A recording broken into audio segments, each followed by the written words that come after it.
The Senate will come to order, and today's opening prayer will be offered by Reverend Lisa Schultz of the Church of Advent from Washington, D.C. Reverend.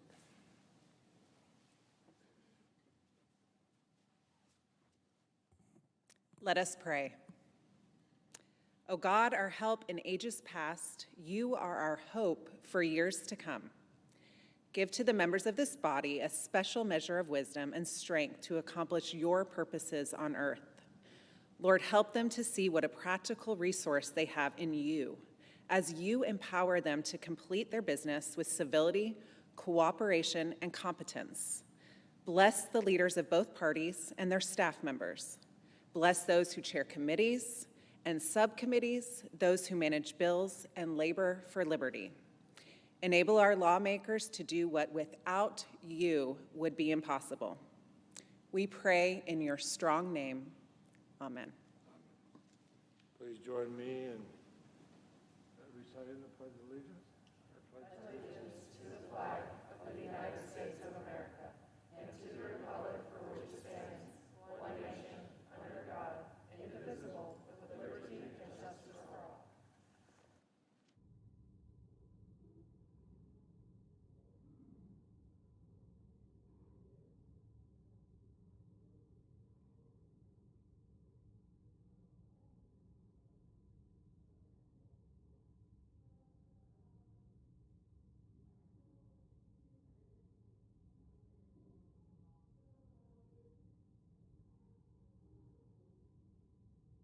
Under the previous order, the leadership time is reserved.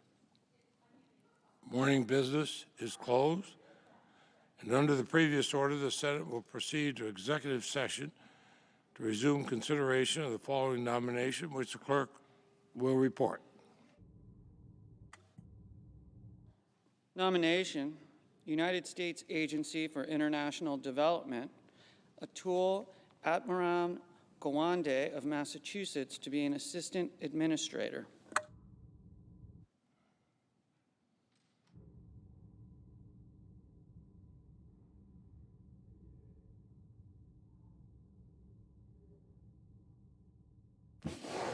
Mr. President, The Senator from California. I suggest an absence of a quorum. The clerk will call the roll. Ms. Baldwin.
And are we in a quorum?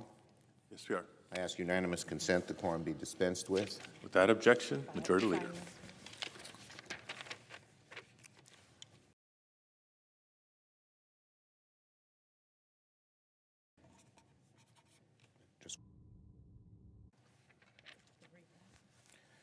Mr. President, I move to proceed to legislative session. Question is on the motion. All in favor say aye. Aye. All opposed say no. The ayes appear to have it. The ayes do have it. Motion is agreed to. I move to proceed to executive session to consider calendar 635, sorry. Questions on the motion? All in favor say aye. Aye. All opposed say no. The ayes appear to have it. The ayes do have it. Motion is agreed to. Clerk will report the nomination. Nomination, the judiciary, Holly A. Thomas of California to be United States Circuit Judge for the Ninth Circuit. I ask consent. I send a cloture motion to the desk. The clerk will report. Cloture motion, we, the undersigned senators, in accordance with the provisions of Rule 22 of the Standing Rules of the Senate, do hereby move to bring to a close the debate on the nomination of Executive Calendar Number 635, Holly A. Thomas of California, to be United States Circuit Judge for the Ninth Circuit, signed by 17 senators, as follows. I ask consent the reading of the names be waived. Without objection. That's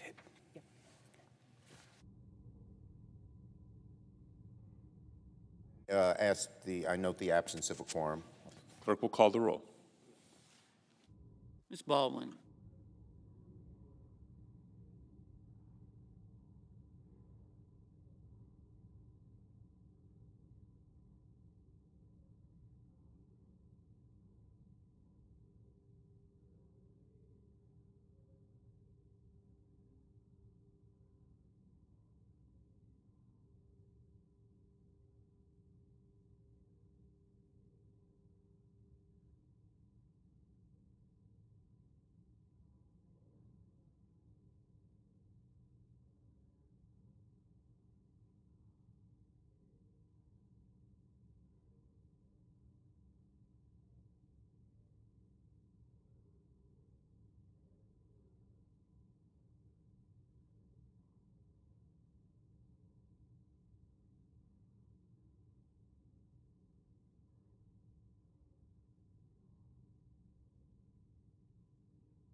Majority Leader. I ask unanimous consent the quorum be dispensed with. Without objection. Now, Mr. President, on nominations. In a few moments, we're going to begin confirming a slew of nominees to serve in the Biden administration that up till now have been needlessly obstructed by a handful, just a handful, of Senate Republicans. But under the rules, they can do that. Confirming these nominees is one of the most basic constitutional responsibilities of the U.S. Senate. It's bigger than the interests of any one senator. It's about ensuring our government is able to effectively serve the American people here at home and advance the American interests overseas. For decades, both sides have understood that each president, regardless of party, deserves to have their administration filled.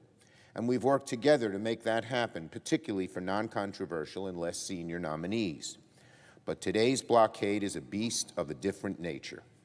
Right now, over 150 of President Biden's nominees are stalled by a handful of Republican senators who have hijacked the rules of the Senate for no other reason than obstruction for its own sake. Many receive bipartisan support in committee. And these aren't low-priority nominees, whatever that means. Many of these men and women would deal with matters of diplomacy and national security. That's what Republicans are blocking. Some of them would help implement the bipartisan infrastructure bill. That's what Republicans are blocking. From fighting inflation to relieving supply chains to advancing U.S. national security, many of the men and women who are nominated would be the ones who would actually do this work. Let me repeat that. For all the howling and hollering we hear from Republicans about inflation, national security, and economic recovery, they're blocking the very same people whose jobs it would be to tackle these issues. It's Alice in Wonderland logic. There's no justification for their delay, none.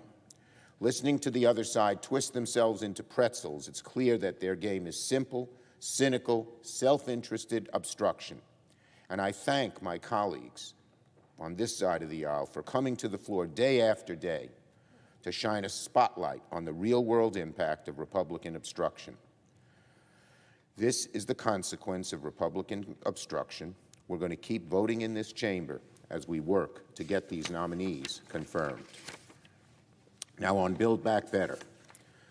Mr. President, Senate Democrats are working to pass Build Back Better and send it to the President's desk as soon as possible so we can strengthen the middle class, create opportunity in the 21st century, and fight the climate crisis. Yesterday, I had a good discussion with the President and the Speaker where we talked about ongoing negotiations on finalizing the Build Back Better Act so we can pass it through the Senate. The President requested more time to continue his negotiations, and so we will keep working with him, hand in hand, to bring this bill over the finish line and deliver on these much-needed provisions. At its core, Build Back Better is about making the greatest investment in the American people that we have seen in generations. It's about building new ladders to help people climb into the middle class and providing them stability to thrive in the middle class once they get there. That means lowering the cost of prescription drugs, extending the child tax credit, making child care more affordable for tens of millions of families, expanding housing, early education, and affordable health care. And it means taking unprecedented steps to fight climate change and lay the groundwork for greater action in the future. These are all things that the American people want. These are things Democrats are fighting to secure. And it cannot be forgotten that not a single Republican, not one, has joined us in making them happen. They're opposed to making child care more affordable. They're opposed to fighting the climate crisis. And they're possibly even considering fighting provisions like making drugs like insulin more affordable. If Republicans won't fight to help everyday Americans afford the basics, Democrats will. We're going to keep working to achieve our goal of passing Build Back Better into law. On voting rights, the fight to protect voting rights and restore the United States Senate is moving forward.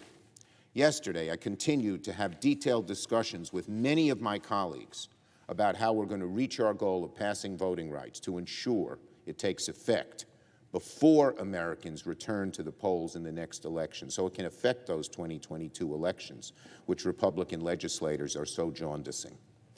Last night, a number of my colleagues and I met with Marty Paone, a Senate rules expert who worked under several previous majority leaders, including Robert C. Byrd, about how we can restore the Senate so it can work the way our founders intended, the way it has functioned for generations before the Republican gridlock of the past decade or so. Just now I came from a meeting where both Marty Paone and Marty Gold, one a Democrat, one a Republican, counsel discussing how we can move forward on these issues, making the Senate work and getting voting rights done. Later today, Marty will join the Senate Democrats at our caucus meeting to continue this very important conversation. Marty Paone will. We've tried all year long to get Republicans to join us on a bipartisan effort to protect our democracy, but they've resisted and they have blocked the Senate from having so much as a debate on this issue. A debate, not even a debate. 4 votes. On 3 of them, every Republican voted not even to go forward and debate, and on the 4th vote, only 1. Of course, under the rules of the Senate, as they're presently constituted, you need 10. Voting rights should not be a partisan issue. Both parties are better off if our democracy is strong and safeguarded against the Republican assaults playing out at the state level. The voting restrictions we are seeing passed in Republican-dominated state legislatures are the most egregious assaults on voting rights since the days of Jim Crow, and they are being passed entirely on a party line basis. Zero bipartisanship from these state legislator Republicans. And here in the Senate, we're going to keep at it, because just because Republicans will not join us does not mean Democrats will stop fighting on this issue. It's too important, and the fight continues. I yield the floor.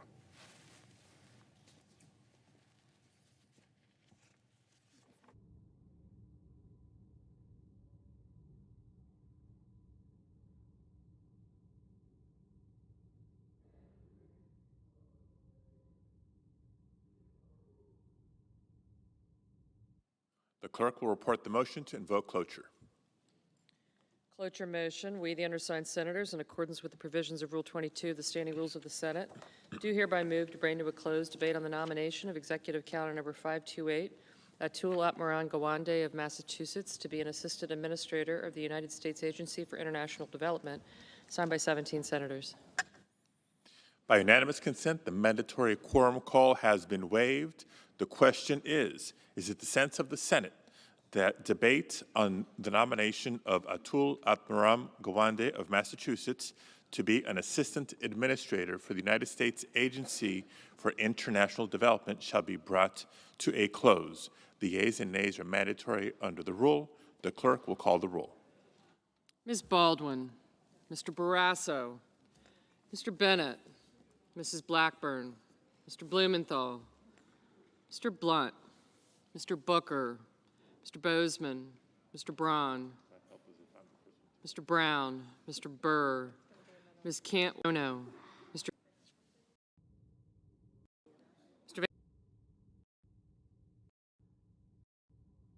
Mr. Cruz, no.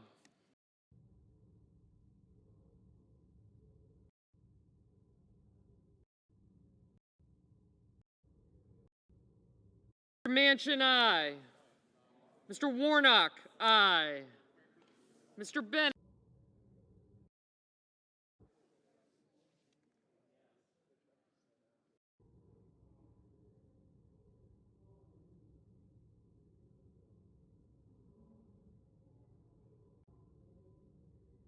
Mr. Coons, aye.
Ms. Cortez Masto, aye.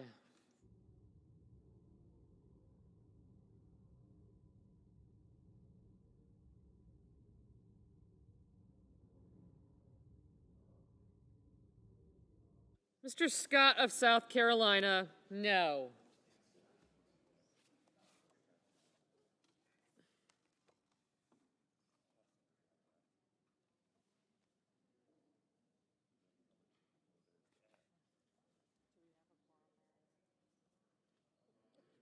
I'm like, yes, we do now.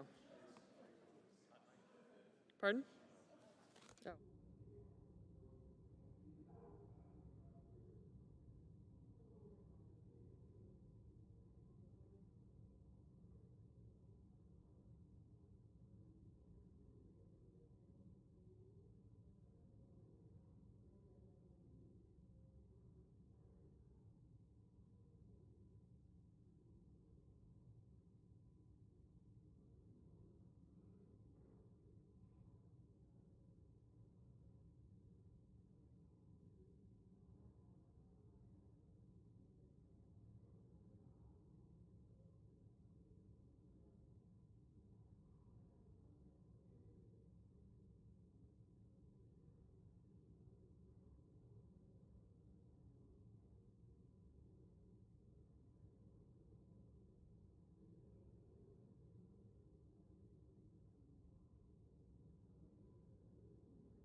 On this measure, the yeas are 49, the nays are 31, and the motion is agreed to.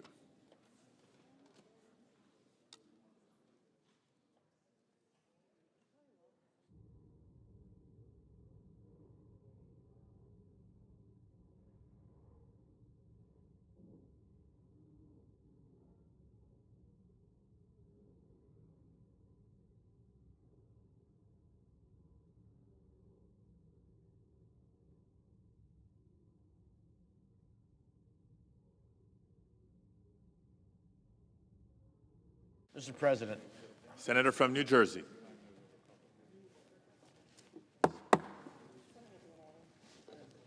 Senate will be in order.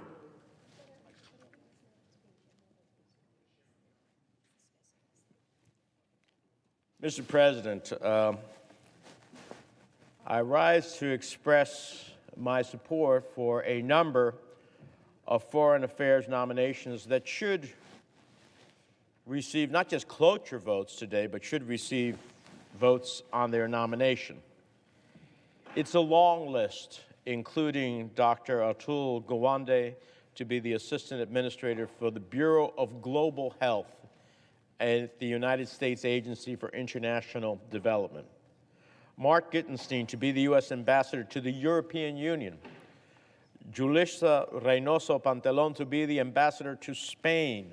Rahm Emanuel to be the Ambassador to Japan. Governor Jack Markell to be the U.S. Representative to the Organization for Economic Cooperation and Development. Marcela Escobari to be Assistant Administrator for Latin America and the Caribbean at USAID, and Mark Napper to be the Ambassador to Vietnam. Just think about it, Mr. President. Think about these assignments. Think about these assignments and what they mean to the United States. These are quality nominees, people who will represent the United States at home and abroad with skill and dignity. I appreciate the Majority Leader has made it a priority to confirm them prior to the end of the session, and I encourage all of my colleagues to support their nomination. But let's face it, there's little to celebrate when it comes to nominations in the Senate. The truth is that some Republicans' unprecedented obstructionism is straining the system to the breaking point, leaving the president without a team of national security positions that are critical to the national security and interests of the United States and the American people, leaving our nation weakened. Weakened. And I'll talk a little bit about that as it relates to these nominees. I'm thrilled that we're voting today on the nomination of Dr. Atul Gawande. His medical background and track record in public health are impressive, and is clearly superbly qualified for the role of Assistant Administrator for the Bureau of Global Health at USAID, but it should not take this long. Dr. Gawande is nominated 5 months ago, and we're in the middle of a pandemic, a global pandemic. And he will be key to helping us fight COVID internationally. Do you think that our Republican colleagues would think it's urgent to get someone in a position that can help us to deal with the global COVID challenge? Republicans should have been pressuring us to move his nomination at lightning speed instead of slowing it at every turn. Similarly, I'm pleased to support Ambassador Gittenstein to be our point person in Brussels.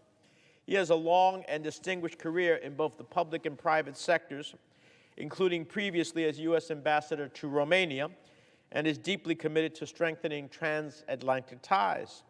But he should have been in Brussels weeks ago, as the President is working tirelessly to ensure a strong and unified European reaction if Russia dares to invade Ukraine.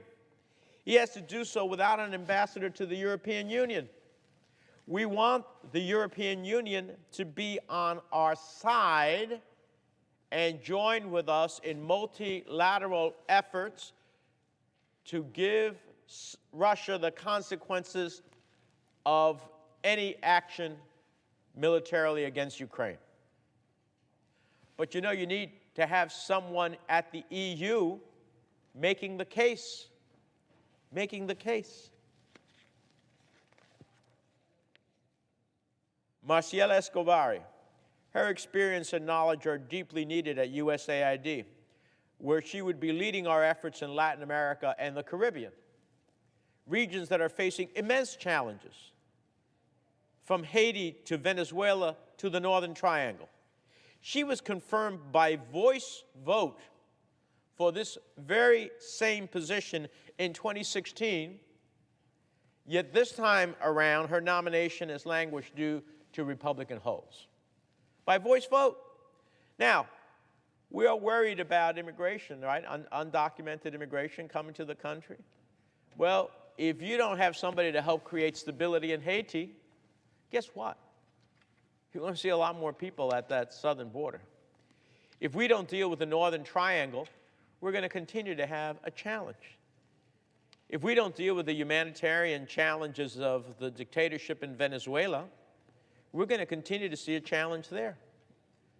Shouldn't we have the person in charge of dealing with these challenges so that we, in our national interests, forget about being a good neighbor, in our national interests are protected? Look at the other nominees. Look at the other nominees. Spain. Spain happens to be the head right now. One of the Spaniards happens to be the head of the EU's, basically their Secretary of State, their foreign minister. Wouldn't it be great to have an American ambassador in Spain pressing both the Spanish and that foreign minister on the questions of Ukraine, on the questions of Venezuela, on the questions of Cuba, and I could go on and on. But we have nobody in Spain, and Spain hasn't been the most forward-leaning as we'd like to see them, even though they're involved heavily in our hemisphere. But we have no one in Spain to make the case. How about Japan? As we are trying to meet the challenge of China in that part of the world, we have no one in Japan to help galvanize the challenges that we want to meet as it relates to China. No one. We have a new prime minister in Japan. It would be great to have somebody on the ground already engaging with the Japanese in coordination with the Quad as we deal with the challenges of China. And I hear a lot of talk here about China, but here we are when we could do something about it, and we have nothing. Mark Napa to be the ambassador to Vietnam, a country that is feeling the pressures and coercion of China economically and elsewhere. Wouldn't it be great to have a U.S. ambassador there to help proselytize Vietnam into our orbit as they meet the challenges of China in the days ahead? So supposedly these people are being held up in pursuit of some national security initiative, and yet we are putting all these other national security initiatives at risk in order to deal with one person's vision of the world and what should be done. I don't understand that logic. I don't know how supposedly to promote the national interests of the United States and its security, you then create a series of risks for the United States and its national security across the globe. That's what's happening, Mr. President. That's what's happening. It's pretty outrageous. Now, I'm in pain here, but these nominations have to get done. They have to get done.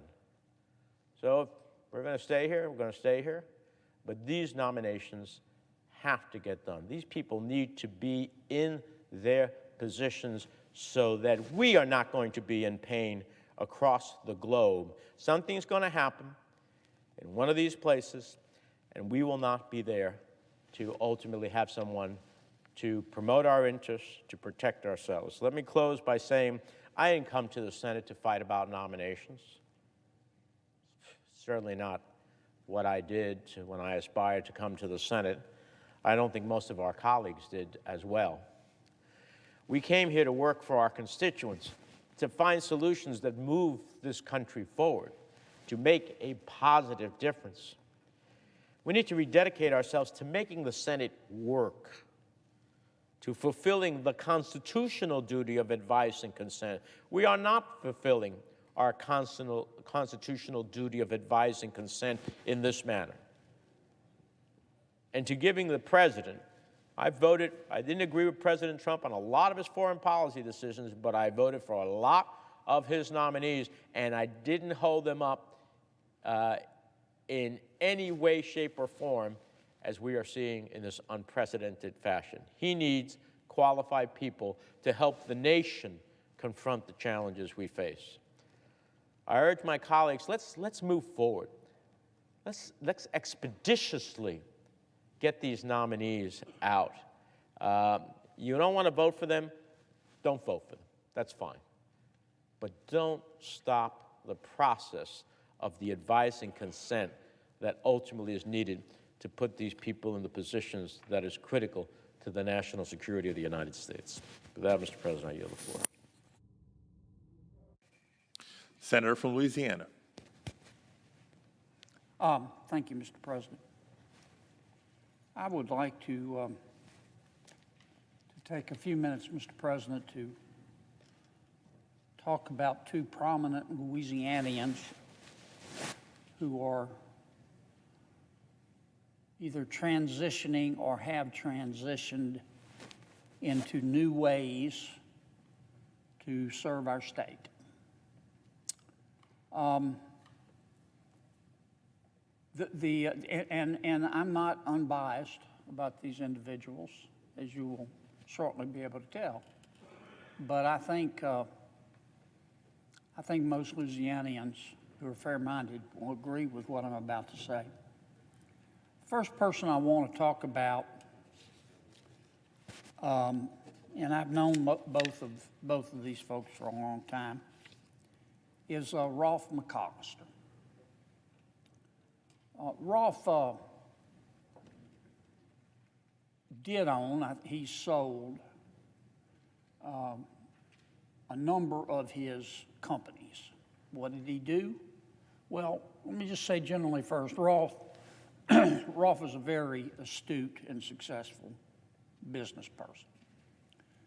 He's one of the most prominent, if not the most prominent publisher in Louisiana. He started from scratch a periodical called the Baton Rouge Business Report. And from that, Rolf expanded. I mean, the list of his publications is very impressive. He started with the Baton Rouge Business Report. He publishes 1012 Industry Report, 225 Magazine, In Registered Daily Report, 225 Dine, Best of 225 this week. He also started a very important tradition, which is looked forward to in my state, called the Business Awards and Hall of Fame. He started the influential Women in Business, and he started the Top 40 Under 40 list to recognize some of our younger citizens. Rolf is retiring, effective at the first of the year. And despite all of Rolf's success in the business world, he's also a banker and he does other things, all self-made. Aside from his success in the world of publishing and journalism, the most important thing Rolf McCollister has is his passion. Now, he's smart, he's very intelligent, graduate of LSU, extraordinary character, very dependable. If you need something done, you go to Rolf. Trustworthy.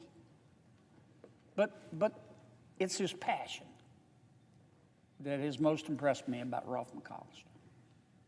I first met Rolf in 1987. I knew of him, but I met him.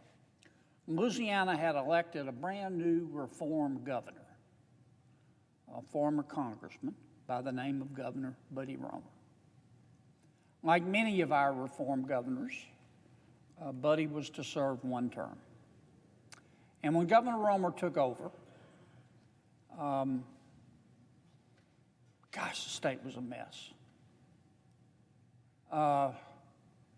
We had, I think it was a $7-8 billion budget.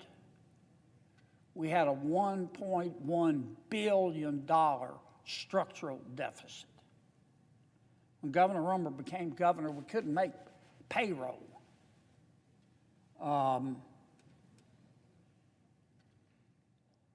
schools were a mess. We had no charter schools in Louisiana. Our universities were floundering. And when you don't have adequate funding, your universities tend to cannibalize each other. They were all competing for the dollars. It was like Lebanon. You didn't know which faction was going to be the winner today. Our campaign finance in Louisiana was a mess. At that time, it was legal and not out of the ordinary for somebody to put $200,000 cash in a suitcase and take it to a political candidate. And it was perfectly legal for that candidate to take it and perfectly legal for that donor to give it. Governor Romer set out to try to fix some of these problems. And by his side was Rolfe McCollister, not in a paid position. I was working for Governor Romer then as his lawyer. Rolfe just spent all his time helping, and we needed him because Governor Romer would listen to him. And Rolfe was there every step of the way. And after Governor Romer got beat, Rolfe didn't stop. He's never stopped. He's been a leader in the charter school movement in Louisiana for as long as I can remember. He believes that competition makes all of us better, and it'll make our public schools better.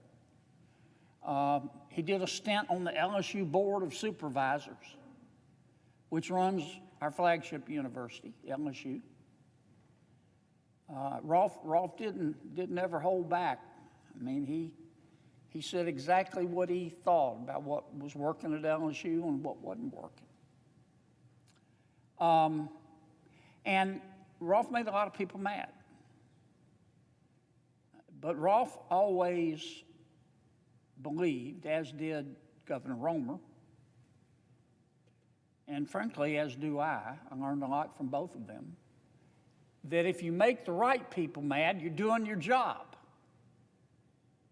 And this was all, I mean, it was all because of his passion, because he cared so much about Louisiana to make it better. He didn't make any money off of it. It cost him money. And I'm sure his family said, hey, Rolfe, you know, can you come home a little earlier tonight, you know?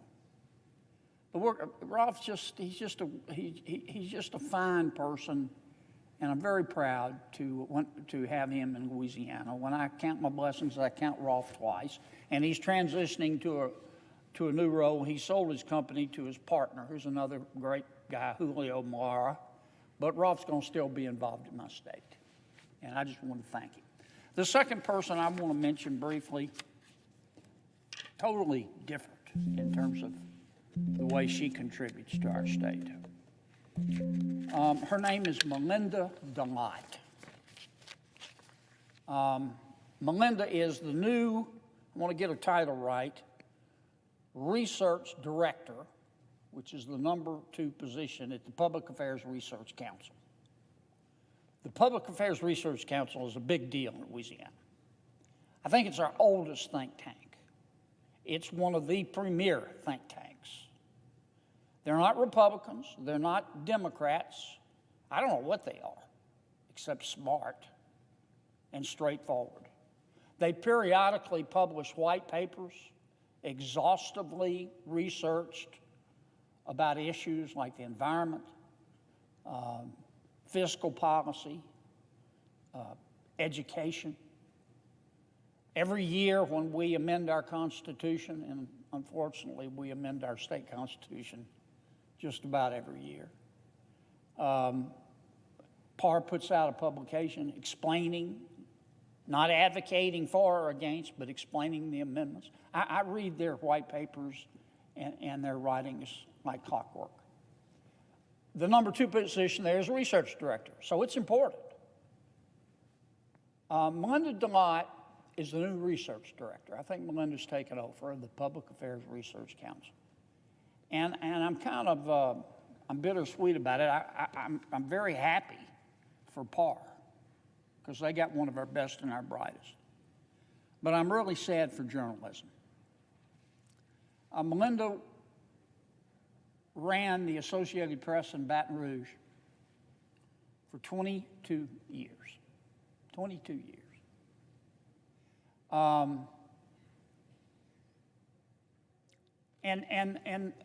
For me, the 3 things that you have to have to be a respected journalist. First, you've got to have brains. Melinda has brains aplenty. I'm not saying she's the smartest person I've ever met, but to paraphrase Coach Bum Phillips, the list she's on, it doesn't take long to call the roll. You've got to be willing to work very hard to be a successful journalist. And boy, Melinda has a work ethic. But you've also got to be fair. And Melinda DeLotte she's now at PAR, the fairest journalist I've ever dealt with. I don't know what her politics are. Never asked her. I don't even know if she's in a party. And I've been on the long end and the short end of some of her pieces. She was unspinnable. By that I mean it's not that she wouldn't listen. You could call Melinda. She was a great listener. You could sit there and talk to her and give her your speech for 20 minutes, 30 minutes. And if she wasn't on deadline, she'd listen to you. But I always got the impression it didn't do any good because she was so smart and so hardworking and so dedicated to her profession that she was just going to call it like she saw it. And she did. She did. She was not an agenda journalist. She was a real journalist. And I know, Melinda's probably not going to like me saying this because Melinda's the kind of journalist that if a politician praised her, it's like, I must be doing something wrong here, You don't want too much praise from politicians. But she's left her job, so I feel like I can do it. And she's gone on to another way of helping our state. I wish all of our journalists were Melinda DeLotte's. I wish all of them were Melinda DeLotte's. But anyway, thank you, Madam President. And with that, thank you, Rolf. Thank you, Melinda. Thank you both for giving so much to Louisiana. Madam President, I suggest the absence of a quorum. Clerk will call the roll. Ms. Baldwin.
Senator from Tennessee is recognized.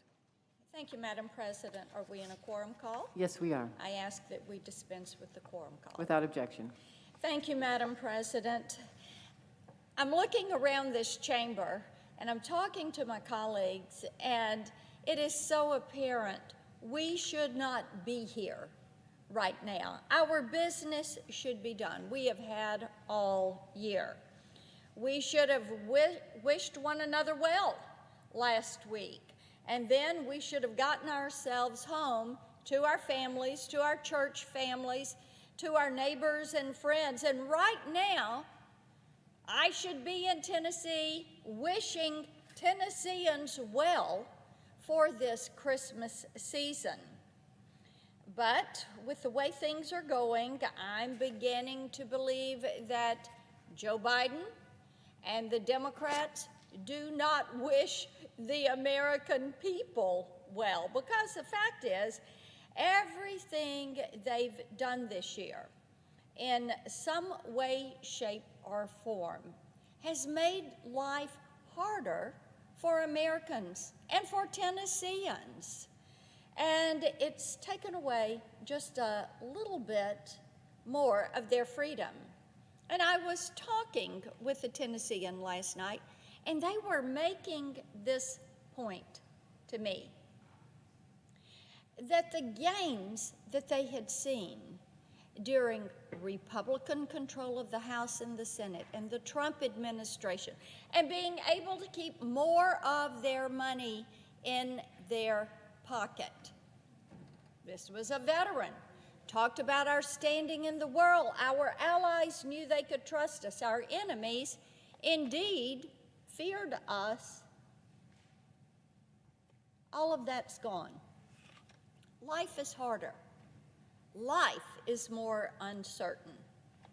It's less predictable. Inflation through the roof.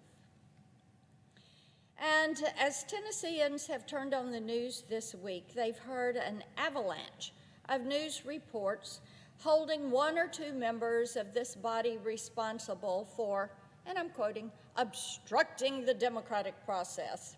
Something that sounds pretty scary when it's taken out of context, isn't it? And in my opinion, I consider it media malpractice to blame one or two members of this chamber for a year's worth of bad faith delays because members have asked for a vote on certain national security issues, and the Senate should have weighed in on these issues long ago.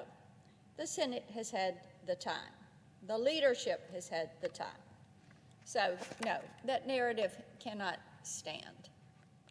As these delays and all this strife is the natural conclusion of the Democrats' single-minded obsession with their reckless tax and spending spree. My colleagues on the left have indeed squandered months trying to strong-arm their moderate colleagues into rubber stamping what I call their Build Back Broke agenda. So it is so toxic that even economists who many times, Madam President, are friendly with the White House have turned their backs on the proposal. Even they deem it socialist in nature. And this month, we have reaped the consequences of their obsession in the form of 6.8% inflation. It's already at a 40-year high. It's still ticking up. Gas prices are increasing. Food is costing more. Warehouses are being cleared out. 170 cargo ships are still off the coast of California, 150 miles out. But yet, until a few hours ago, really, the Democrats were pushing for final passage on a spending bill that would make things even worse. Would make it worse. It's not 1.75 trillion. It is 5 trillion. It's not paid for. It's not, oh, it doesn't cost a dime. It costs $3 trillion. That's the conservative estimate. If you look back through the record, you'll find almost no help for our supply chains that I mentioned that are all backed up. And you will find at least one terrible mistake that made the bad situation worse. Joe Biden's vaccine mandates started inflicting damage on the economy and our supply chains well before the courts started throwing up their roadblocks. And thank goodness the courts are backing where the American people are on this mandate issue. In Tennessee, these foolish mandates could cost businesses more than $70 million and force 37% of our labor force out of work. My Democratic colleagues, however, have wasted hours here on the Senate floor defending what is truly a blatant power grab. Does it make the lives of Tennesseans and Americans better? Absolutely not. It makes them worse. They somehow neglected to acknowledge that these mandates don't reach as far as our southern border. Isn't it amazing? In fact, most of the policies they're so eager to force on the American people that are making their lives worse evaporate once you hit the border, which is even more chaotic now than it was on day one of the Biden administration. If you look back on the past year, you'll find little in the way of assistance for our Border Patrol agents and other law enforcement officers. Oh no, can't do that. Oh no. Let's reinvent the police. Let's reinvent law enforcement. Oh no, we can't put more assets on the southern border to defend our sovereignty. Makes you believe that the Democratic Party is pleased with the chaos that they are seeing in border communities all across that southern border. What my friends across the aisle have done is basically to hand power, control, and billions of dollars to those cartels. And they have opened up their arms and they have welcomed now right at 2 million people to illegally enter this country. No vaccine mandates apply to them. Oh, no, sir. Not at all. Preference. Let's go ahead. They go through a separate TSA line when they get on a plane with a taxpayer-funded plane ticket. And all the time, the lives of Americans under this administration, Madam President, they are not as well off as they were a year ago. Their life is not as comfortable as it was a year ago. Now, if security was even an inkling of a priority with my colleagues, if security had any importance at all, securing this nation, you know, it's kind of one of the first things we're supposed to do, provide for the common defense. But this week, we finally got around to passing the NDAA. How about that? Finally got it done. Now, we wouldn't have had to wait until this week to take the threat of what I call the axis of evil seriously. The threats coming from Russia, China, Iran, North Korea.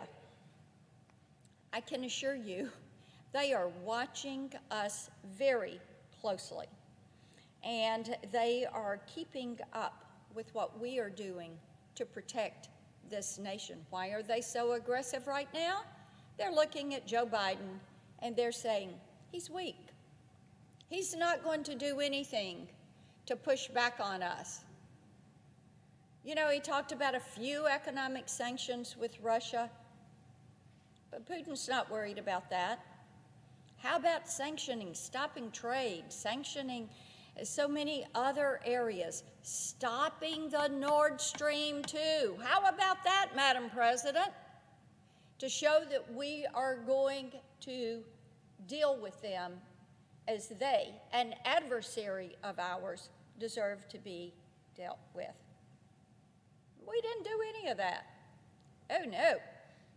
Let's not make Xi Jinping mad. Let's not do anything like that. Let's not call him into account. Let's let him keep carrying out that genocide on the Uyghurs. Oh, and you know, let's do this. Let's just have a diplomatic boycott of the Olympics. But go ahead and let our corporations, let our TV networks and their cameras broadcast to the world the glory of Beijing and Xi Jinping. Inconsistencies and weakness do not serve us well. They do not. And instead of looking at things that should be a priority, my colleagues across the aisle have kept their focus on trying to pass a gigantic spending bill that the American people do not want and programs they say we don't need. But the Democrats are saying we're going to pass it by whatever means necessary. Whatever means necessary. We're going to get this done. Thank goodness we're leaving here and it is not done. Now, woven into this exercise in partisan brinkmanship was an ongoing effort to punch holes in the very institutions that keep our government from collapsing into chaos. We've watched our Democratic colleagues fail to gain traction with policies that people haven't asked for, and as I said, don't want, but instead of setting their power grab and wish list aside, the Democrats tried to find ways to crash through constitutional and institutional backstops and force their will on the American people. You hear it all the time. Time's running out. We're going to lose the House. We're going to lose the Senate. So we got to do this. We've got to transform the country. Well, we've gone round after round with the Supreme Court and the federal court packers, the anti-filibuster crowd, and those who wish to attack the integrity of the ballot box. They don't want to make it easier to vote and harder to cheat. They're trying to make it easier to cheat and harder to vote. And repeatedly, they continue to try to look for somebody to blame. It's got to be somebody else's fault.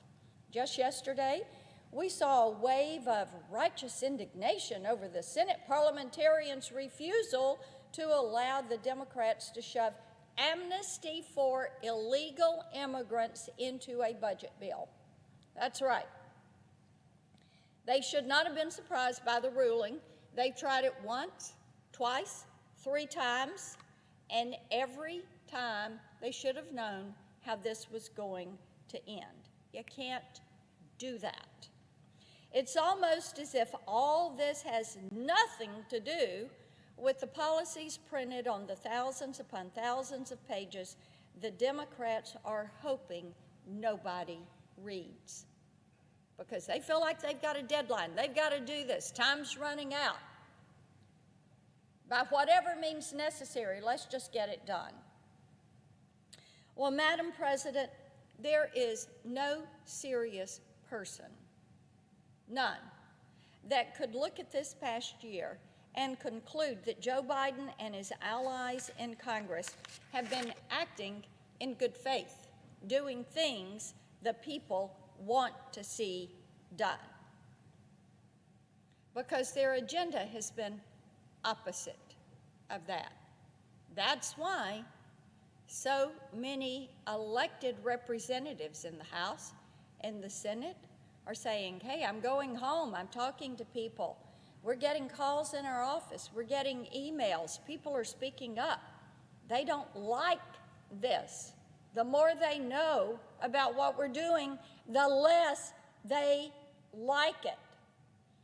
There is no serious person that could look at these underhanded attacks on our institution and conclude that the Democrats believe more in the common cause of freedom than they do in passing their Build Back Broke agenda. They gotta have it. They've just gotta have it. And no serious person could look at the past year and dispute that it is Joe Biden and the Democrats who were the architects of their own destructive agenda. And the reason we're all still here at the 11th hour waiting on the majority is because they have put their power before the people. I yield the floor. I note the absence of a quorum. Clerk will call the roll. Ms. Baldwin.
Mr. President, I would ask suspension of the quorum call.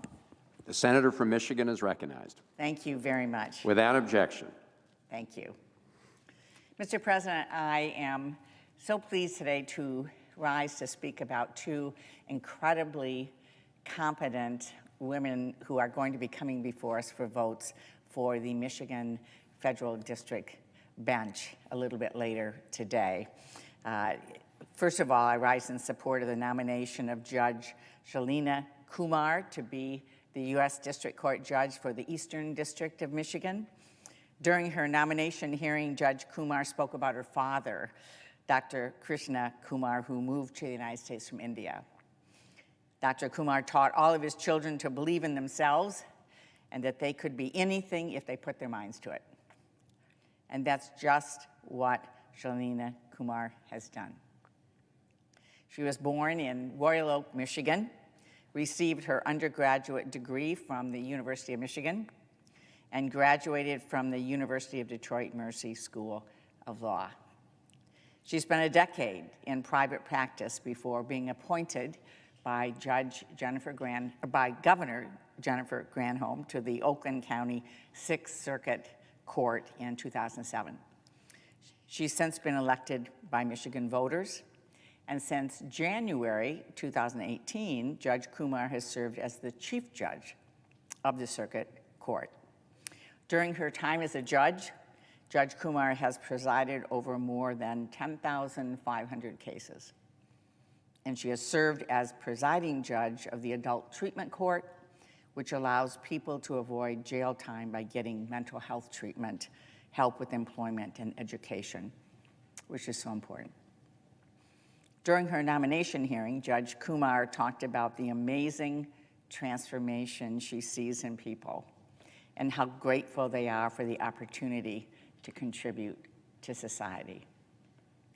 She has also served as the chairperson of the Oakland County Criminal Assignment Committee, a member of the Michigan State Bar Professionalism Committee, and a member of the Executive Committee of the Michigan Judges Association. If confirmed, Judge Kumar would be the first federal judge of South Asian descent in Michigan. And there's no doubt that her father and her home state of Michigan will be very, very proud. I enthusiastically support this nomination and hope that my colleagues will do the same. Secondly, I rise also to give strong support as well for the nomination of Judge Jane Beckering to be U.S. District Court Judge for the Western District of Michigan. I can think of few people more qualified or more respected and more ready to serve the people of Michigan in this new role. Jane Beckering is a native of West Michigan. She attended the University of Michigan and then the University of Wisconsin in order to carry on her family's legacy. Both her father and her grandfather were trial lawyers, two of the world's finest, according to Judge Beckering. They believed that America's system of justice was the best in the world. And they taught Judge Beckering that civility, integrity, and respect for others are the trademarks of the legal profession. Judge Beckering has spent her career upholding these ideals. During her more than 3 decades of legal experience, she has presided over and issued an opinion on more than 4,000 cases. Since 2007, she has served as a judge on the Michigan Court of Appeals and is the chief judge pro tempore of the court. She was first appointed to the court by then Governor Jennifer Granholm and later elected by the people of Michigan. Before that, Judge Beckering was a trial attorney in Grand Rapids, and she has been actively involved in the West Michigan legal community. She has a broad range of experience in a wide range of cases, including multi-state commercial litigation and product liability, personal injury, and wrongful death cases. For all of these reasons, Judge Beckering was strongly supported by the Western District Judicial Nominations Advisory Committee. She was unanimously rated well qualified by the American Bar Association, and she received bipartisan support in the Senate Judiciary Committee. She's just the type of person we need in the federal judiciary, and I am eager for her to begin her new role. I wholeheartedly support this nomination and encourage my colleagues to do the same. Both Judge Kumar and Judge Beckering are extremely qualified and competent judicial nominations that are in front of us today. And I hope everyone will be supporting them as strongly as I am, and I know people in Michigan are very, very proud of both of them. Thank you, Mr. President, and I will lead. If I see other colleagues here, I will yield the floor and suggest the absence of a quorum. The clerk will call the roll. Ms. Baldwin.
Without objection.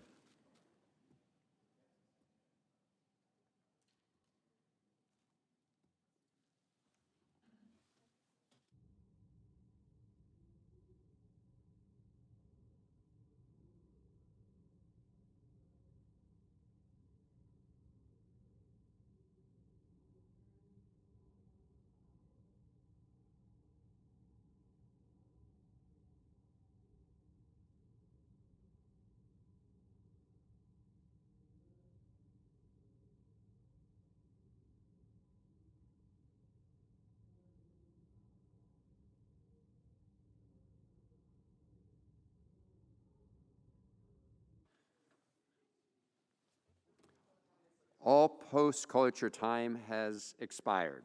The question now occurs on the Gowande nomination.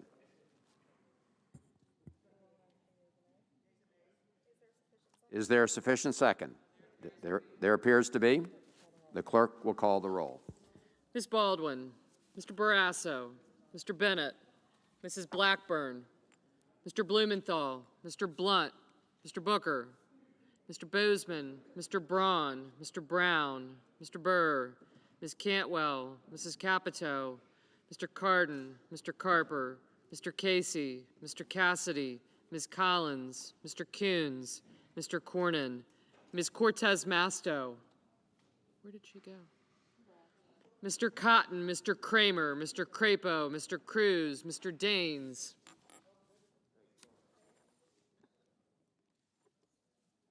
Ms. Duckworth.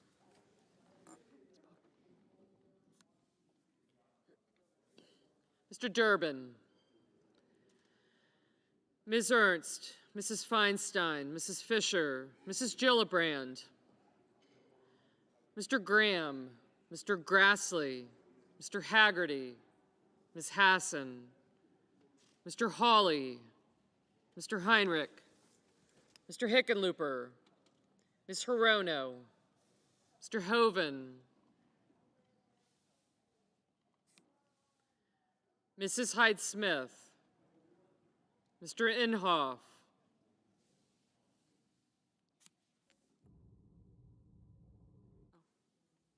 Mr. Johnson,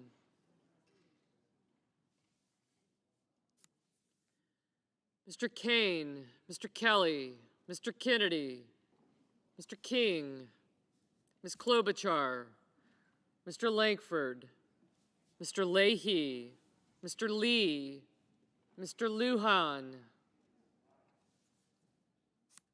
Ms. Lummis, Mr. Manchin, Mr. Markey, Mr. Marshall, Mr. McConnell, Mr. Menendez, Mr. Merkley, Mr. Moran, Ms. Murkowski, Mr. Murphy, Mrs. Murray, Mr. Ossoff, Mr. Padilla,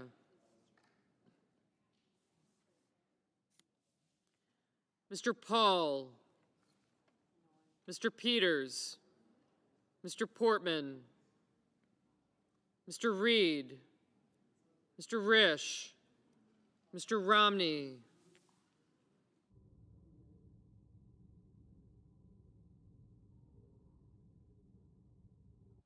Ms. Rosen, Mr. Rounds, Mr. Rubio,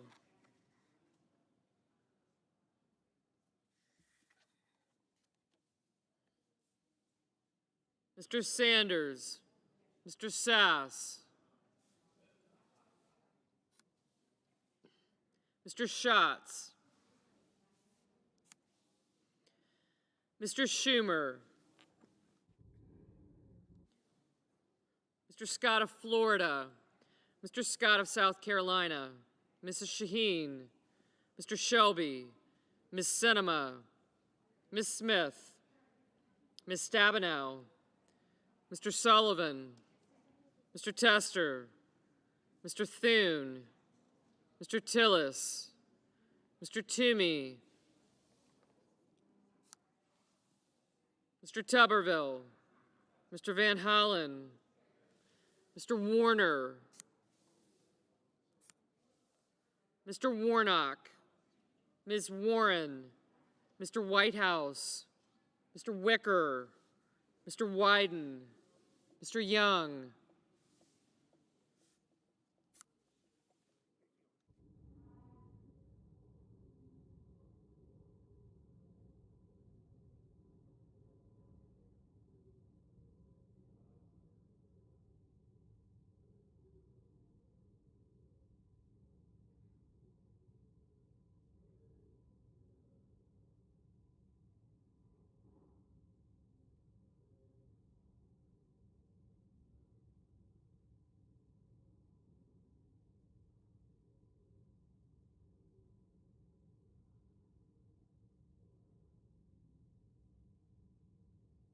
Senators voting in the affirmative: Baldwin, Booker, Cortez Masto, Duckworth, Hassan, Hirono, Kane, Leahy, Lujan, Manchin, Menendez, Merkley, Padilla, Reed, Shaheen, Sinema, Smith, and Tester. Senators voting in the negative: Bozeman, Tillis, and Young.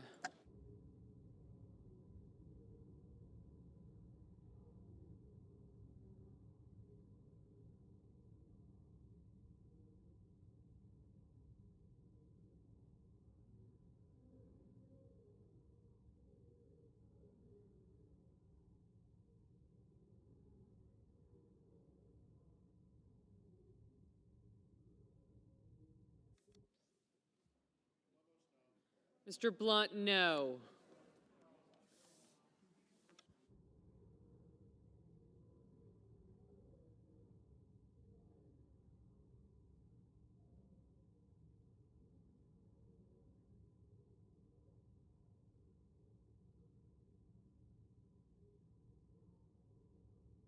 Mr. Coons, aye.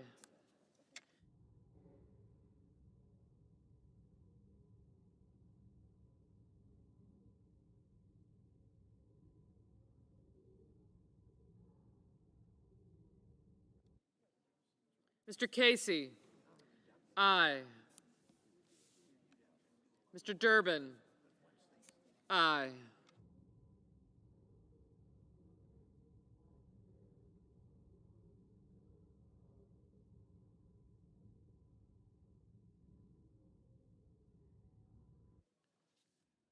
Mr. Warnock, aye. Ms. Collins, aye. Mr. Tuberville, no.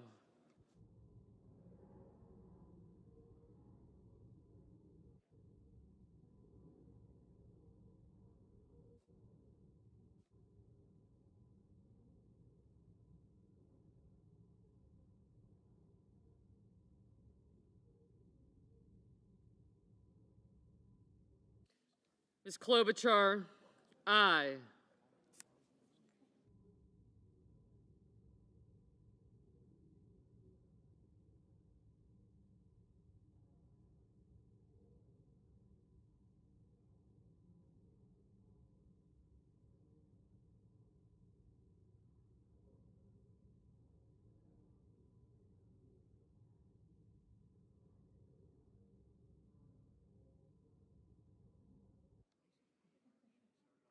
Mr. Graham, no.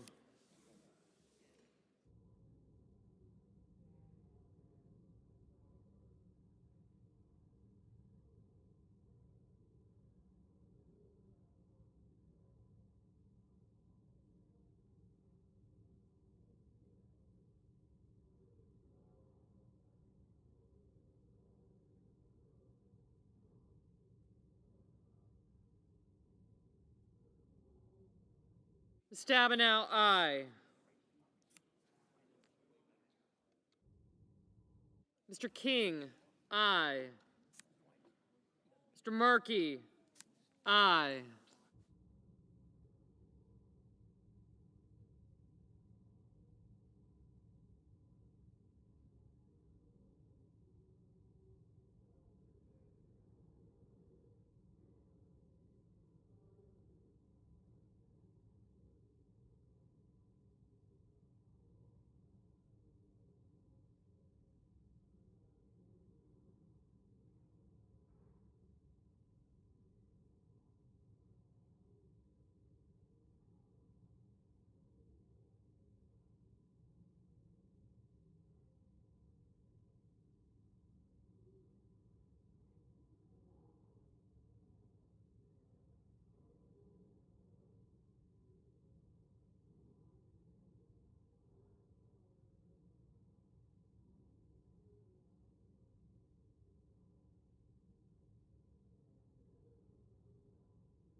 Mr. Wyden, aye. Mr. Brown, aye. Mr. Van Hollen, aye. Mr. Braun, no.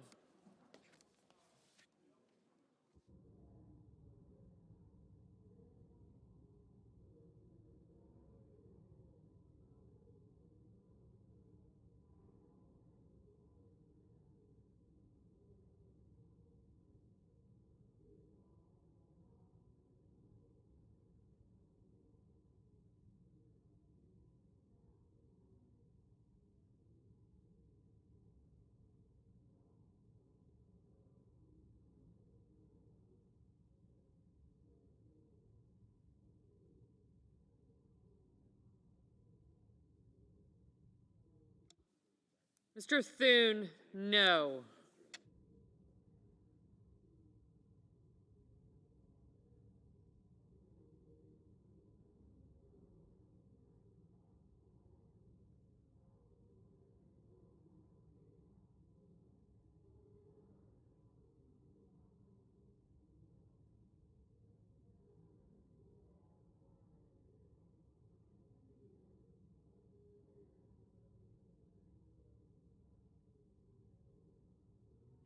Mr. Kelly, aye.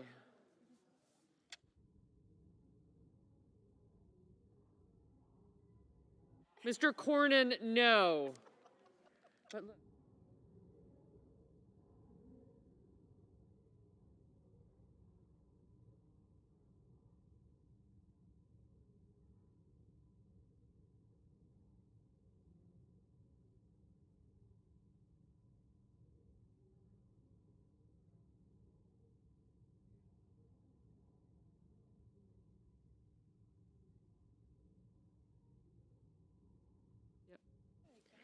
Ms. Warren, aye.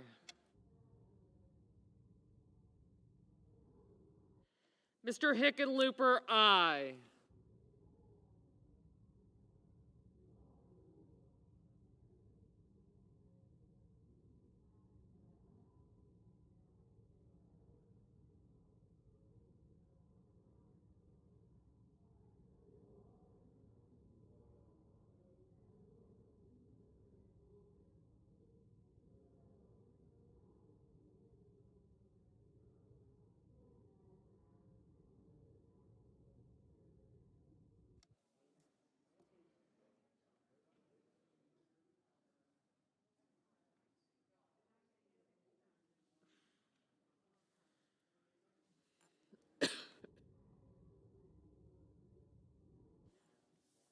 Mrs. Hyde Smith, no.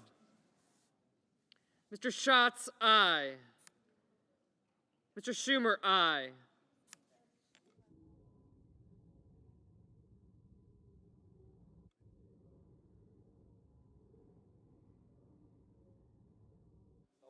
Mr. Sullivan, no.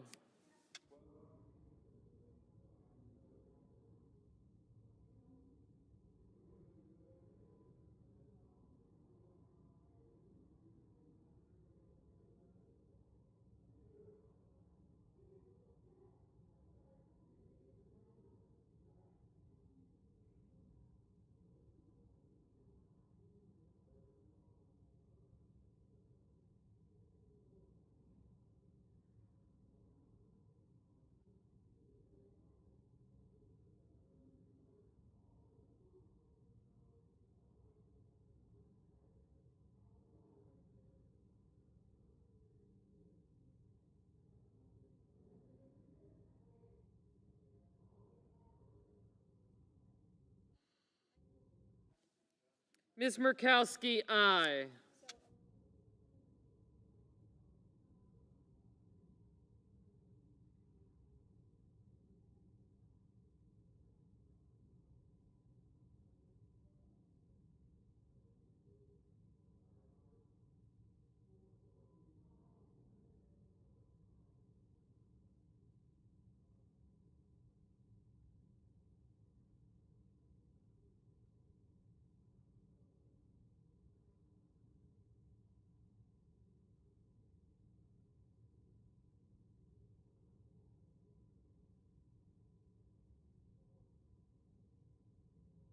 Mr. Murphy, aye.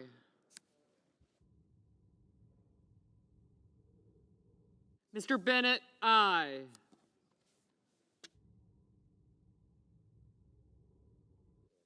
Mr. Cardin, aye.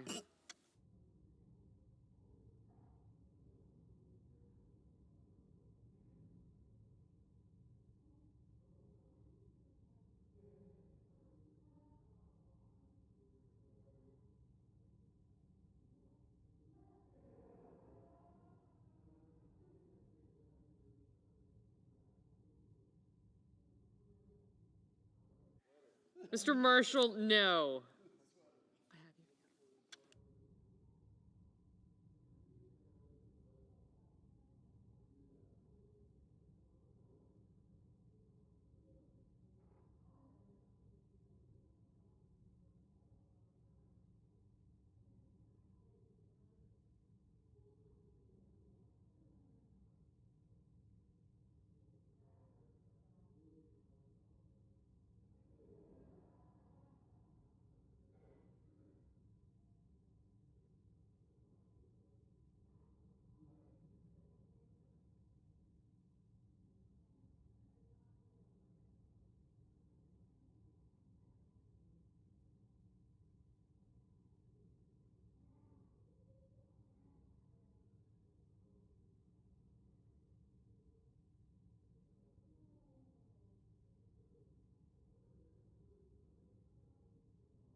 Mrs. Blackburn, no. Mr. Scott of South Carolina, no.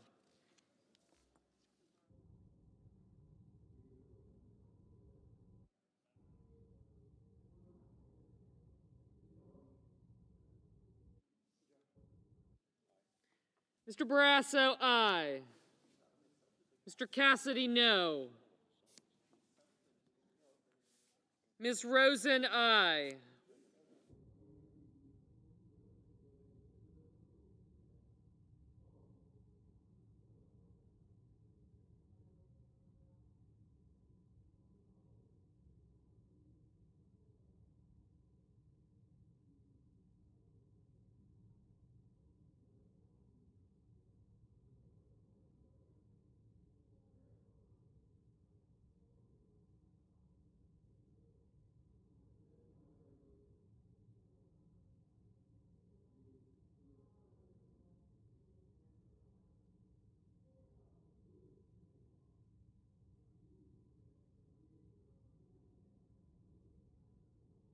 Mr. Rubio, no.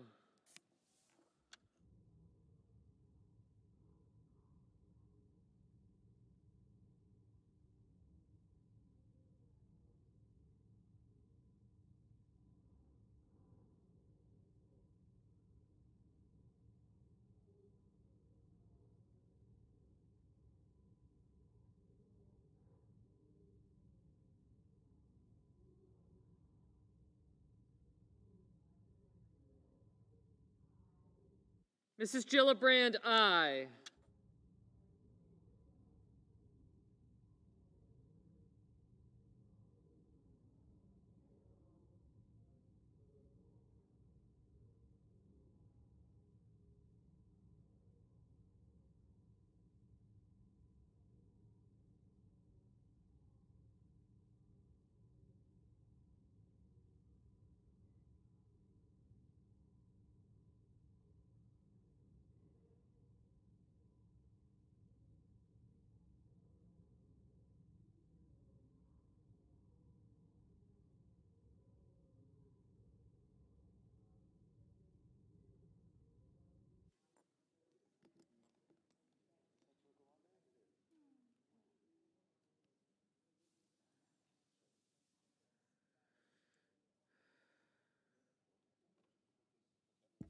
Mr. Cotton, no.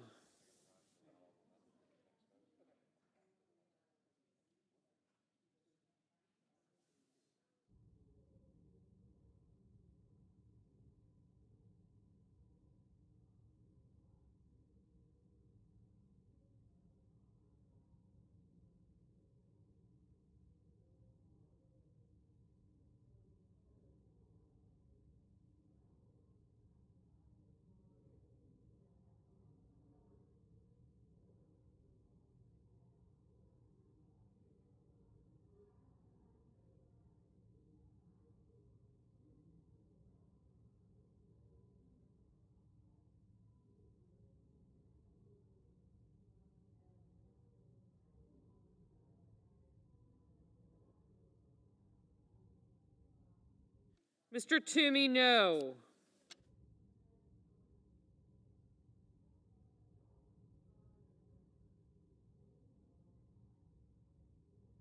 Ms. Cantwell, aye.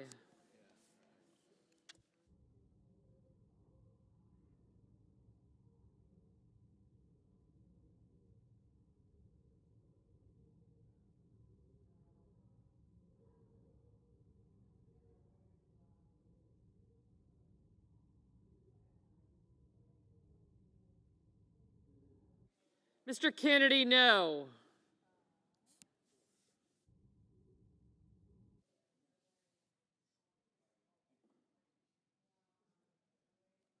Mr. Scott of Florida, no.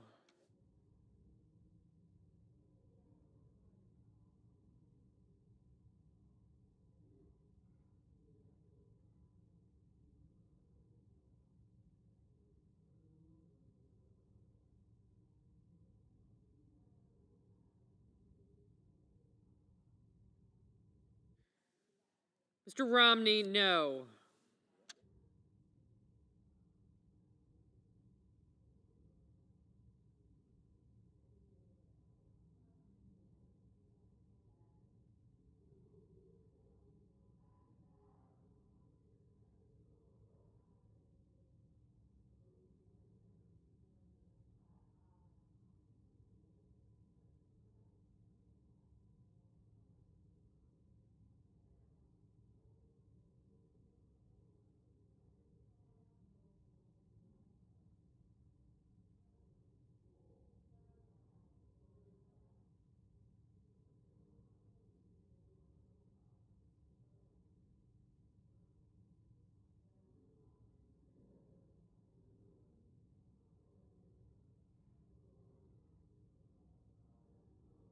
Mr. Carper, aye.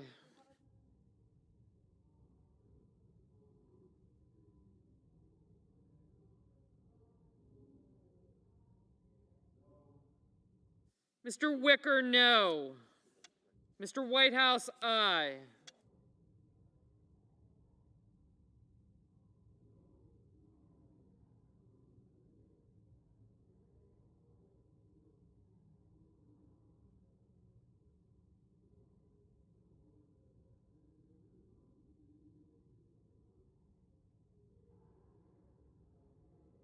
Mr. Sass, no.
Mr. Hoven, no.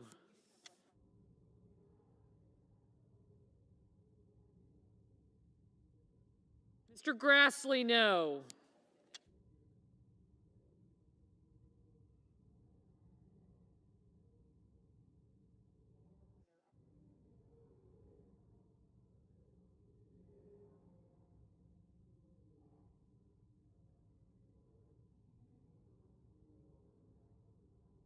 Mr. Hawley, no.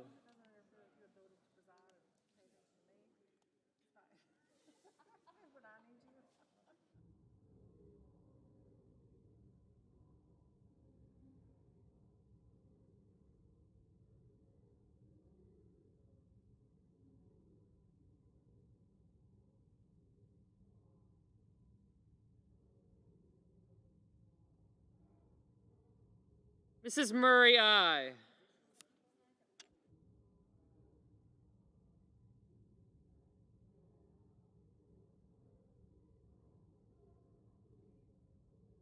Mr. Langford, no.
Mr. Lee, no.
Mr. Heinrich, aye.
Mr. Haggerty, no.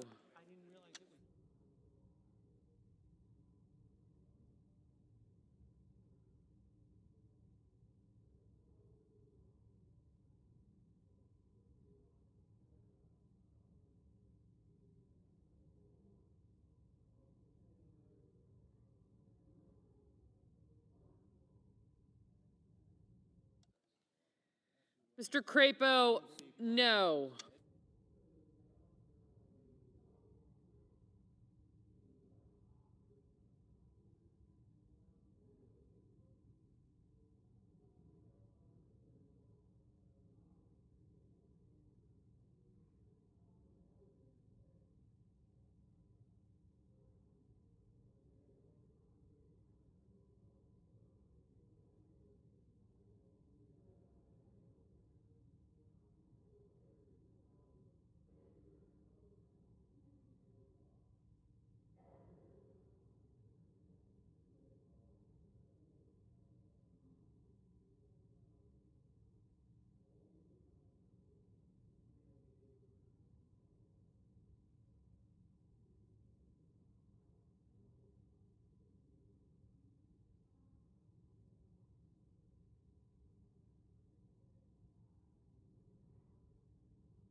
Mr. Cruz, no.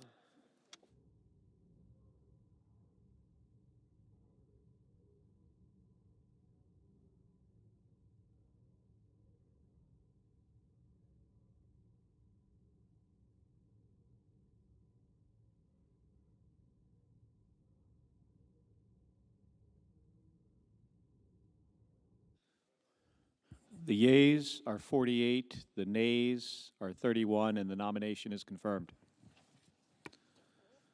Under the previous order, the motion to reconsider is considered made and laid upon the table, and the President will be immediately notified of the Senate's action.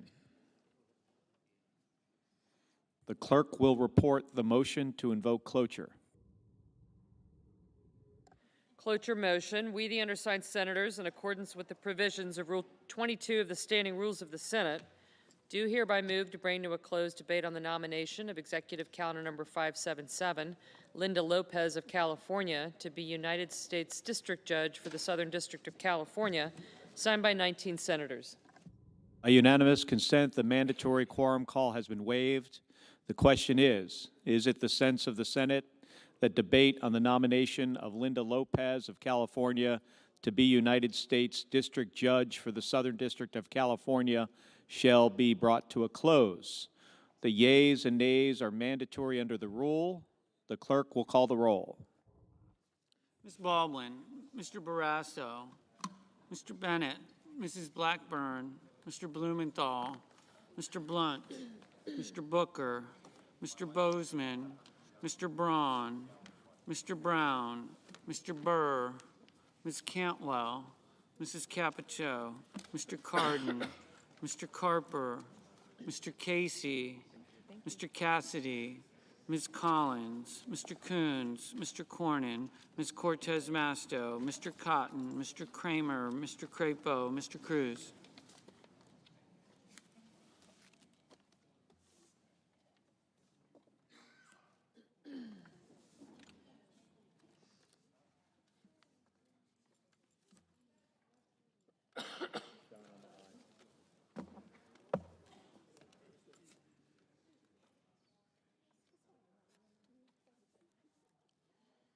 Mr. Daines.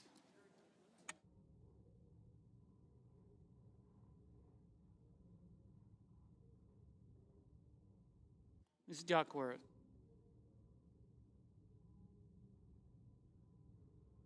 Mr. Durbin.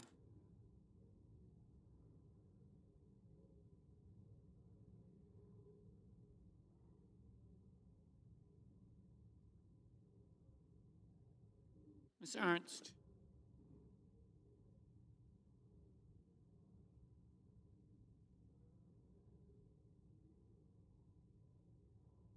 Mrs. Feinstein.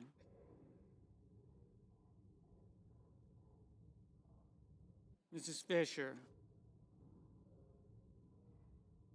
Mrs. Gillibrand.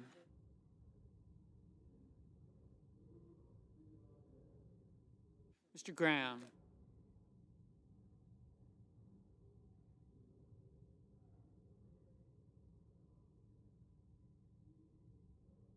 Mr. Grassley.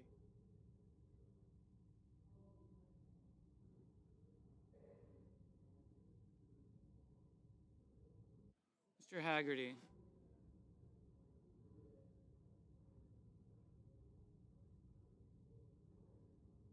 Ms. Hassan.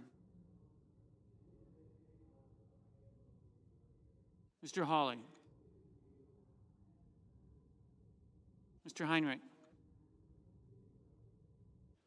Mr. Hickenlooper. Ms. Hirono. Mr. Hoven.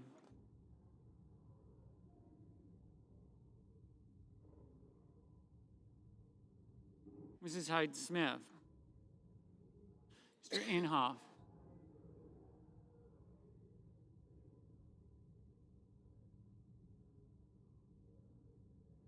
Mr. Johnson. Mr. Kane, Mr. Kelly, Mr. Kennedy, Mr. King, Ms. Klobuchar, Mr. Langford, Mr. Leahy, Mr. Lee,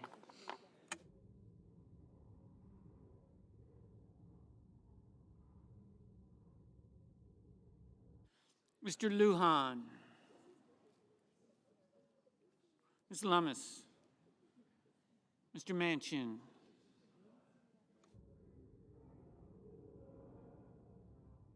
Mr. Markey, Mr. Marshall,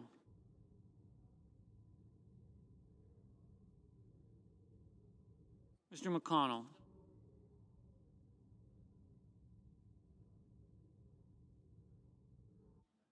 Mr. Menendez,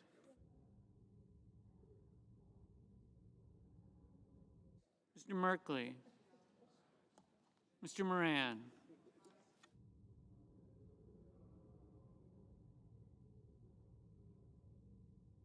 Ms. Murkowski,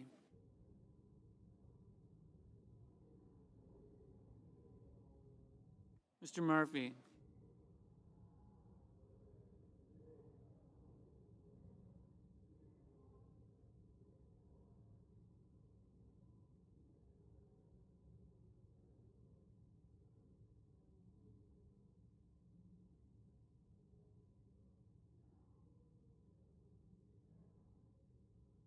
Mrs. Murray,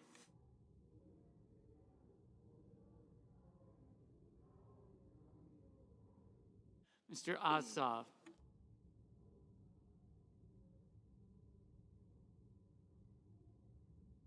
Mr. Padilla, Mr. Paul,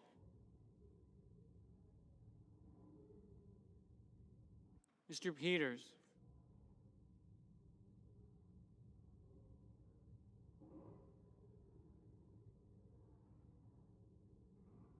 Mr. Bortman,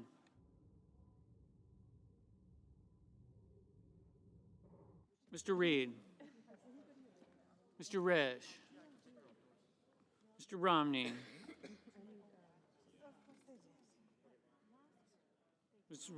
Ms. Rosen, Mr. Rounds,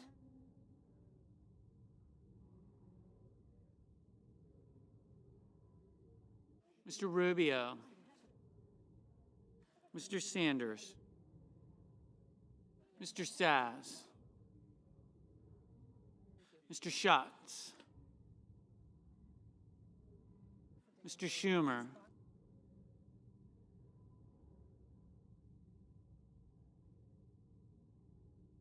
Mr. Scott of Florida,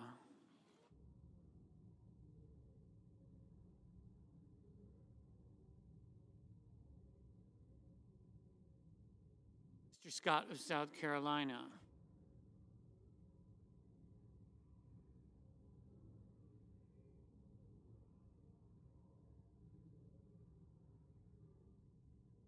Mrs. Shaheen,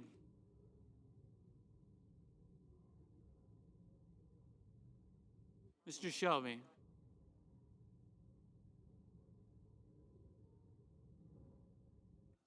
Ms. Sinema,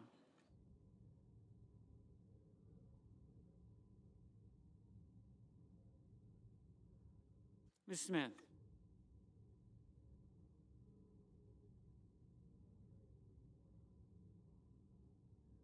Ms. Stabenow,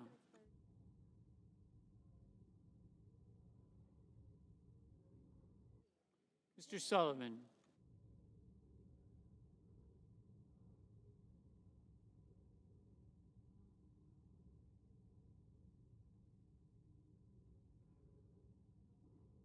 Mr. Tester,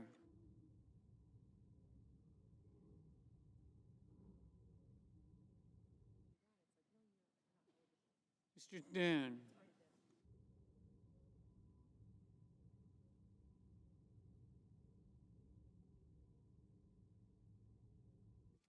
Mr. Tillis,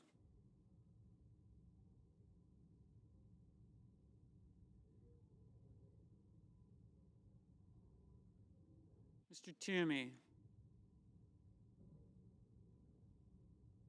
Mr. Tuberville, Mr. Van Hollen, Mr. Warner, Mr. Warnock. Ms. Warren. Mr. Whitehouse. Mr. Wicker.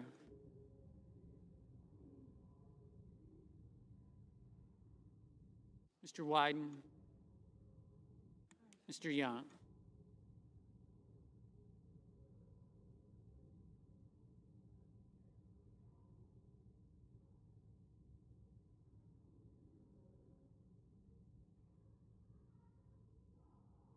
Senators voting in the affirmative: Cantwell, Kelly, Murray.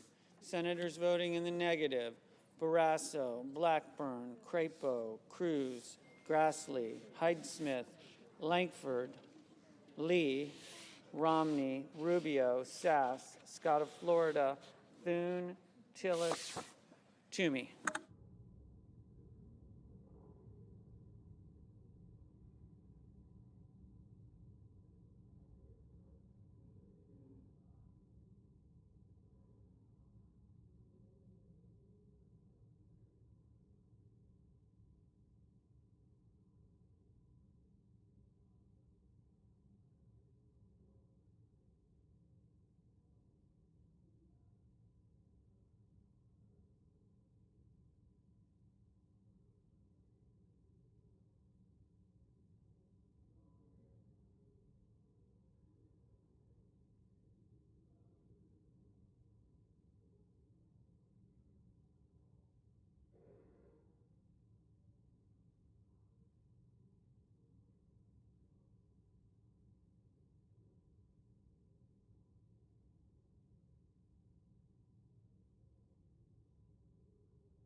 Mr. Blunt, no.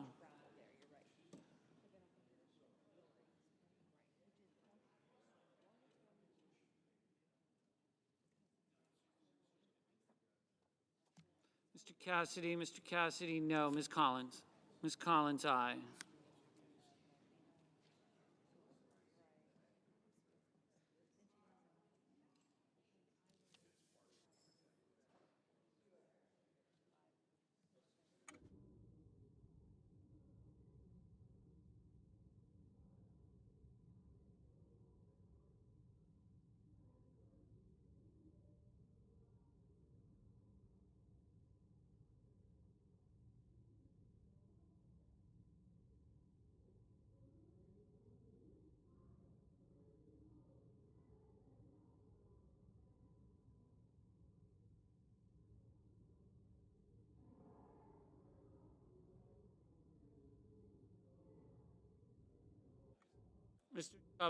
Mr. Tuberville, no. Mr. Coons, aye.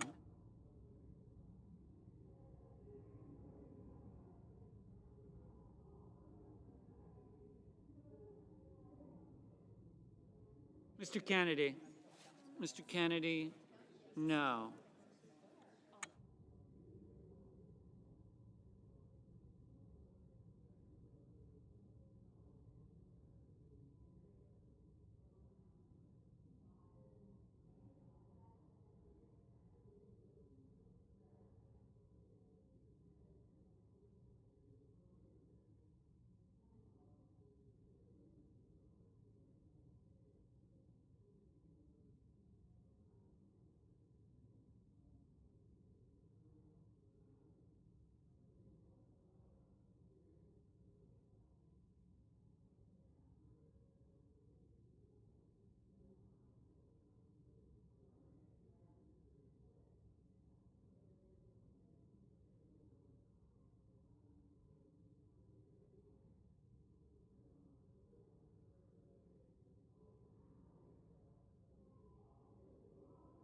Mr. Wicker, no.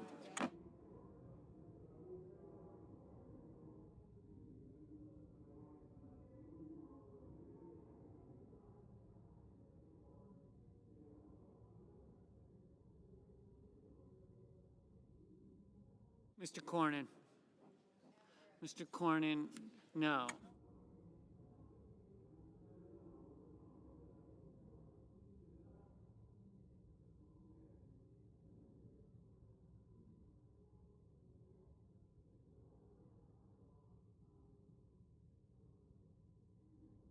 Mr. Marshall, no.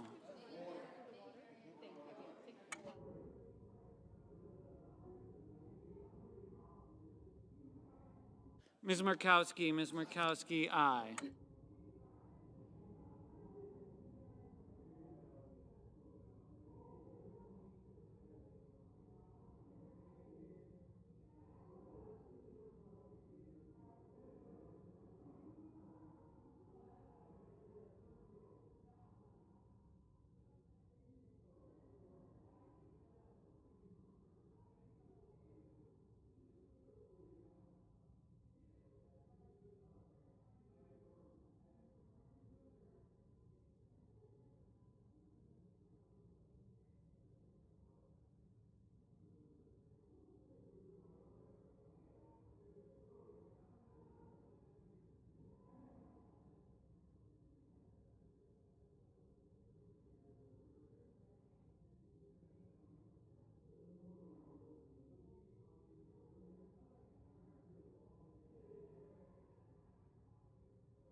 Mr. Manchin, aye.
Mr. Braun, no.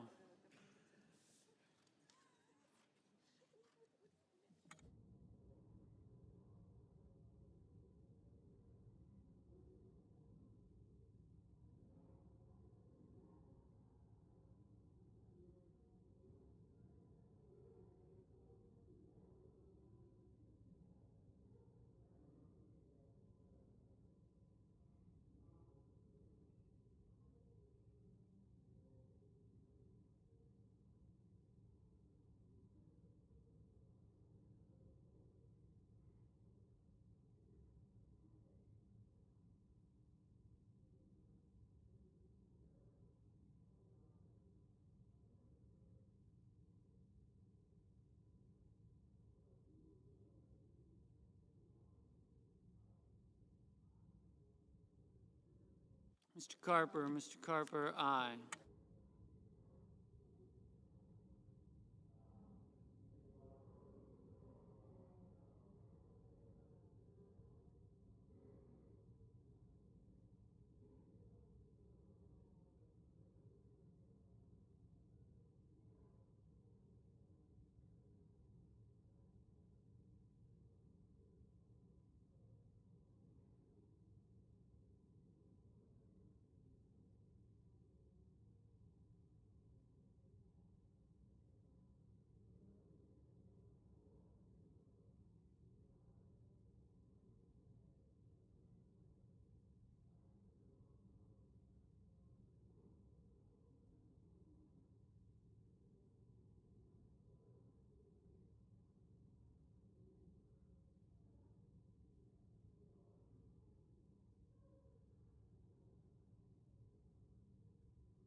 Mr. Hawley, no.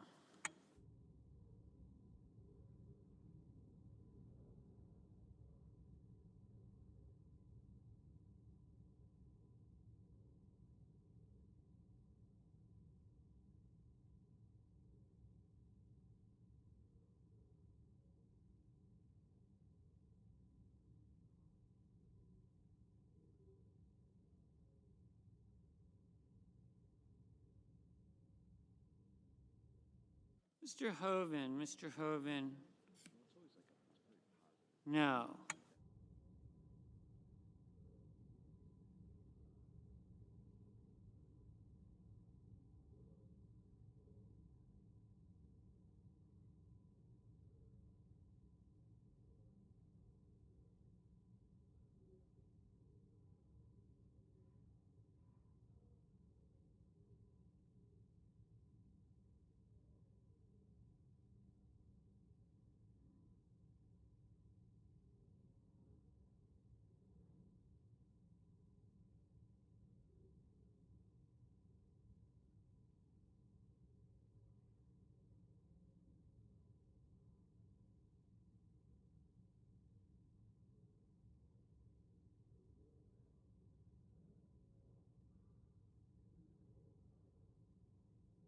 Mr. Scott of South Carolina, no.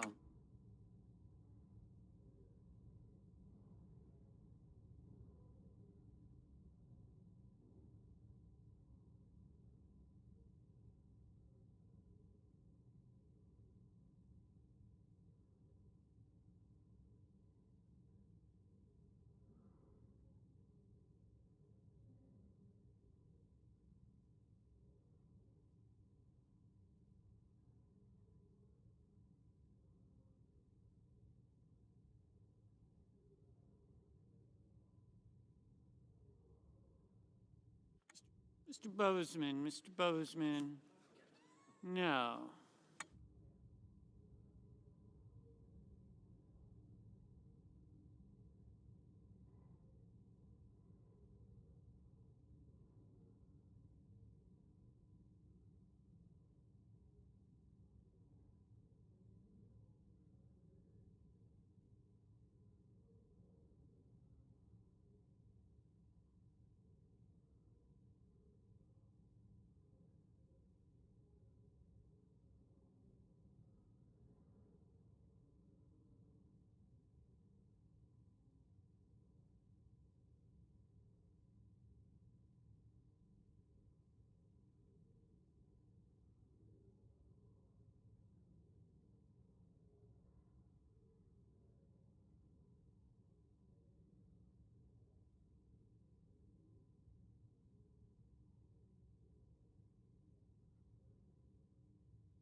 Mr. Booker, aye.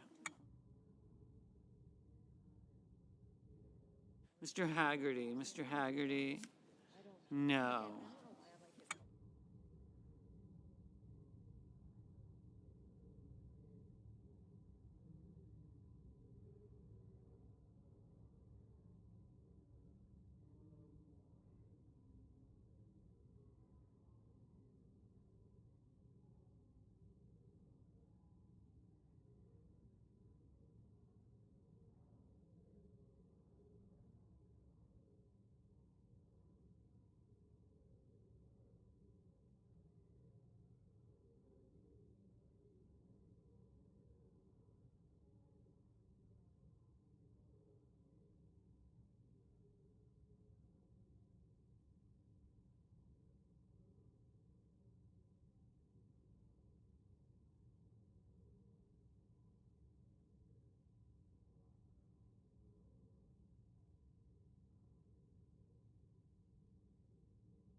Mr.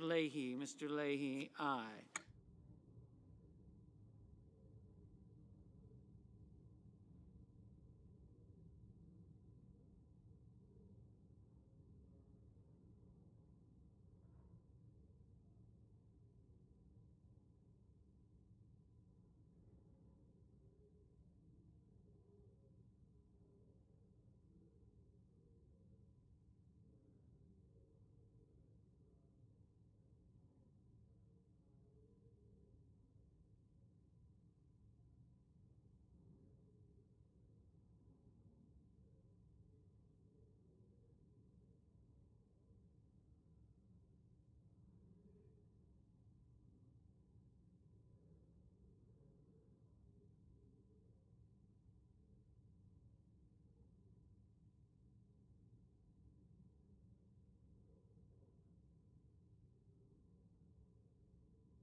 Ms. Duckworth, aye.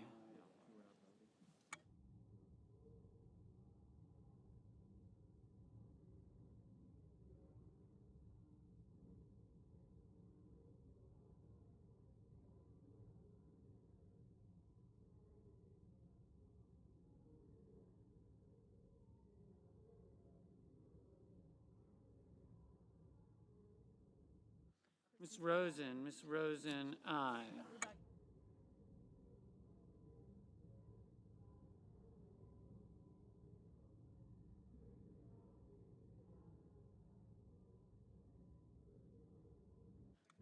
Mr. Hickenlooper, aye.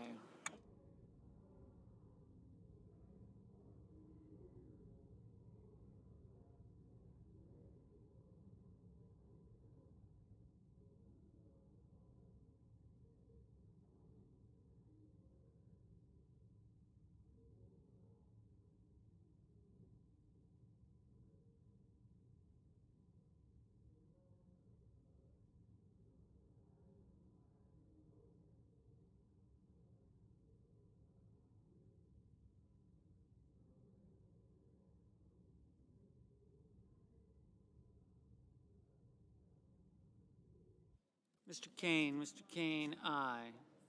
Mr. Brown, aye.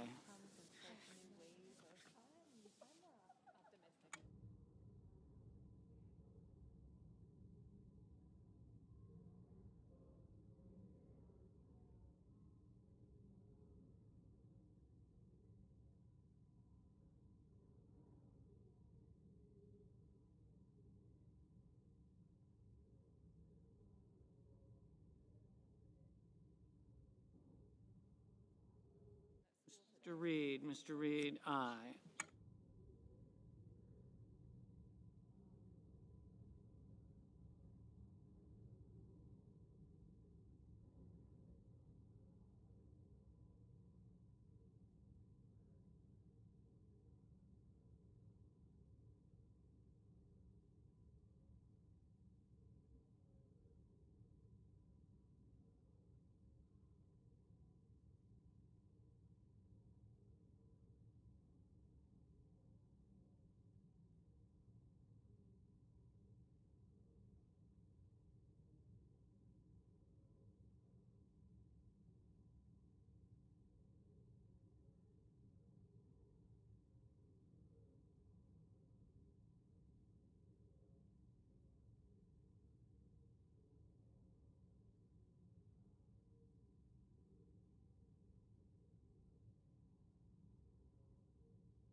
Mr. Casey. Mr. Casey, aye.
Mr. Wyden, aye.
Ms.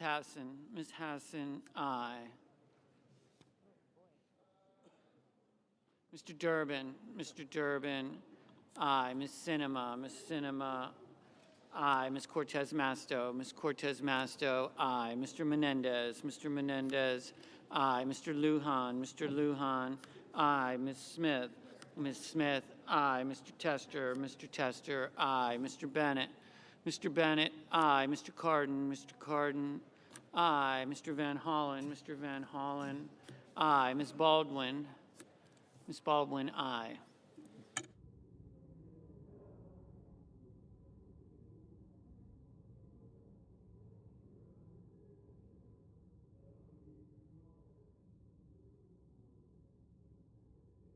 Mr. Young, no.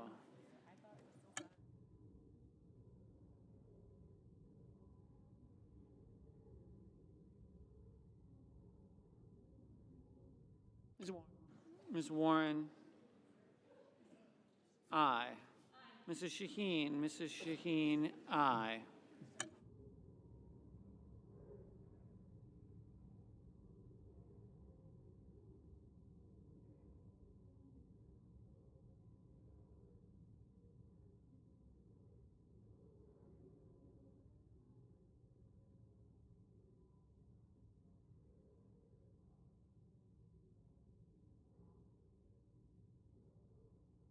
Mr. Sullivan, no.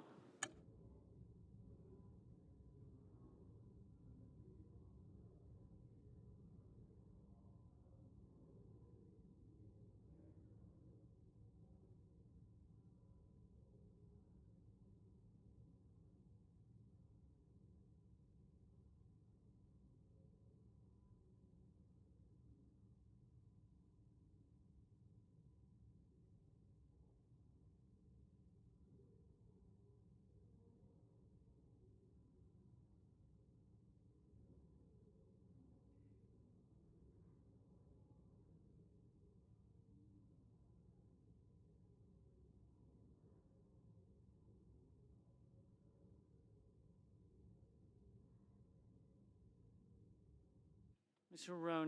Hirono, aye. Mr. Schumer, aye.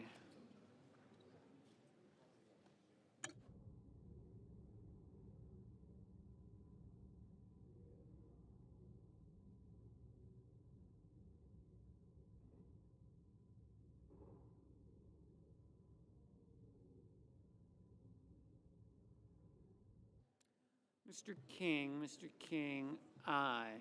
Mr. Markey, aye. Mr. Padilla, aye.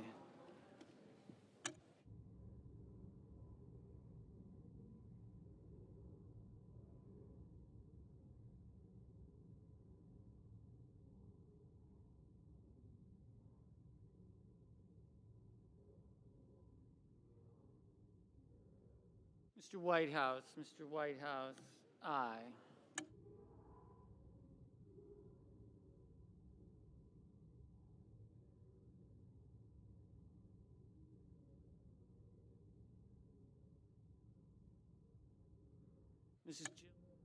Mrs. Gillibrand, aye. No.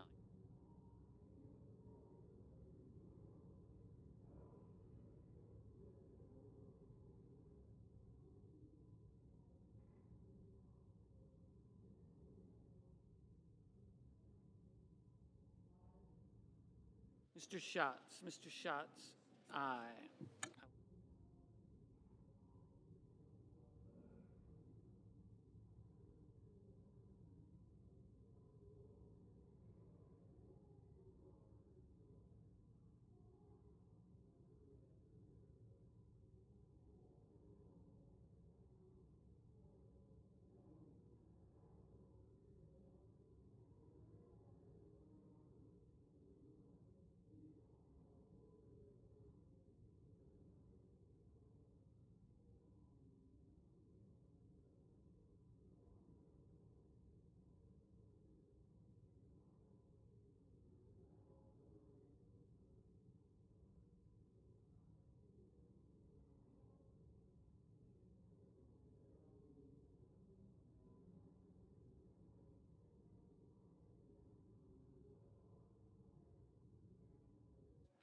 Mr. Warnock. Mr. Warnock, aye.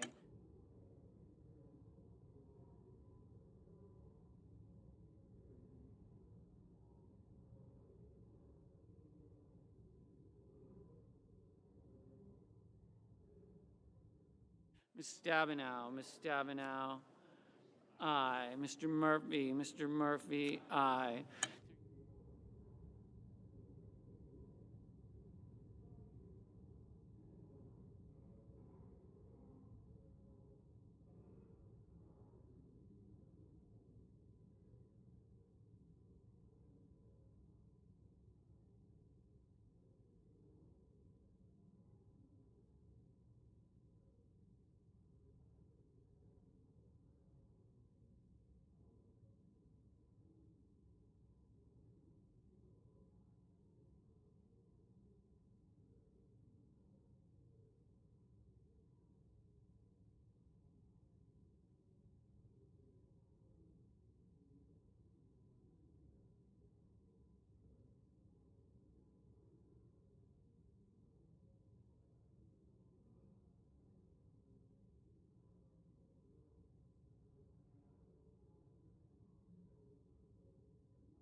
Ms. Klobuchar. Ms. Klobuchar, aye.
Mr. Blumenthal. Mr. Blumenthal, aye.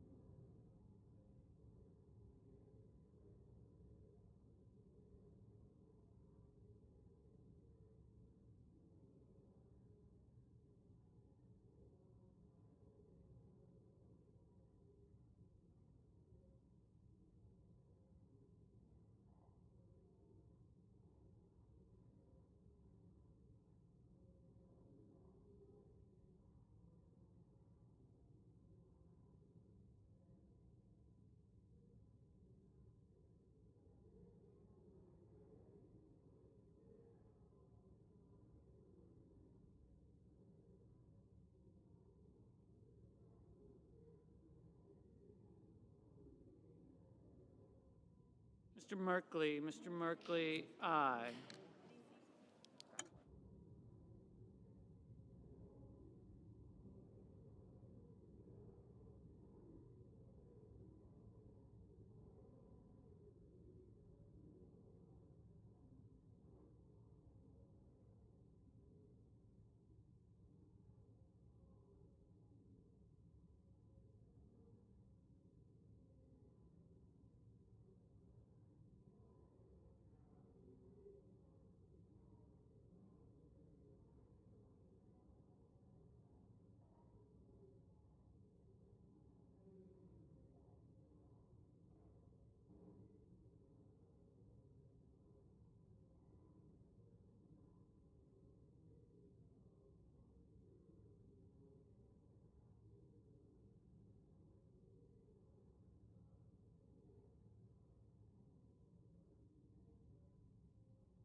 Mr. Heinrich. Mr. Heinrich, aye. Ms. Klobuchar. Ms. Klobuchar, aye.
The yeas are 47, the nays are 30. The motion is agreed to.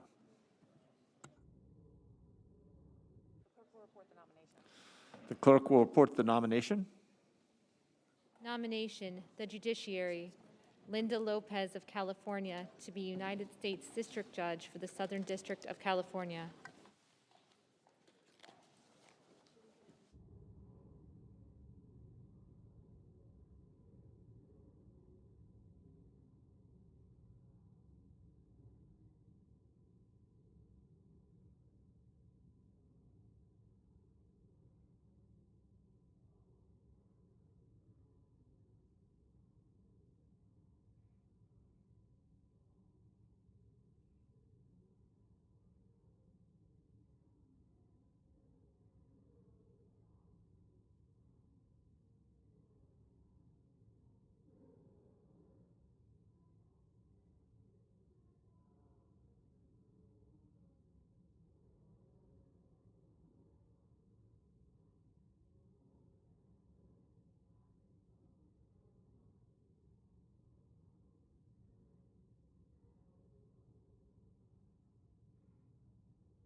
Mr. President.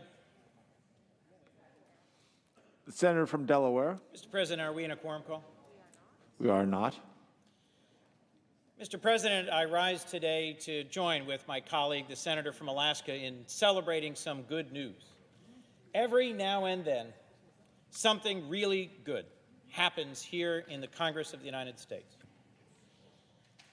Many of us know the story of ALS, a particularly cruel and brutal disease, a disease that attacks the body but not the mind, and whose victims, while they steadily lose their ability to control their muscles and their movement, suffer a sort of living death that until you have seen it up close, it is hard to appreciate just how cruel this disease is. And Mr. President, last week, 423 of our House colleagues, members of the House of Representatives, voted to send the Act for ALS Act here to this Senate. And last night, we here in the Senate unanimously sent that bill to President Biden's desk for his signature. I have to start, I want to start, by thanking my dear friend and colleague, the senator from Alaska. She has been a tireless, passionate, capable advocate, and without her, this would not have happened. For those who question whether bipartisanship can still deliver results that matter, this senator, this bill, this moment proves that it can and it does. We're grateful to our lead co-sponsors over in the House, Congressman Quigley and Congressman Fortenberry, but frankly, the story behind this moment is the incredible advocacy of the ALS community. They are the reason that the bill got drafted, the bill got introduced, the bill got marked up, the bill passed the House, and that here in the Senate some obstructions were overcome with remarkable force and swiftness. I'm just briefly going to mention the tenacity and the strength and the capability of some of the folks who've been my role models in this work, and then I'm going to yield to my friend and colleague from Alaska, and she'll also speak about it. I just do also briefly want to say that Act for ALS is not just some resolution. It's not just some commemorative act. This will deliver $100 million through a newly authorized FDA rare neurodegenerative disease grant program. It will fund critical research. It'll improve coordination between the federal, academic, and private sector researchers. And more than anything else, it will give people hope.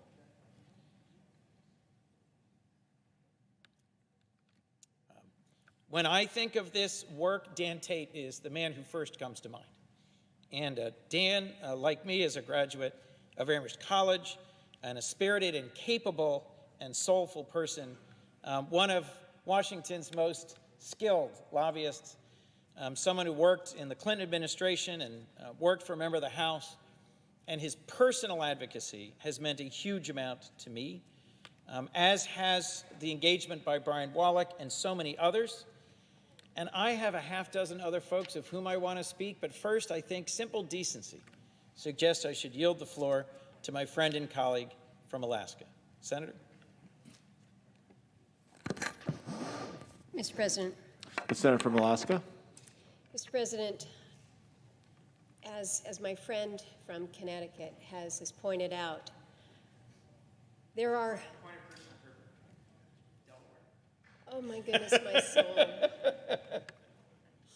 Mr. President, may I strike that erroneous introduction? Stricken. To thank my dear friend from Delaware, always Delaware, but truly a friend on many different issues, but a man who I have come to know is motivated not by the politics of what goes on in this body, but by the passion and his interest in doing good policy and doing good things for people. And what we are speaking to today, recognizing the significant passage of the Act for ALS Act that happened last evening, unanimously, as he has pointed out, that this is not only good for the body, if you will, to say we were able to move good legislation forward, good policy legislation forward, but this is a gift. This is a gift of hope for those who live with ALS, for those families who are part of that journey of those who live with ALS. ALS, as Senator Coons has noted, is an awful, awful disease. Some would suggest, and I certainly would, that it is probably the worst disease to be afflicted with, when your body literally closes in on you while your mind is still active and vibrant. I have a very personal connection to ALS. I think many of us have very personal connections to ALS. I don't like the fact. Will the senator suspend? Certainly. Can we have a little quieter? Maybe the discussion can leave the well. Thank you, Mr. President. I wish that we didn't have these personal connections to this hideous disease, but we do. And that connection allows us to learn and understand a little bit more about it. And I think the most heartbreaking thing that I realized when my family member was diagnosed with ALS, my cousin's husband, was that there was no treatment. There was no hope. There was no hope. I'm not suggesting that the Act for ALS is the end-all be-all. I wish that we could stand here and say that. It is not. But what it is a glimmer of hope. I want to read just a couple sentences from an email that I received last evening when I was able to share this good news that this bill was passing unanimously through this body. And my cousin Jen says, the passage of this bill will bring real, tangible hope to people living with ALS and those to be diagnosed. In this ALS world right now, there are no effective treatments. All we have is hope. This bill changes everything. It will bring real, tangible hope and treatments to people living with ALS. We've never had that in this disease. We haven't found the cure. We haven't found the treatment. But what we are providing today is that first step forward, a tangible step forward to the hope. Because every day, those who are living with ALS and their loved ones who live through this disease with them have to hope and pray every single day that today is going to be the day. Today is going to be the day that we can slow this, that we can halt this. Mr. President, there are some extraordinary heroes that have been involved with this fight over the years. They're everyday people. They got into it not because they were paid lobbyists. Most of them got into it because they had lived through ALS. They had lost a loved one to this disease. And rather than to give up and give in and be too tired to carry on, they said, I'm going to commit so that no other families have to feel this helplessness. And so you've got some amazing people. You've got a group out there, the I Am ALS team, extraordinary advocates. Senator Coons has mentioned Brian Wallach and Dan Tate. The two of them led it on any kind of a measure. I wish that the senator from Delaware and I could say that we single-handedly got every single one of those co-sponsors, but it was these advocates, it was these grassroots individuals, it was everybody that I just named, Dan and Megan and Jenny and Deb and Sandy, who made these calls, who were relentless, and when the politics did intervene, they were unleashed and passionate in their advocacy. And I think this is a good lesson to us, that when those who are intimately and passionately involved, that you can make a difference. You can move legislation. You can move mountains. Last thing I want to say before I turn back to my colleague here. There's a lot of people who are not part of an organization, but who have just felt compelled to speak up. We heard voices from around my state. Marcel was from Sitka, Douglas from Anchorage, a gentleman by the name of Mike, also from Anchorage. The calls, the letters, the emails that we got, I know all of our colleagues received the same as well. So this again, was an effort that was so personal to so many. But the leadership that I think we saw come together with Brian Wallach, his wife Sandra, they were the founders there of I Am ALS. Brian was only 37 years old when he was diagnosed with ALS, 37, so super young. And he was told, 6 months, you've got 6 months to live. He is a father to 2 little girls, and he just said, we've got to keep fighting. We got to keep fighting for a cure that will allow him to raise his daughters with his wife. And I think it's fair to say that 4 years later now, Brian is just as determined, just as tireless an advocate for ALS and the ALS community.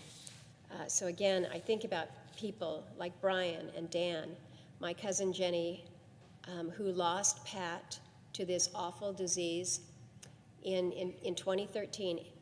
He'd lived with ALS for 8 years. Our family lived with ALS for those 8 years. And so the advocacy continues because of the passion for so many who have lived through a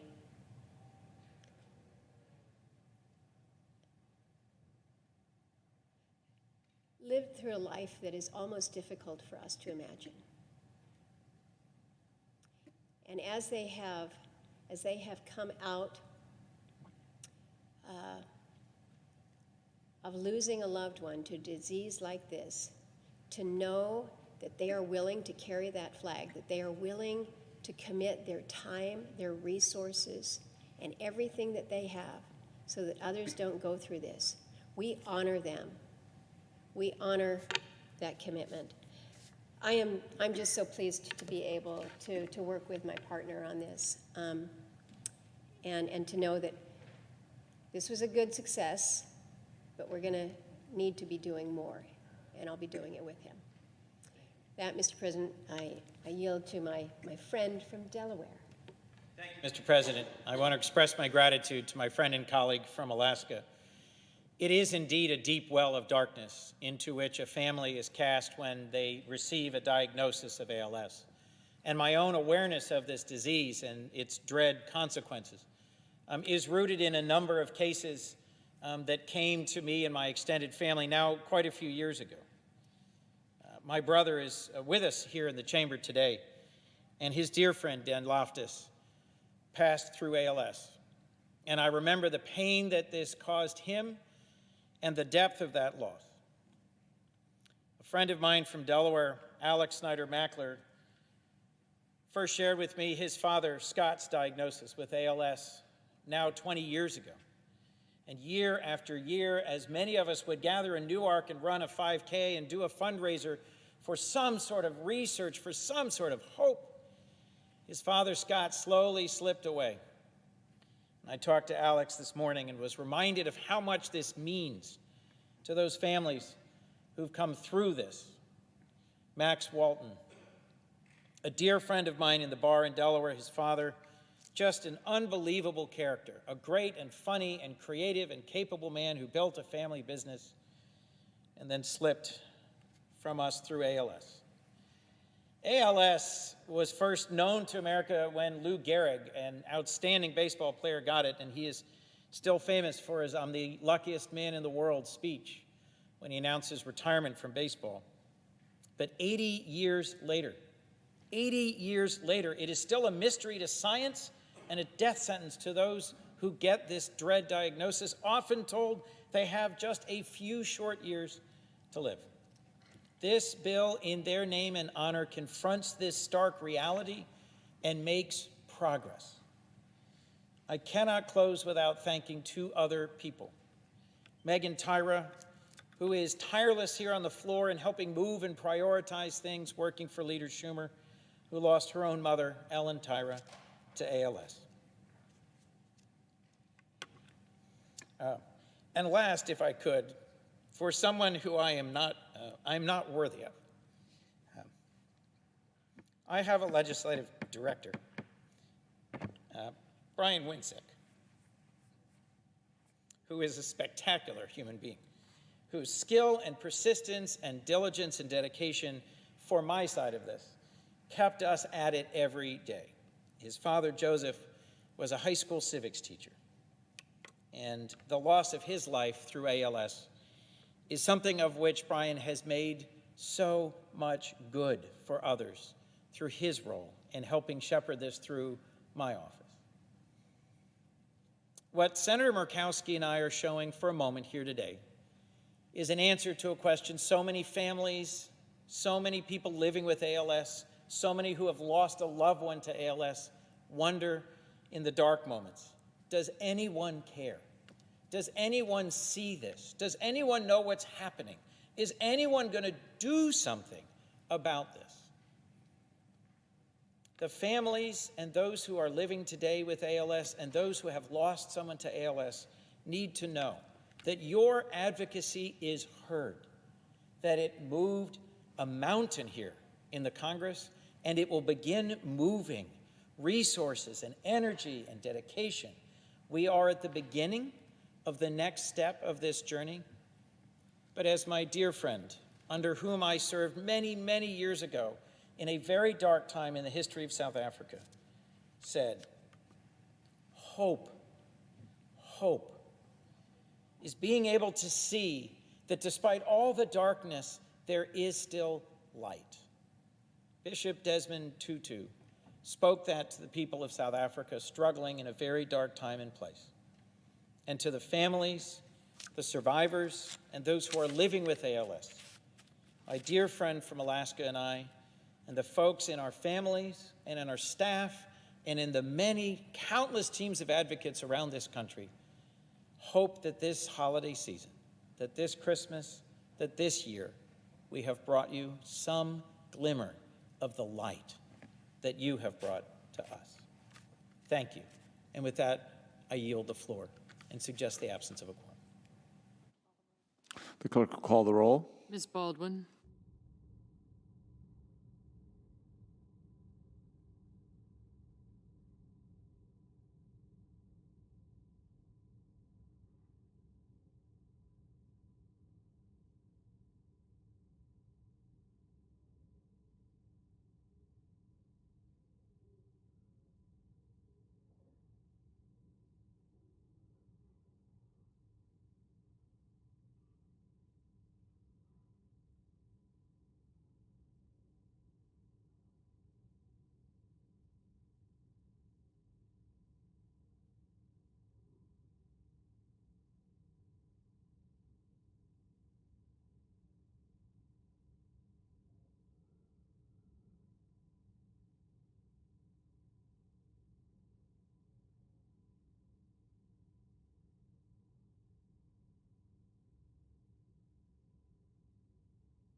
Mr. President.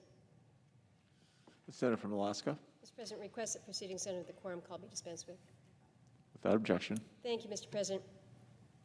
I think we here in the Senate, so many of us have the privilege to occasionally host military fellows, congressional military fellows. And I would like to take just a minute here to recognize the great work of a former member of my staff now, Air Force Lieutenant Colonel Randy Luddington. She spent the last year working in my personal office as part of the U.S. Air Force Congressional Fellowship Program. And she just concluded that fellowship program just last week and has moved on to her next assignment. But I think it's important to be able to publicly express my appreciation for the work that she did over the last year, and really for her service to the nation overall. For 17 years now, Randy has served in the U.S. Air Force. She was first an enlisted financial technician before she earned her commission and worked her way up to the rank of lieutenant colonel. But she had a level of exposure before coming to my office, certainly, these experiences being in different places around the world, leading airmen, advising commanders, really proved invaluable when she came to provide her expertise in my office. Not only has she spearheaded efforts legislatively, prepped me for the meetings and hearings, she really became a key member of our team, working with Alaskans, working with counterparts back here, but really serving them just as she would serve her own troops. When we were faced with a very chaotic withdrawal from Afghanistan, Randy was one of those that was really burning the midnight oil. She was putting in long days, long nights, answering calls from constituents and veterans that were seeking help. She was doing just that. She was there round the clock, sometimes just listening, offering words of support, other times just really helping to synchronize the efforts between people on the ground in Kabul, lining them up with departments, agencies here in Washington, doing everything that she could to try to help facilitate the needs of so many who were so desperate to get out.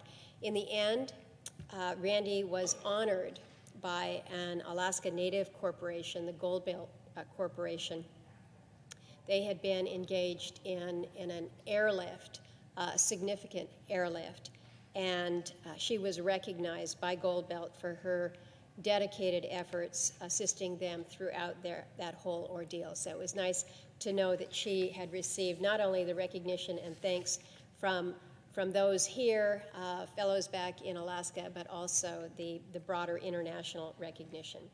So I take this moment to just express my thanks to Randy. It was a pleasure having her in my office.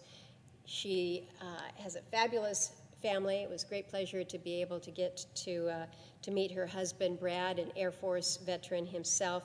They've got three super great little kids, Charlie, Ryan, and Graham. But I wish Randy and her family nothing but the best as she moves forward with her military career. I feel very fortunate that we get some of our nation's best who are able to take kind of a little bit of a detour through their professional trajectory in the military to come here, work with us, share their level of expertise, and also educate themselves on the internal process, but as we have here. But I was, again, very fortunate to have her as part of my team. I think we should all be proud to know that it is leaders like her that comprise our military. So, again, thank you, Randy, for what you have done for our country, and what you have done to help Alaskans. And with that, Mr. President, I yield the floor and suggest the absence of a quorum. Clerk will call the roll. Ms. Baldwin.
Mr. President, Senator from Nebraska. are we in a quorum call? We are. I request unanimous consent to vitiate the quorum call. Without objection, so ordered. The senator is recognized. Thank you, sir. Mr. President, according to ProPublica reporting, Purdue student from China, Kong Zhihao, who goes by the nickname Moody, wrote an open letter condemning the Chinese Communist Party for killing dissidents in Tiananmen Square in 1989. We all know the famous image of the man who stood courageously, not in front of one tank. Most of the images that ran U.S. newspapers were one guy standing in front of a tank. And if you just look at that image, you could assume that the tank commander is some nut job who decided he was going to torment this kid. But if you actually look at the image as you can through U.S. photo archives and you pan back out, that first tank is one tank in a long, long, long, long line of tanks coming that this man stands courageously in front of. It's not one nutjob tank commander looking at this guy in Tiananmen Square. It is an autocratic government that's scared to death of the courage of free people. And that man stood there courageously as the Chinese Communist Party was murdering students in Tiananmen Square. The Purdue graduate student, Moody, decided to write an open letter about that, reminding students in America and around the world of what happened in Tiananmen Square. Well, guess what happened next? After Moody published his essay, China's secret police decided to go visit his family and intimidate them so that they might put pressure on him, asking him, commanding him, coercing him, twisting the arms of his parents and loved ones to stop talking about the truth about what happened in Tiananmen Square in June of 1989. When Mr. Kong refused to back down, other Chinese students at Purdue, not Chinese students in Beijing, Chinese graduate students at Purdue decided that it was their obligation to harass Mr. Kong. They pursued him around campus, and they threatened to report him to the Chinese embassy. Think about that for a second. What do we think about embassies as for? 200 countries around the face of the earth, and when you're traveling and you have a lost passport or you suffer some petty crime or you have a family member that has a medical emergency back home, you call up your embassy for help because you think these are people who love you. You're in a foreign place and you don't maybe speak the language, and the embassy's there to help you navigate a world where you might not know the language, the laws, or the customs. Well, what happened in the United States, a freedom-loving place, is that these Chinese students, Chinese nationals here in school at Purdue, decided that they thought it might be their job to contact the Chinese embassy to tattle on Mr. Kong because the man had the courage to tell the truth. He'd spoken online, he'd written online, he'd been involved in dissident events. So what happened then, besides his parents being harassed by the Chinese secret police, and besides graduate students following him around campus to intimidate him and threaten to report him to the embassy, WeChat decided that they needed to block and suspend his account to cut off his communications with the outside world. A few days before he was scheduled to speak at a Zoom commemoration of the Tiananmen Square massacre, the secret police went to visit his parents again, reminding them that they needed to make sure he put an end to his activism, read truth-telling. It's convenient for Americans to look the other way and stay silent in the face of this. We've seen many American professional sports leagues. We've seen Hollywood companies lusting after Chinese middle-class markets.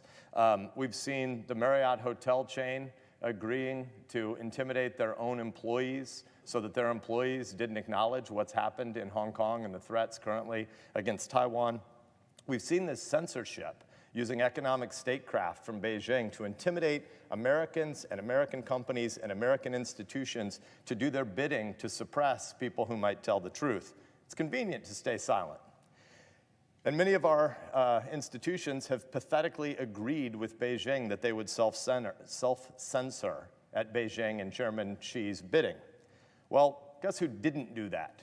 Purdue University decided they were not going to do that. So there's a lot of bad stuff happening in the world because of the expansionistic desires of the CCP, and we have a lot of Americans and American institutions who are willing to be complicit in the CCP's desired expansionism, but Purdue didn't, and so we should pause today just for a minute and celebrate that good news. We should celebrate that courage. Mitch Daniels, former governor of Indiana, current president of Purdue, decided that this was not okay, and it was important to tell the truth about this fact, what had happened, and that this wasn't okay. So I'd like to read into the congressional record today President Daniels' letter to the Purdue campus 36 hours ago, because we need a hell of a lot more truth-telling like this in American life. Here's Mitch Daniels and the Purdue leadership on behalf of not just Purdue, but American values. Dear Purdue students, faculty, and staff, Purdue has learned from a national news account last week that one of our students, after speaking out on behalf of freedom and others martyred for advocating for freedom, was harassed and threatened by other students from his own home country, in this country. Worse still, this student's family, back home, in this case the home being China, was visited and threatened by agents of that nation's secret police. We regret that we were unaware at the time of these events and we had to learn of them from national sources.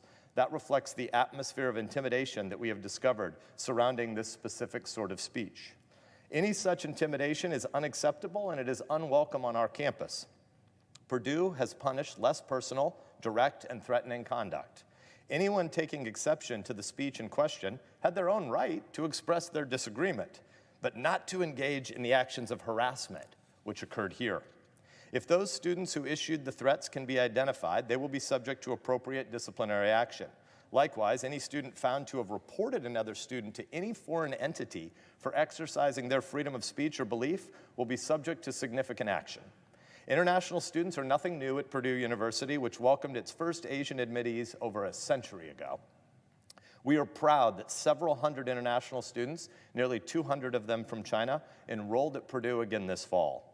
But joining the Purdue community requires acceptance of our rules and values, and no value is more central to our institution or to higher education generally than the freedom of inquiry and expression. Those seeking to deny those rights to others, let alone to collude with foreign governments in repressing them, will need to pursue their education elsewhere. Sincerely, Mitch. Mr. President, Chairman Xi is a coward, and he sends his goons to intimidate people for telling the truth. That is who Chairman Xi is. He doesn't believe in the dignity of people. He doesn't believe that they're image bearers of God. He doesn't believe they have the rights of free speech, religion, press, assembly, and protest. He believes that you must intimidate college students for telling the truth if they're saying something to a small group of people 6,000 miles away. Chairman Xi is intimidated and he is scared. That student told the truth. We should celebrate that student. Mitch Daniels and Purdue University stood up to that kind of intimidation. We should celebrate that, because that's what American courage looks like, and we need a whole hell of a lot more of it. We need a lot more people to look like the Women's Tennis Association, not to look like the NBA. Thank you, Mr. President.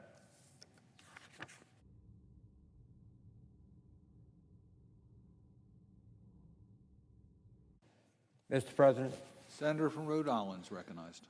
Mr. President, I rise today to pay tribute to General Raymond Odierno, one of the greatest commanders of his or any other generation of American military leaders. Ray served the Army and the nation with great distinction. He attended West Point, and following graduation, he went on to serve nearly 40 years in the Army, retiring as a four-star general. Ray's service took him around the world, from Germany and Albania to Kuwait and Iraq. He reached the heights of his career as the commander of all coalition forces in Iraq and as the tenure as the 38th Chief of Staff of the United States Army. Throughout his distinguished career, Ray was an inspirational force to the men and women he commanded and the leaders he advised. His character, professional skills, and abiding love and respect for those around him made him a preeminent soldier. His steadfast loyalty and commitment to his fellow soldiers and veterans was unwavering. I was privileged to work with Ray. His courageous leadership in so many demanding jobs leaves me with great admiration and gratitude. We were both West Pointers and both had the privilege of serving in the Army, so we shared many things in common. I recall first meeting Ray in Iraq when he commanded the 4th Infantry Division. I was immediately struck by his presence, his keen insight, and the mutual and profound respect he shared with his troops. His example of selfless service, dedication to his mission and his soldiers, together with his personal integrity and decency, sustained and inspired all who served with him. I also had the privilege of working closely with him while he served as Chief of Staff of the Army. He proved an innovative and resourceful leader who continued to focus on soldiers and their families as he maintained an Army on the most robust deployment schedule in our lifetime. Ray's love for his country was surpassed only by his love of family. His wonderful wife, Linda, and their 3 children, Tony, Katie, and Mike, and their beautiful grandchildren. I offer the Odierno family my deepest condolences on his passing and thank them for sharing Ray with us for so many years. The Odierno family's military tradition runs deep and strong. Ray's father was an Army sergeant in World War II, and his son, retired Army Captain Tony Odierno, also graduated from West Point. Tony served with distinction in Iraq before he was wounded there and came home and found other ways to serve. I know that legacy of service will continue and manifest itself in many different ways. Ray Odierno was a powerful, inspiring person. He dedicated his life's work to serving others, and his was a life well lived. He will be missed by all who have had the privilege to know him and to serve with him. Mr. President, I'm proud to honor the legacy of General Ray Odierno, and I know the members of the Senate will join me in recognizing the incredible contributions he made for our nation. And in words familiar to all West Pointers, and when our work is done, our course on earth is run, may it be said, well done, be thou at peace. General Raymond Odierno, well done, be thou at peace. Mr. President, I would yield the floor and note the absence of the quorum. The clerk will call the roll. Ms. Baldwin.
Madam President.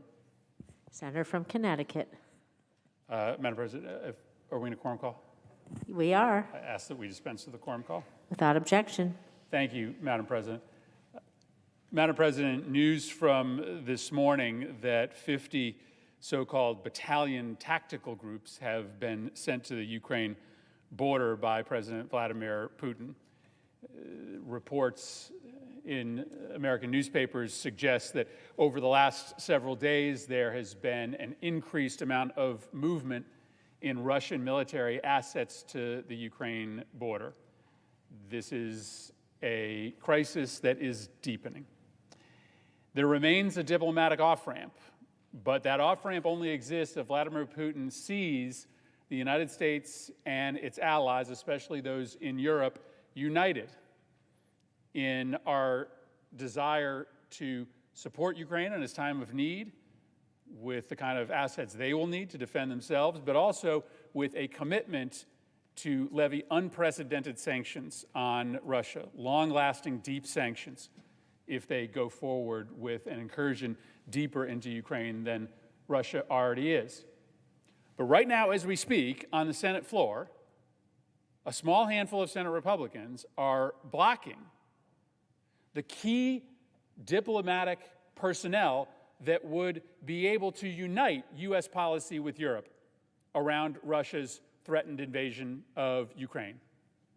And so I hear a lot of really strong-sounding press statements from many of my Republican colleagues, often the exact same Republican colleagues who are blocking these nominees, about how Joe Biden needs to stand strong for Ukraine. Well, at the same time, they are down here on the floor denying President Biden the personnel that he needs in order to enact a policy that can save Ukraine from disaster.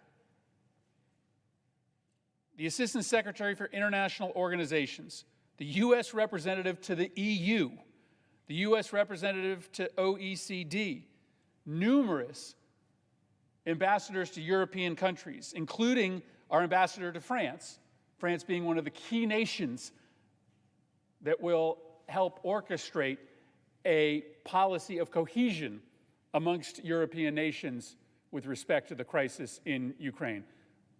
And so everybody sees what's going on here.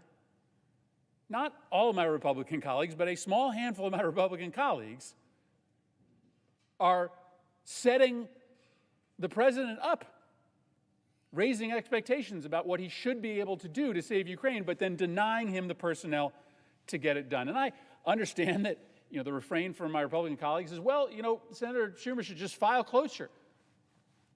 They know how this works. Cloture, because of our current rules, the whole process takes days. We have pages full of nominees that we have to do. We wouldn't be able to conduct any other business. The Senate has never run like this.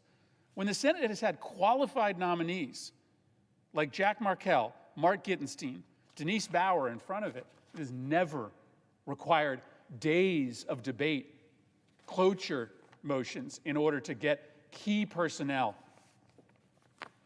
especially at times of need right now. I hope we get an agreement to move nominees, but frankly, time is running short for Ukraine. Time is running short for the Ukrainian people. And my Republican colleagues, the handful that are blocking these nominees, better decide whether they are interested in scoring political points or whether they're interested in standing up for the security of the United States and the security of the Ukrainian people.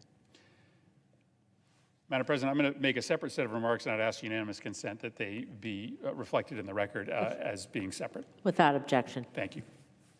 Madam President, when they made Edith Prague, who died Thursday at the age of 96, they broke the mold. I'm confident of this because in my 48 years on this earth, I have never, ever met another person like her. I knew Edith Prague as my colleague in the Connecticut State Senate, where she served from 1994 to 2012, retiring as the oldest member of that chamber at age 86. She was a friend of mine and a mentor.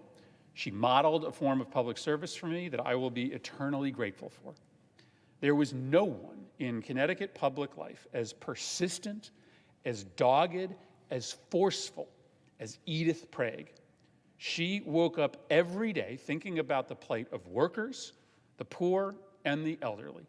She had an acute sense of the injustice done to those who labored in difficult jobs, those making poverty wages, and those people who were living on fixed incomes.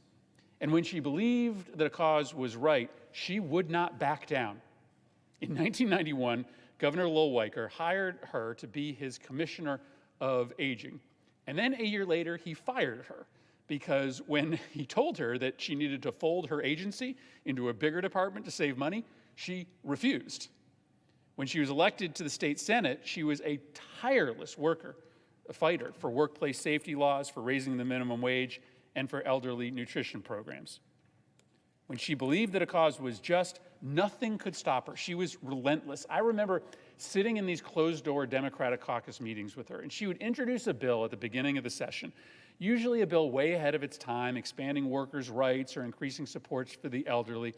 And every week at every meeting, she would argue the case. And she wouldn't stop talking until she had persuaded at least one additional state senator in the room to support her bill. At the beginning of the session, Senate leaders would tell her, no, Edith, we're not doing that bill this year, or no, we just can't afford it. And she just wouldn't listen. She never saw a stop sign. I've never seen anybody like this. She never saw a stop sign when there was something worthwhile to be done for the vulnerable. She would bring that bill up over and over and over again, and eventually she would just wear everybody down, and she would get it done. She was in her 70s when I met her, and she had twice as much energy and stamina as I did. She was a force of nature. The last major bill she passed, she was 86 years old. It was a landmark piece of legislation granting home care workers the ability to organize and collectively bargain. She fought for the bill's uncertain passage all year, and then she stood on her feet for 6 hours defending it in a marathon Senate debate. And she did all this with her trademark wide grin smile, her big laugh. She was a consummate pain in the ass, but everybody loved her because though she worked on issues of such gravity and seriousness and controversy, she brought such transparent outward joy to her work. She knew she was a pain, and she chuckled when people tried to push her aside because she just knew she was going to outlast them. I learned so much from her. She took me under her wing. She treated me so kindly when I came to the Senate as a naive 29-year-old. She believed in me, and her confidence meant the world to me.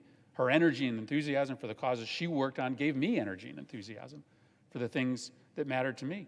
I think about her a lot when I work on the issue of gun violence. It wasn't one of the issues that drove Edith, but some days it's hard to keep going on an issue like this when so little progress is being made nationally. But then I think of Edith, who never, ever gave up when a thing was the right thing to do in her mind. And her memory will keep me going, and I know it'll keep a lot of other people going in Connecticut who knew her. Longtime political reporter Mark Pasniokis writes for the Connecticut Mirror. He wrote a beautiful story about Edith this week, and I'll close with what he wrote. Edith Prague did not go gentle anywhere. She lived Dylan Thomas's poetry, his belief that, quote, old age should burn and rave at close of day. She fought governors, fellow lawmakers, and most consistently, the notion of retirement, a status finally imposed on her by a confluence of strokes and concerns of family and physician. Quote, my only choice is to retire or drop dead. I have to retire. Believe me, I don't like it, Prague said when she finally left state employment as the 88-year-old Commissioner of Aging in 2014. Lots of people look forward to retirement, she said, but I'm not one of them. Edith was one of a kind, and the impact she left on people who knew her, like me, and the people who never met her, like those that she fought for, is indelible. I yield back.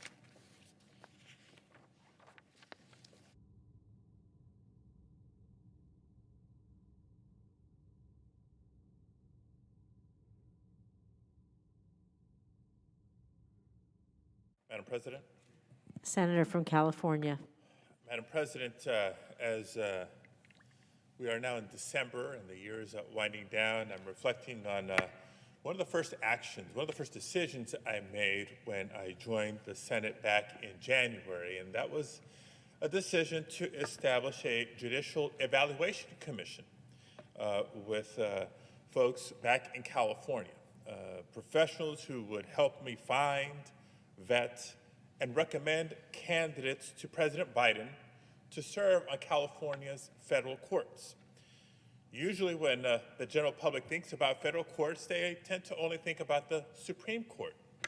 But as those who work in this body know that the vast majority of federal cases, indeed more than 99% of all federal cases, are decided at the district court or circuit court level. So as we go about our work to strengthen the justice system in America, I think it's important that we give proper attention and support to district and circuit courts. Flash forward to today and the items that we're working on literally as we speak. The nominees to every level of the federal judiciary by the prior administration, let me put it mildly here, were far from diverse, far from representative of our nation. And as a result, the federal courts and those who sit on the federal bench do not reflect the diverse, vibrant America that it serves. And I'm not just talking about gender. I'm not just talking about race and ethnicity. For too long, the bench of our federal courts has been dominated by corporate lawyers and former prosecutors. Now, prosecutors and corporate lawyers do contribute valuable and important expertise to the federal judiciary. That's why I've supported the nomination of some this year. But the judiciary also needs the knowledge and perspective of legal professionals who have taken different paths. Talking about public defenders who uphold our constitutional commitment that every person deserves fair representation and due process. Talking about public interest lawyers who defend fundamental rights and the rule of law. I'm talking about consumer and voting rights lawyers, labor and immigration lawyers, and local government lawyers who serve diverse clients and advocate for different interests and bring critical insights on how working class Americans interact with the law. We need all these perspectives in order to rebalance our federal courts and hopefully in the process rebuild and reaffirm public confidence in the fairness of their rulings.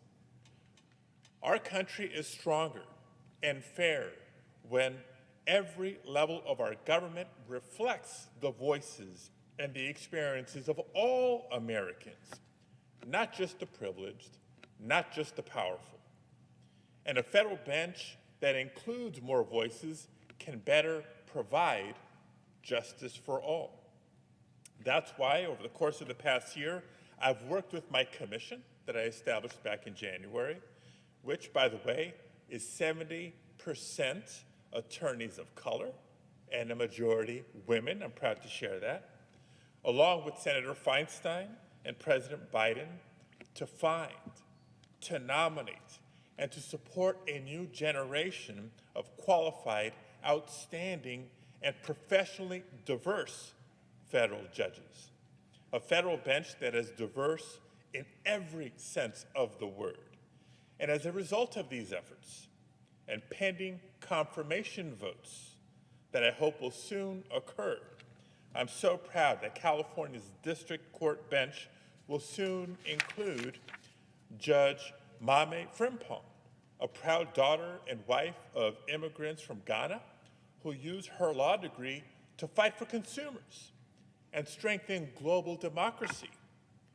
It will soon include Judge Jennifer Thurston, who earned her law degree as a night student while raising a family and spent a decade serving in county government. It will soon include Judge Jinsuk Ota, an immigrant from South Korea who spent nearly 10 years of her career helping to prosecute unfair business practices and to protect consumers from fraud. It will soon include Judge Linda Lopez, who spent more than 10 years as a public defender in San Diego. and it will soon include Judge Hernan Vera, the son of Argentine immigrants who spent a decade fighting for the disadvantaged and leading the nation's largest pro bono law firm.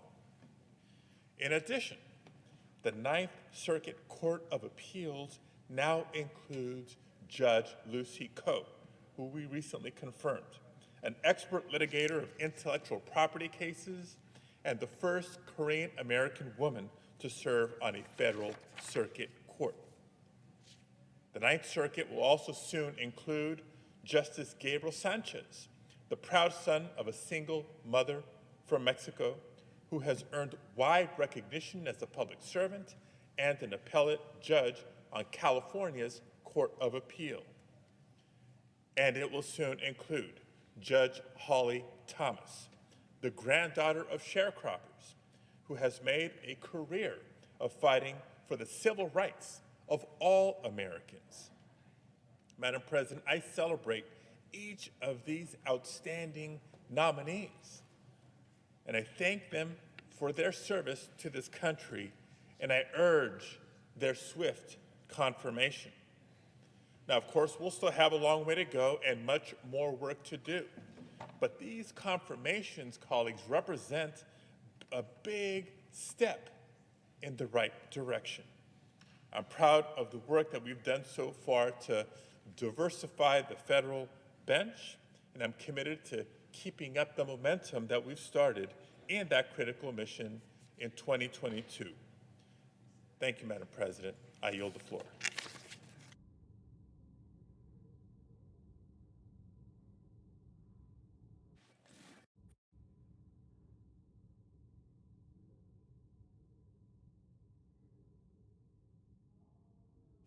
All post-cloture time is expired. The question now occurs on the Lopez nomination. Is there a sufficient second? There appears to be. The clerk will call the roll. Ms. Baldwin, Mr. Barrasso, Mr. Bennett, Mrs. Blackburn, Mr. Blumenthal, Mr. Blunt, Mr. Booker. Aye.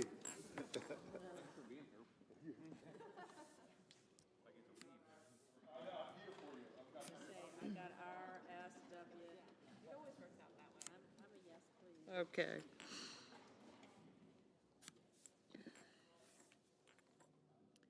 Mr. Bozeman, Mr. Braun, Mr. Brown, Mr. Burr, Ms. Cantwell, Mrs. Capito, Mr. Cardin, Mr. Carper, Mr. Casey, Mr. Cassidy, Ms. Collins, Mr. Coons, Mr. Cornyn, Ms. Cortez Masto, Mr. Cotton, Mr. Kramer, Mr. Crapo, Mr. Cruz, Mr. Daines, Ms. Duckworth, Mr. Durbin, Ms. Ernst, Mrs. Feinstein, Mrs. Fisher, Mrs. Gillibrand, Mr. Graham, Mr. Grassley, Mr. Haggerty, Ms. Hassan, Mr. Hawley, Mr. Heinrich, Mr. Hickenlooper, Ms. Hirono, Mr. Hoven, Mrs. Hyde-Smith, Mr. Inhofe, Mr. Johnson, Mr. Kane, Mr. Kelly, Mr. Kennedy, Mr. King, Ms. Klobuchar, Mr. Langford, Mr. Leahy, Mr. Lee, Mr. Lujan, Ms. Lummis, Mr. Manchin, Mr. Markey, Mr. Marshall, Mr. McConnell, Mr. Menendez, Mr. Merkley, Mr. Moran, Ms. Murkowski, Mr. Murphy, Mrs. Murray, Mr. Ossoff, Mr. Padilla, Mr. Paul, Mr. Peters, Mr. Portman, Mr. Reed, Mr. Risch, Mr. Romney, Ms. Rosen, Mr. Rounds, Mr. Rubio, Mr. Sanders, Mr. Sass, Mr. Schatz, Mr. Schumer, Mr. Scott of Florida, Mr. Scott of South Carolina, Mrs. Shaheen, Mr. Shelby, Ms. Sinema, Ms. Smith, Ms. Stabenow, Mr. Sullivan, Mr. Tester, Mr. Thune, Mr. Tillis, Mr. Toomey, Mr. Tuberville, Mr. Van Hollen, Mr. Warner, Mr. Warnock, Ms. Warren, Mr. Whitehouse, Mr. Wicker, Mr. Wyden, Mr. Young.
Senators voting in the affirmative: Booker, Cantwell, Padilla, Rosen, Sinema, Tester, and Whitehouse. Senators voting in the negative: Haggerty, Scott of Florida, and Tuberville.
Mr. Scott of South Carolina, no. Mr. Marshall, no.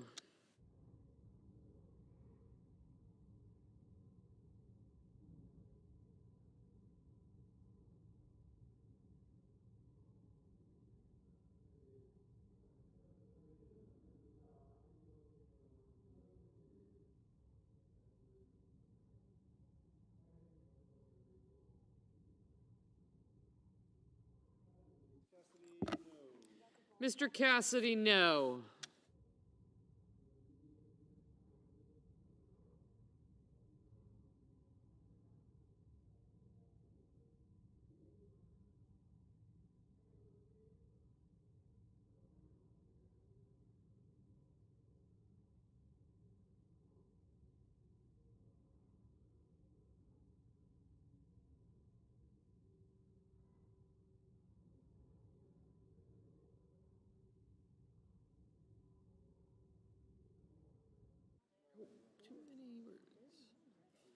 Mr. Sass, no. Mr. Leahy, aye.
Mr. Reed, aye.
Mr. Schatz, aye.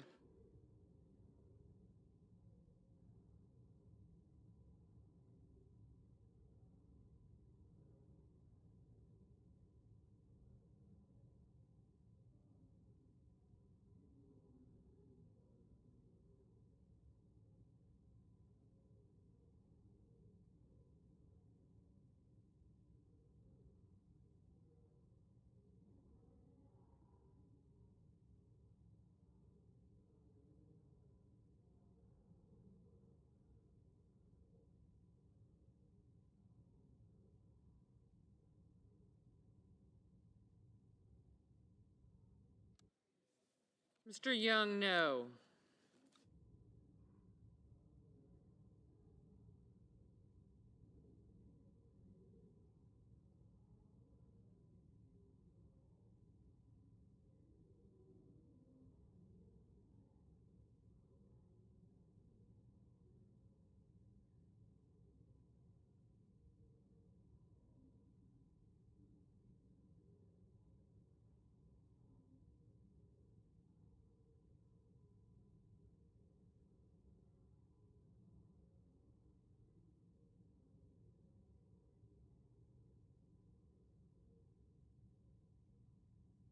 Mr. Durbin, aye.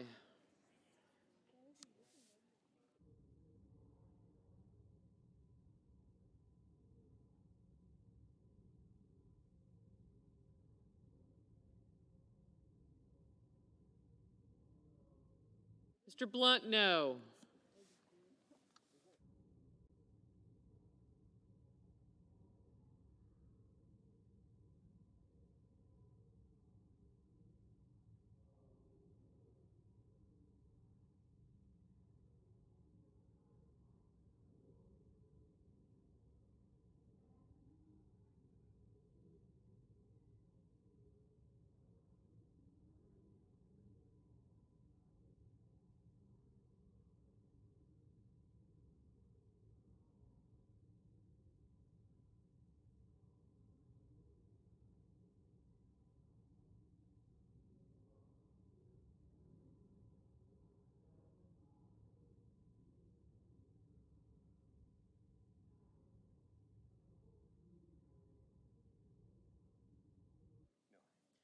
Mr. Lee, no.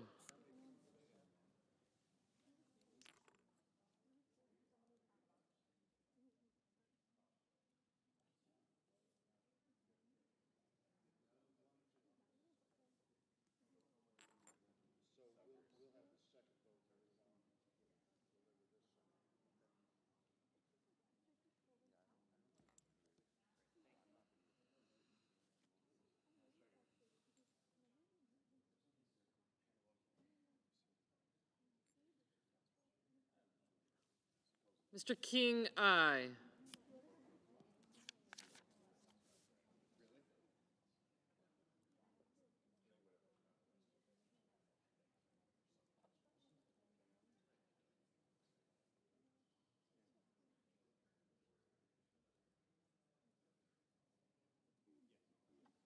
Mr. Grassley, no. Mr. Murphy, aye.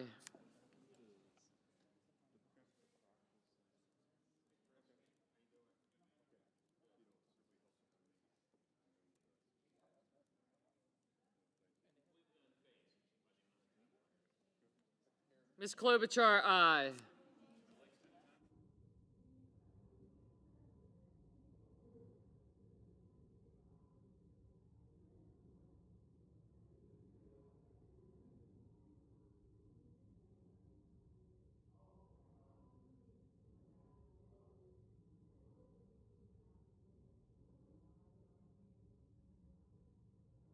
Mrs. Shaheen, aye.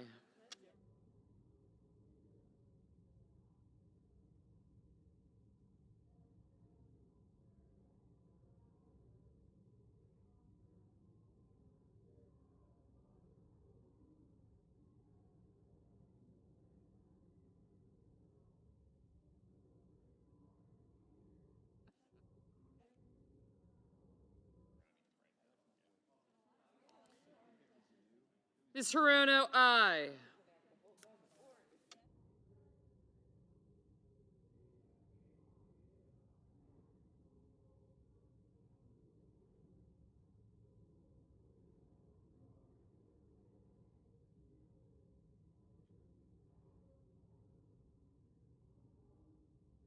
Ms. Collins, aye.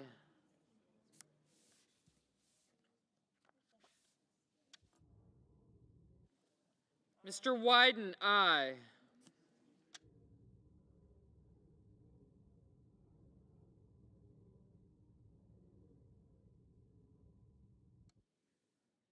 Ms. Baldwin, aye.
Ms. Warren, aye. Ms. Smith, aye.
Ms. Stabenow, aye.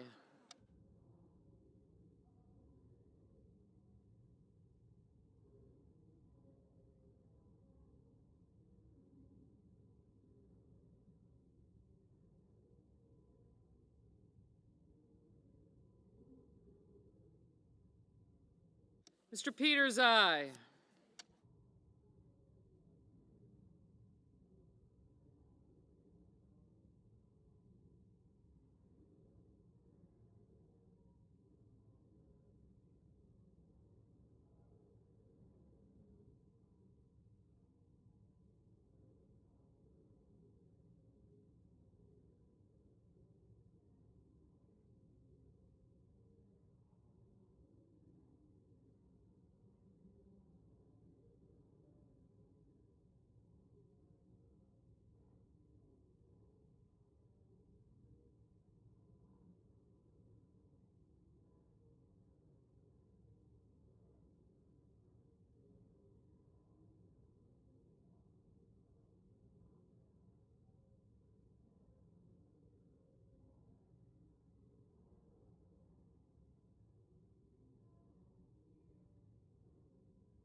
Mr. Heinrich, aye.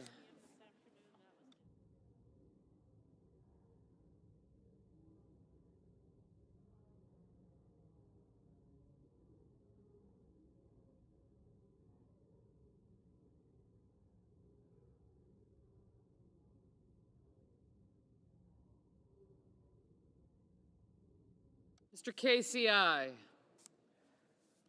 Mr. Cotton, no. Mr. Manchin, aye.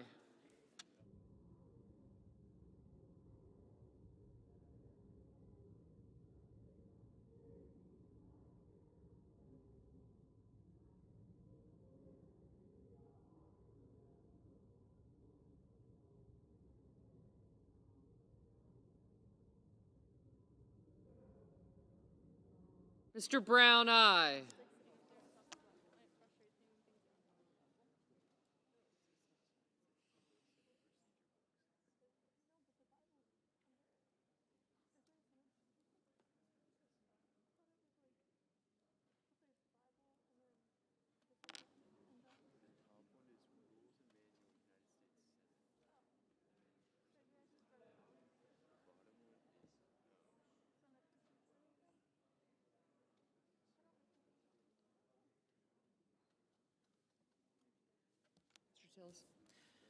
Mr. Tillis, no.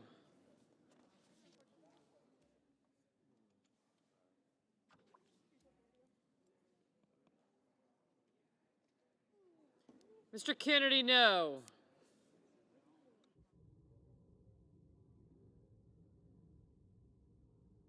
Mr. Warnock, aye.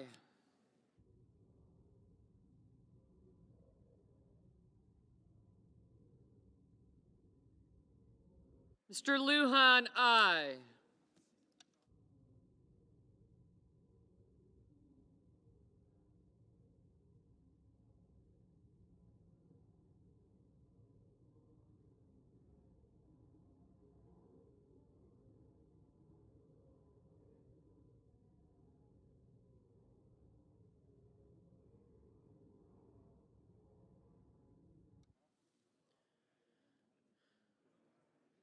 Mr. Thune, no.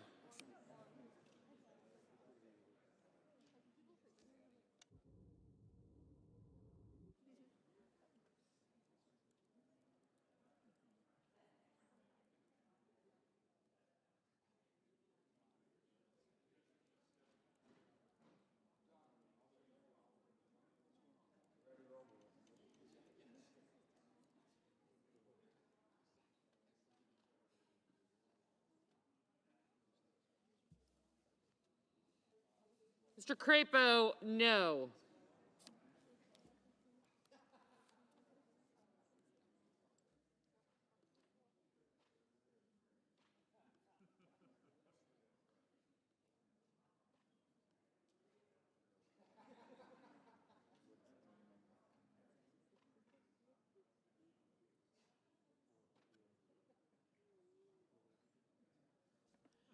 Mr. Merkley, aye.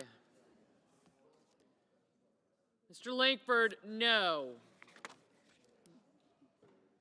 Mr. Cardin, aye.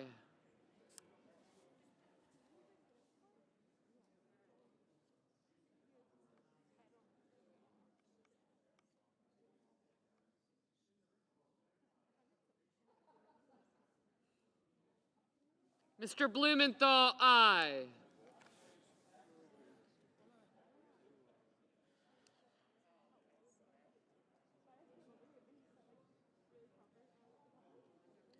Mr. Hoven, no. Mrs. Murray, aye.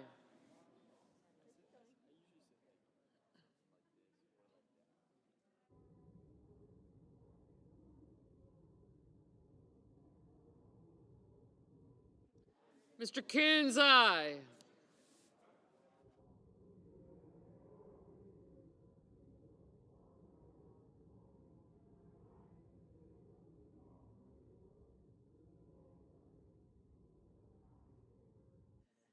Mr. Warner, aye.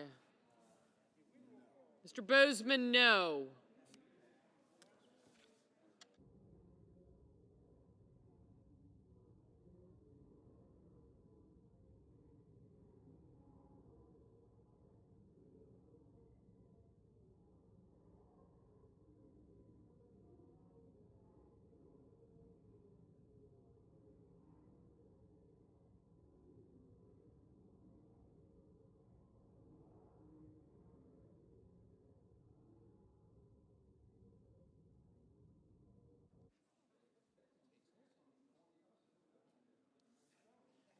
Mr. Braun, no.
Ms. Hassan, aye.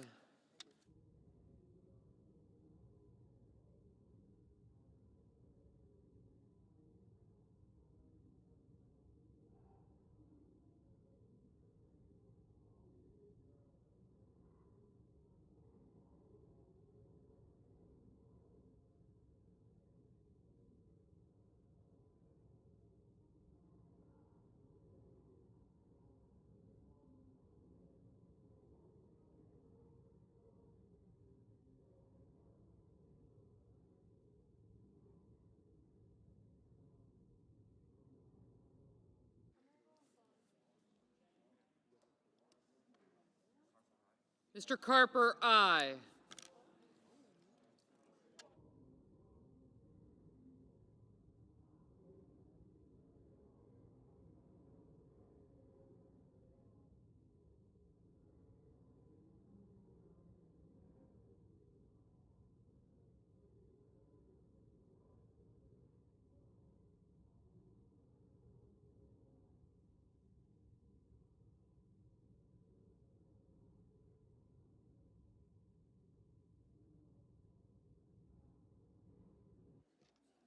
Mr. Van Hollen, aye.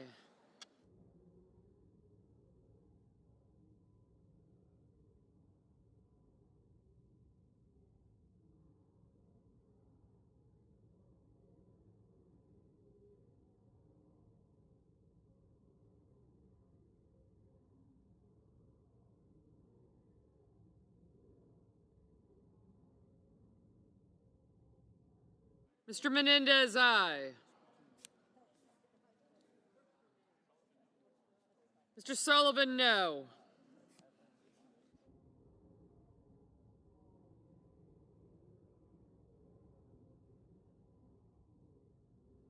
Ms. Duckworth, aye.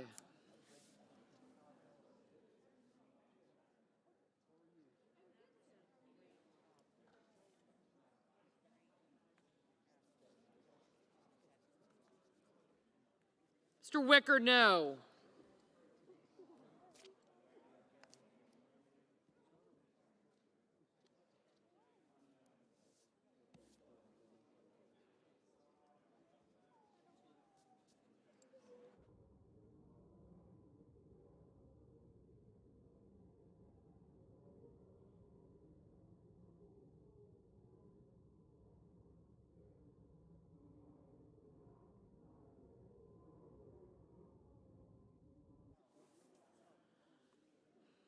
Mr. Hickenlooper, aye.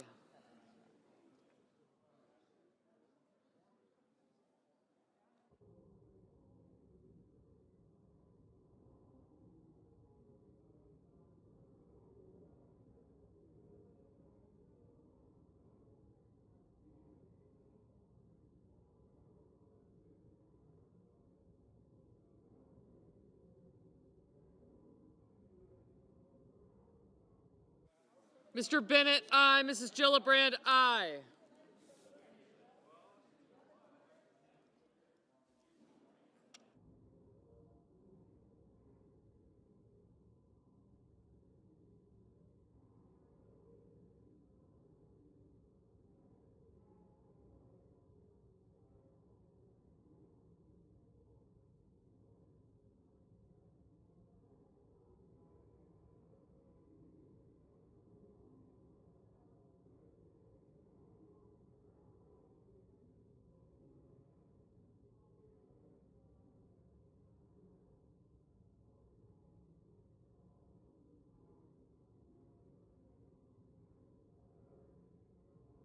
Mr. Markey, aye.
Mr. Rubio, no. It's extra.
Mr. Schumer, aye.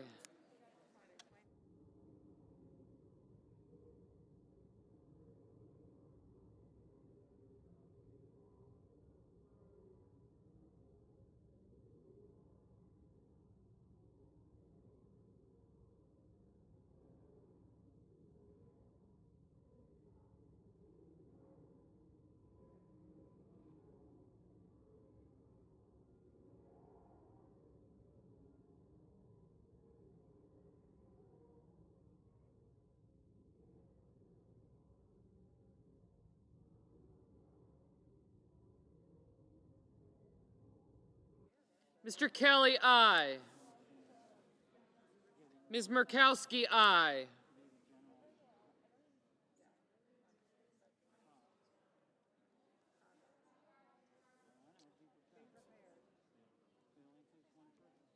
Yep.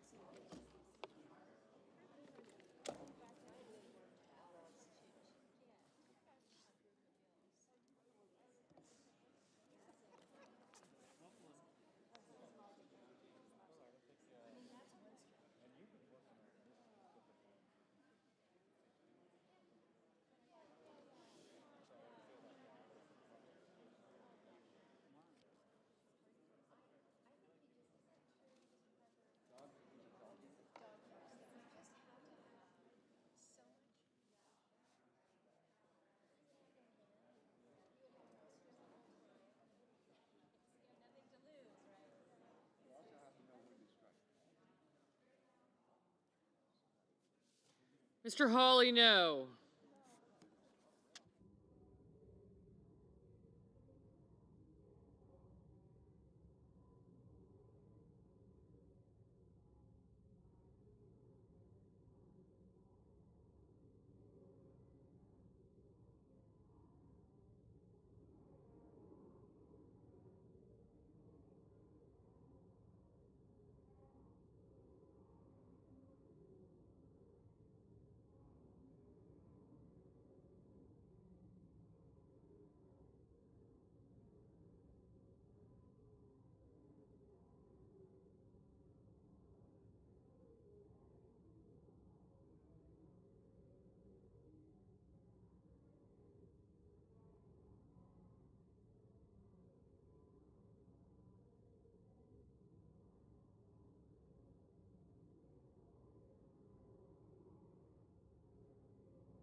Mr. Cruz, no.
Ms. Cortez Masto, aye. Thank you.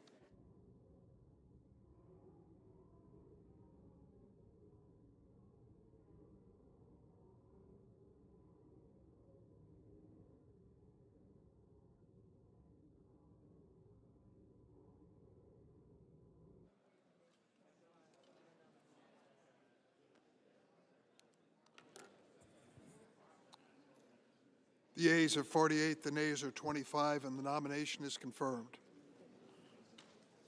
Under the previous order, the motion to reconsider is considered made and laid upon the table, and the President shall be immediately notified of the Senate's action. The clerk will report the motion to invoke cloture. We, the undersigned senators, in accordance with the provisions of Rule 22 of the Standing Rules of the Senate, do hereby move to bring to a close the debate on the nomination of Executive Calendar Number 579, Jinsuk Atta of California, to be United States District Judge for the Southern District of California, signed by 19 senators.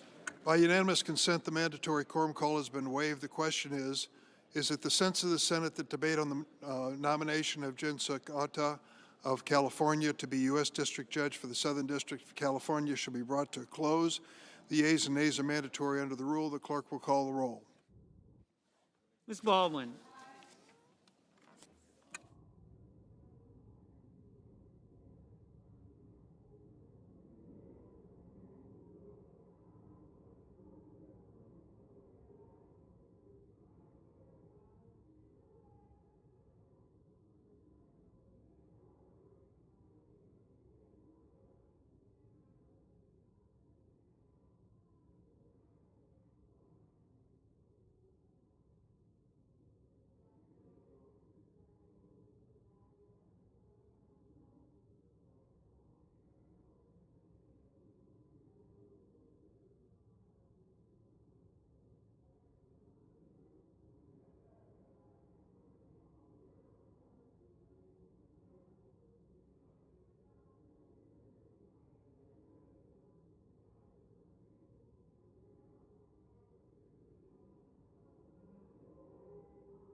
Mr. Barrasso.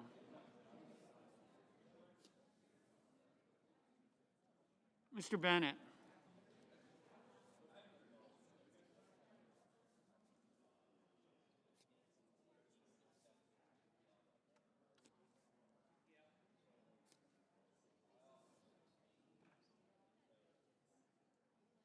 Mrs. Blackburn.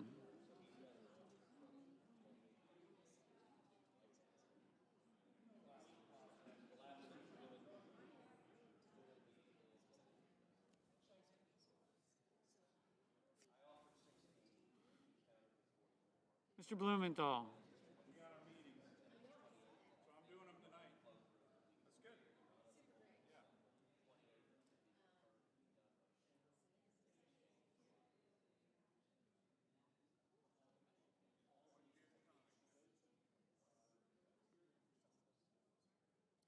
Mr. Blunt. Mr. Booker. Mr. Bozeman. Mr. Braun.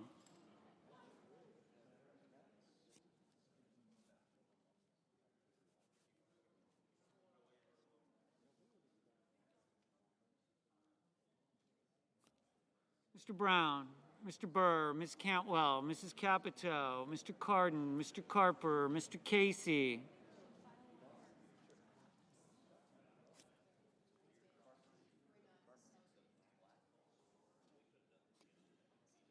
Mr. Cassidy. Ms. Collins.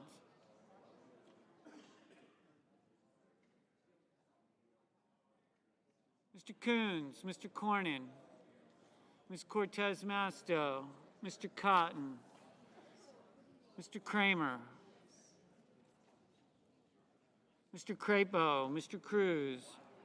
Mr. Daines. Ms. Duckworth. Mr. Durbin. Ms. Ernst. Mrs. Feinstein. Mrs. Fisher. Mrs. Gillibrand.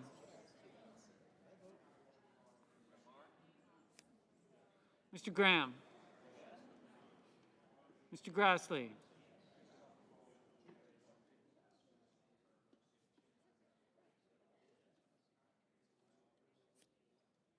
Mr. Haggerty.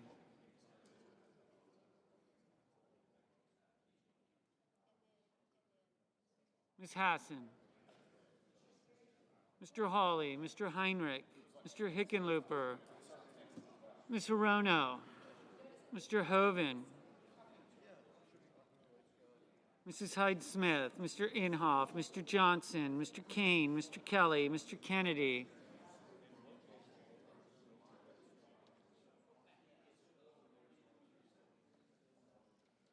Mr. King.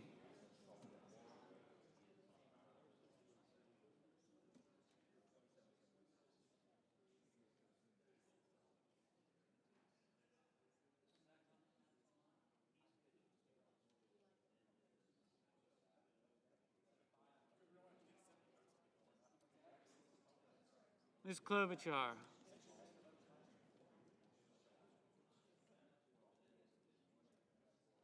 Mr. Langford. Mr. Leahy.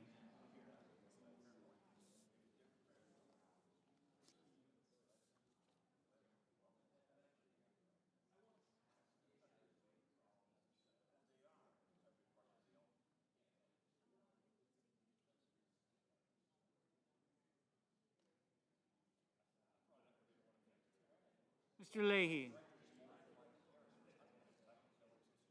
Mr. Lee. Mr. Lujan, Ms. Lummis, Mr. Manchin, Mr. Markey, Mr. Marshall, Mr. McConnell, Mr. Menendez, Mr. Merkley, Mr. Moran, Ms. Markowski.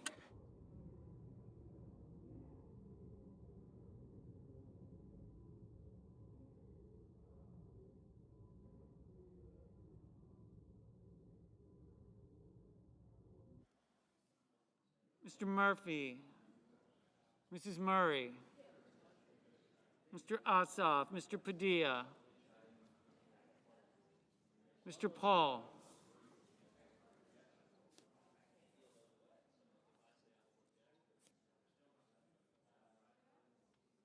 Mr. Peters, Mr. Portman, Mr. Reed, Mr. Risch, Mr. Romney,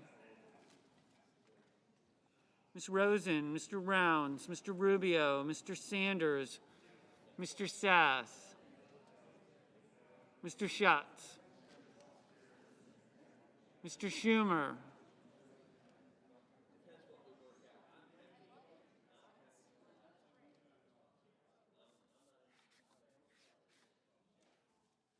Mr. Scott of Florida,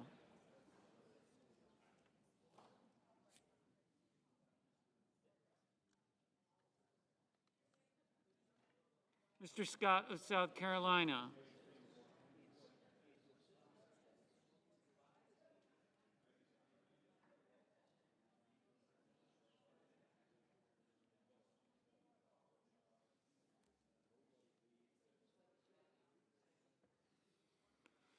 Mrs. Shaheen, Mr. Shelby,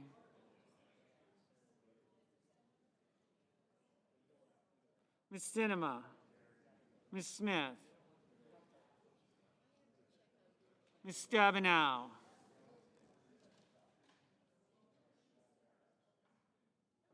Mr. Sullivan,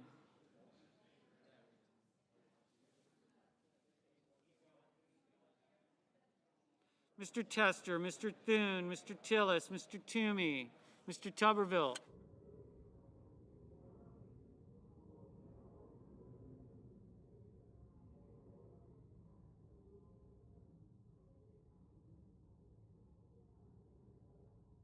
Mr. Van Hollen, Mr. Warner, Mr. Warnock, Ms. Warren, Mr. Whitehouse, Mr. Wicker, Mr. Wyden, Mr. Young.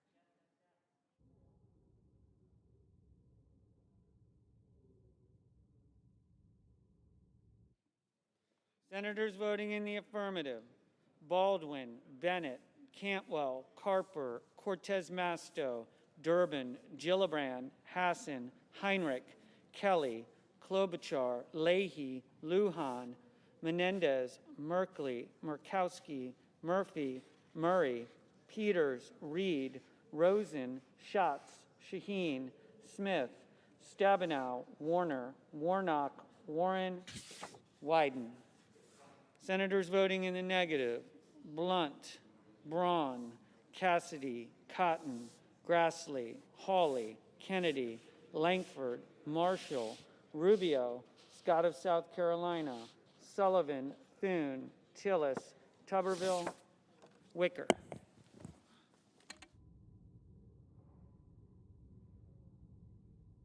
Ms. Collins. Ms. Collins, aye. Mr. Bozeman. Mr. Bozeman, no. Mr. Sass. Mr. Sass, no.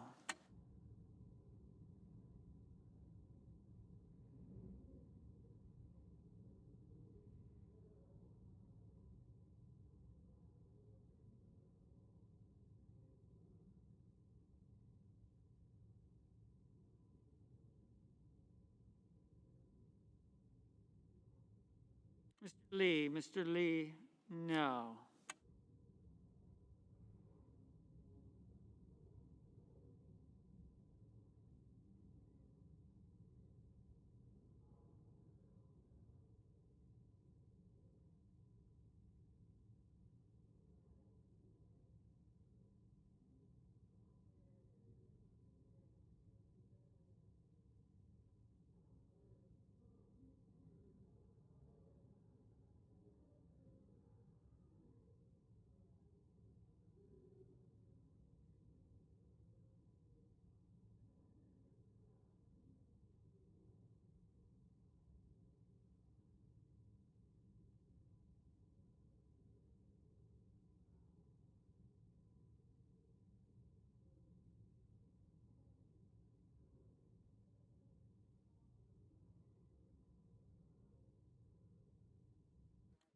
Mr. Cardin, aye.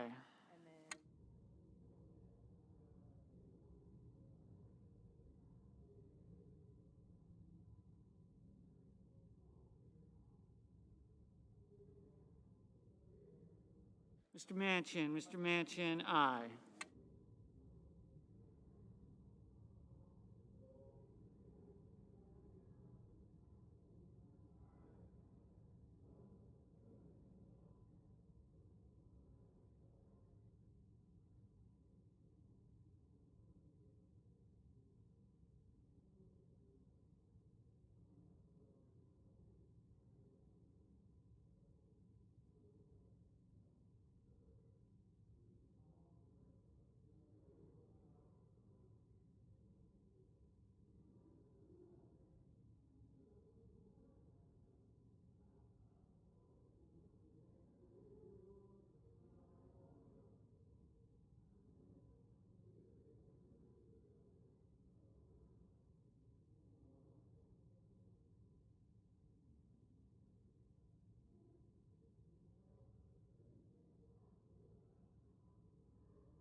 Mr. Hoven, no.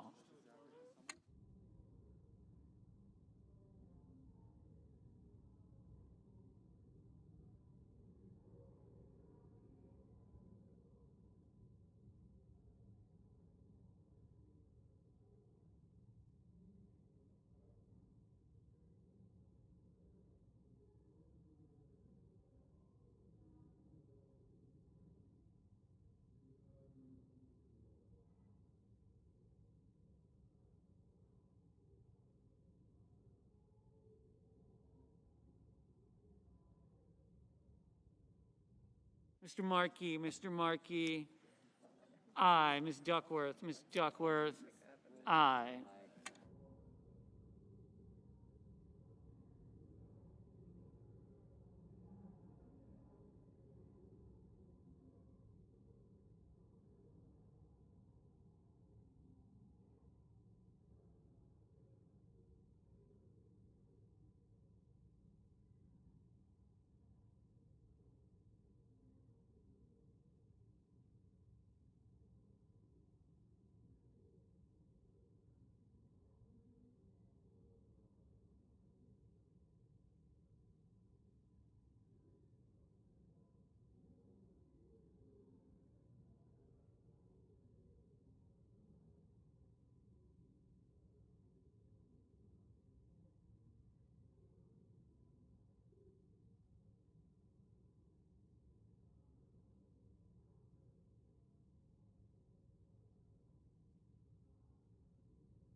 Mr. Van Hollen, aye.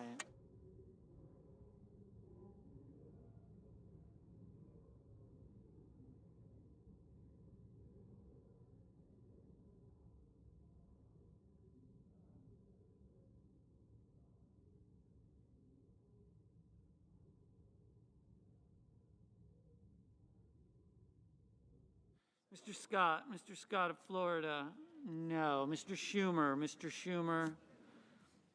aye.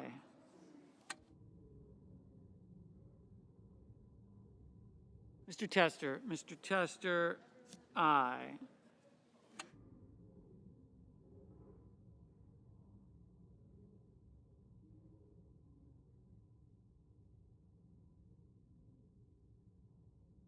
Mr. Padilla, aye.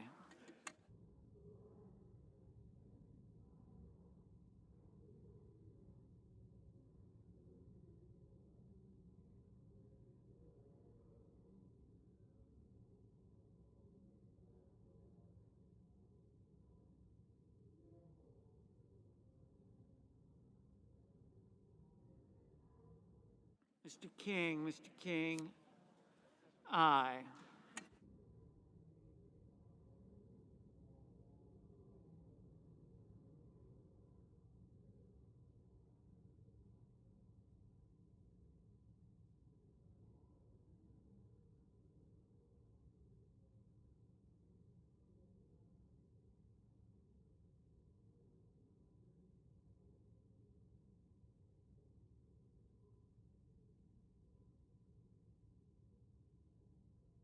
Mr. Casey, aye.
Mr. Blumenthal, aye.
Mr. Whitehouse, aye.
Mr. Crapo, Mr. Crapo, no.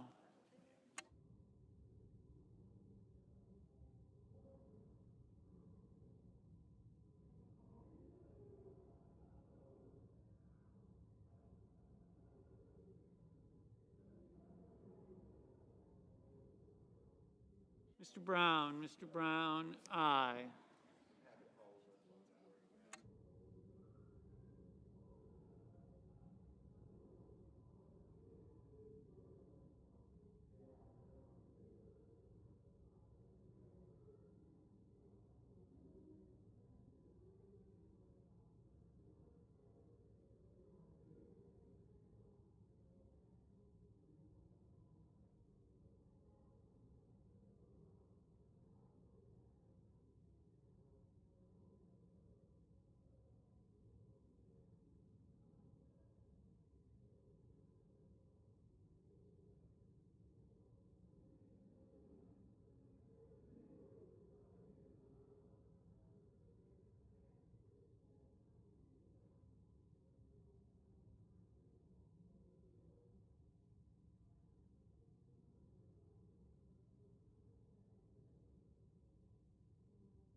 Ms.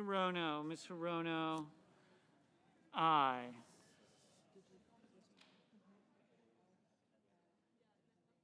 Mr. Young, no.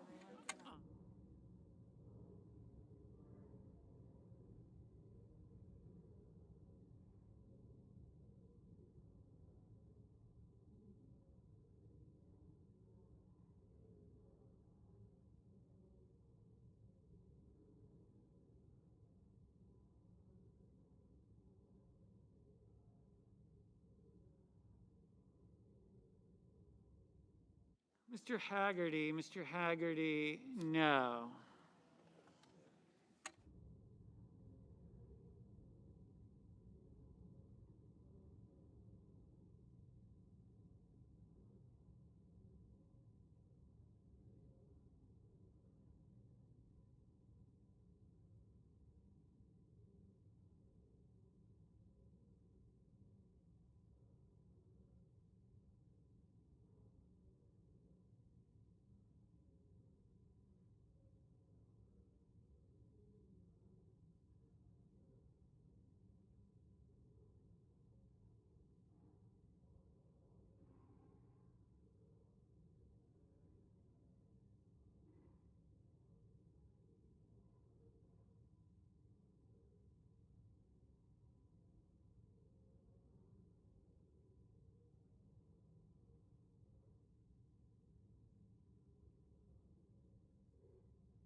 Mr. Hickenlooper, aye.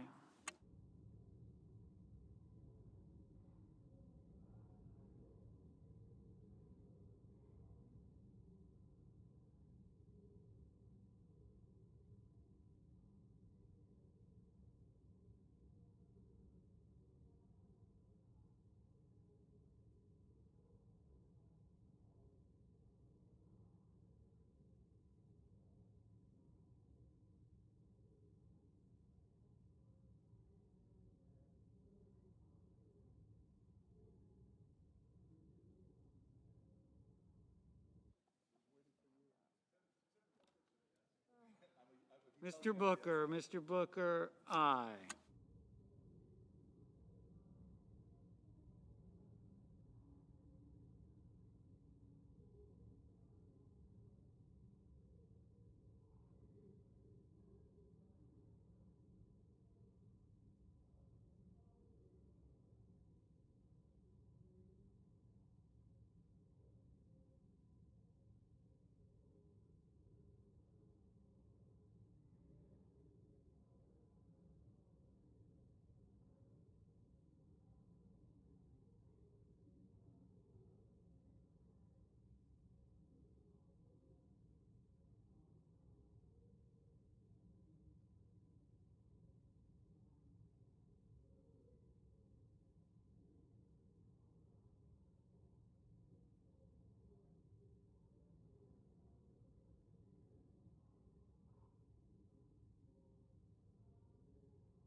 Mr. Cruz, no.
Mr.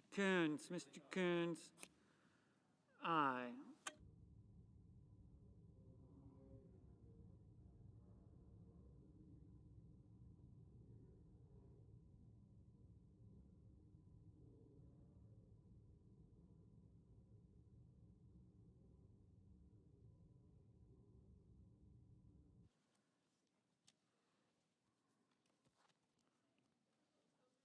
On that question, the yeas are 47 and the nays are 25, and the motion is agreed to.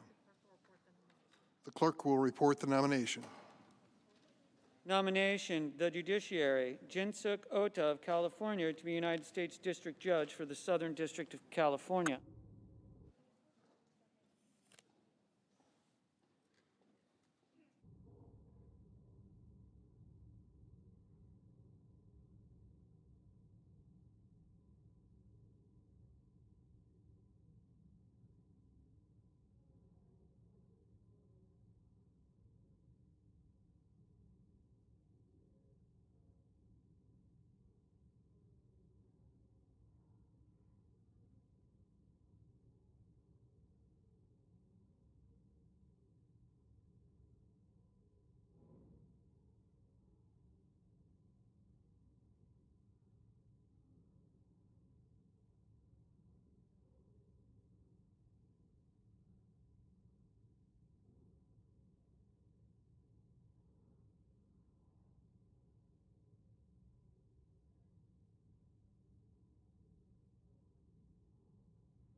Mr. President.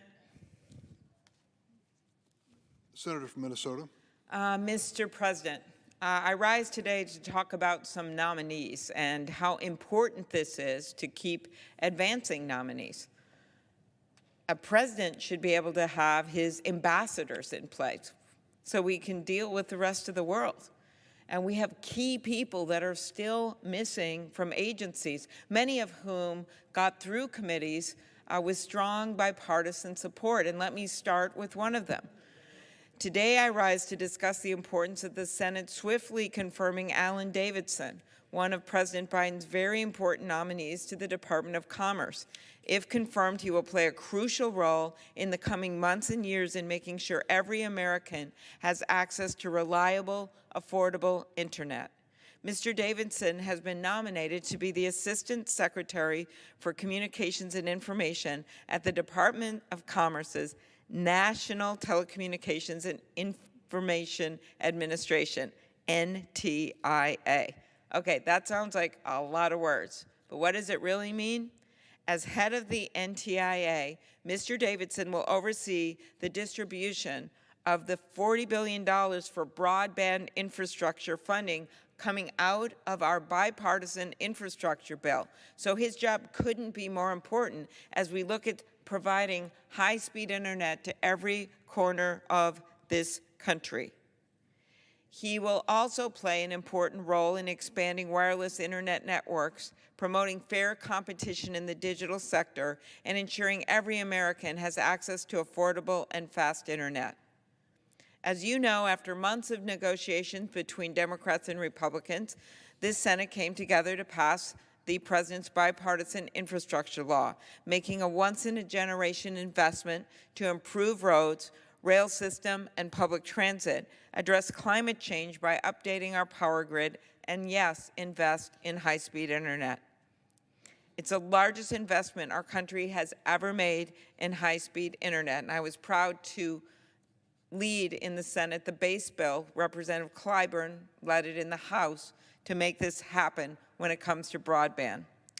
Affordable and reliable internet access is more important now than ever, as students and families rely on the internet to learn or work from home, access telehealth services, stay connected to loved ones.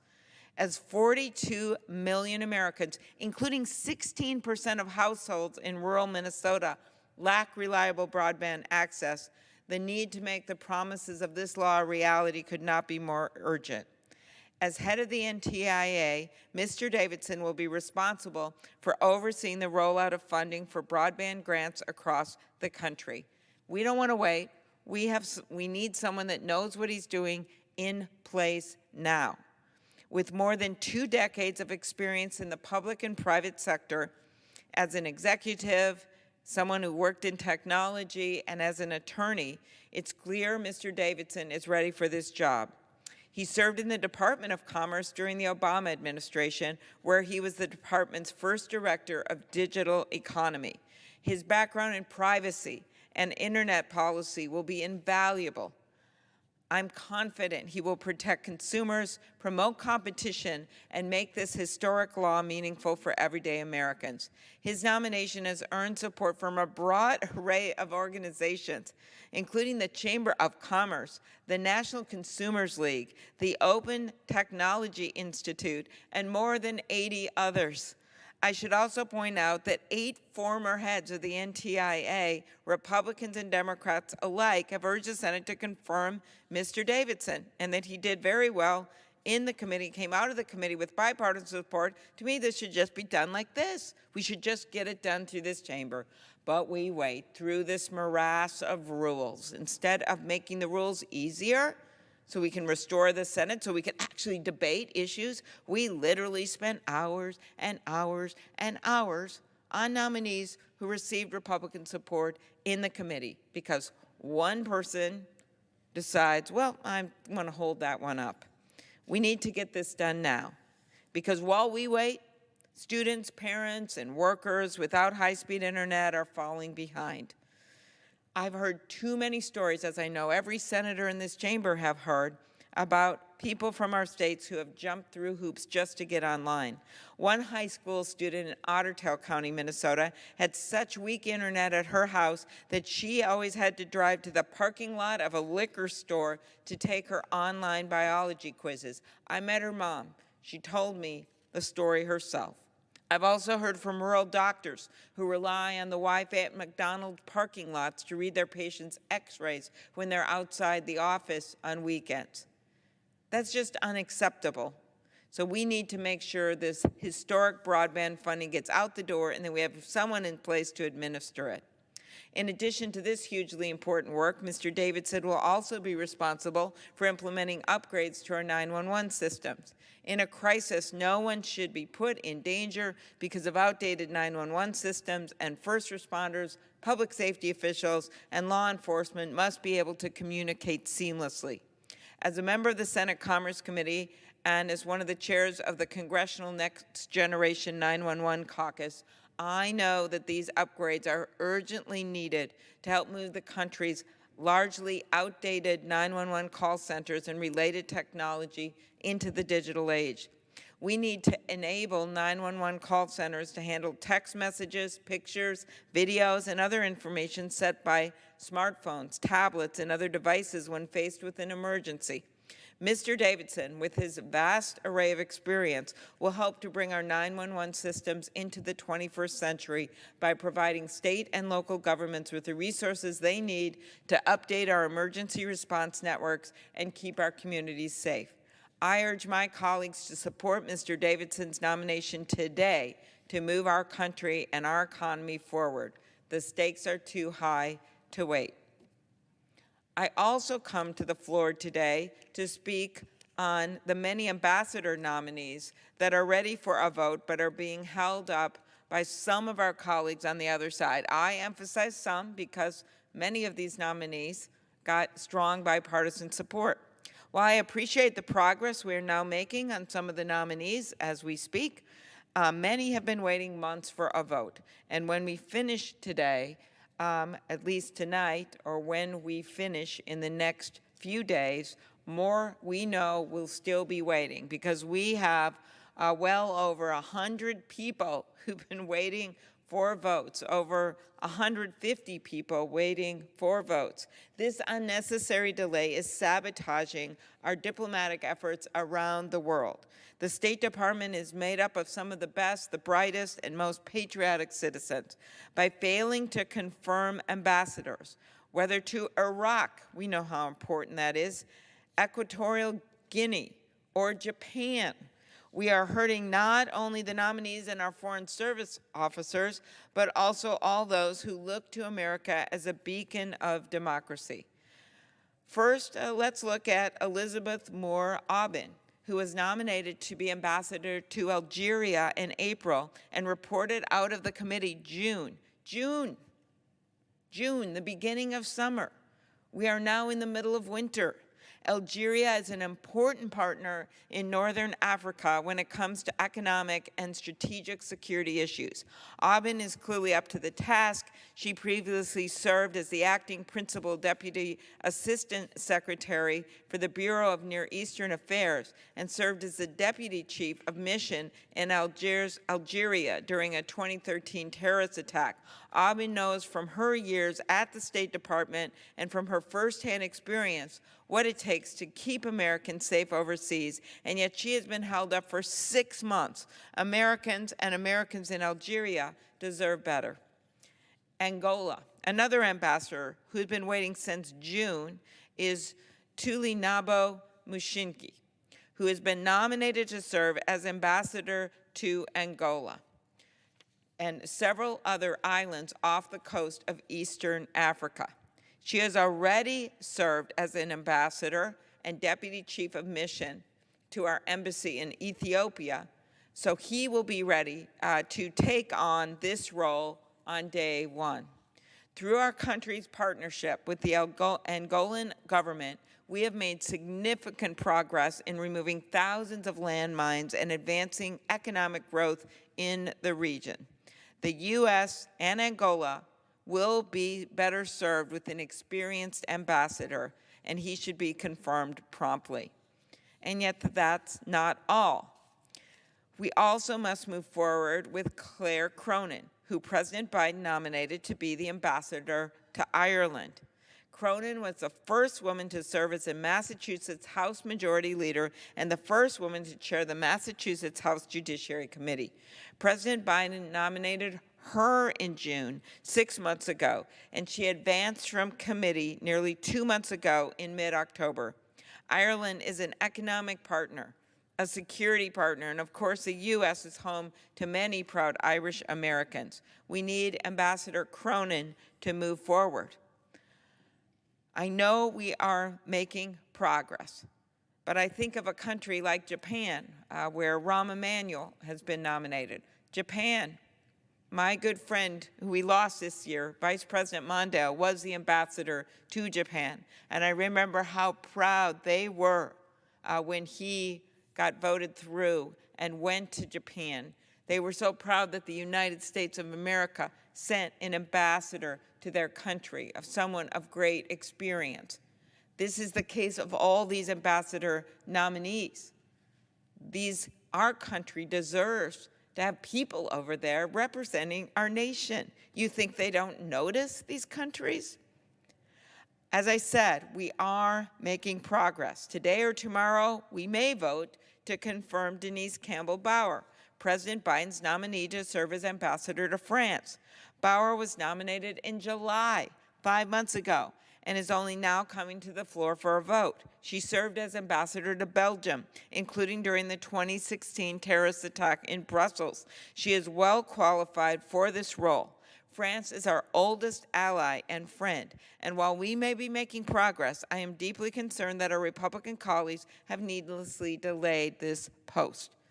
I urge my friends on the other side of the aisle to lift their hold on these ambassadors and the dozens of other qualified, dedicated nominees. We know there's negotiations afoot that we can move forward.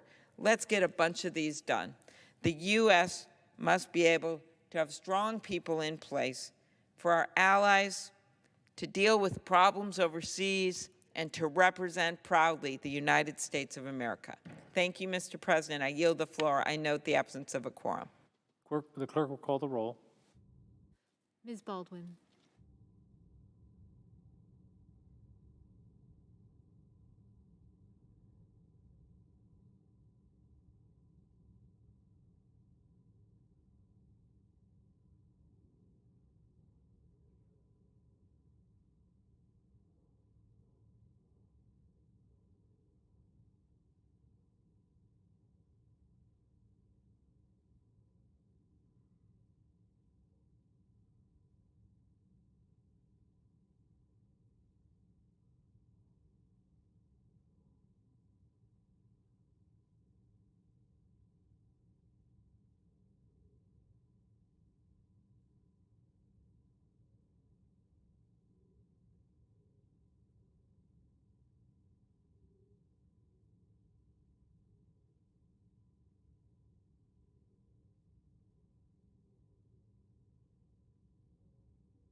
Senator from Oregon is recognized.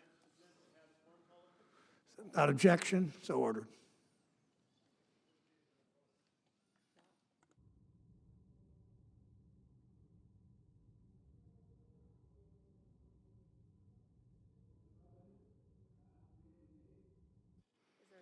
Is there a sufficient second? There appears to be. The yeas and nays are ordered. All post-cloture time is expired. The question now occurs on the nominee. Clerk will call the roll. Ms. Baldwin, Mr. Barrasso, Mr. Bennett, Mrs. Blackburn, Mr. Blumenthal, Mr. Blunt, Mr. Booker, Mr. Bozeman, Mr. Braun, Mr. Brown.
Mr. Burr.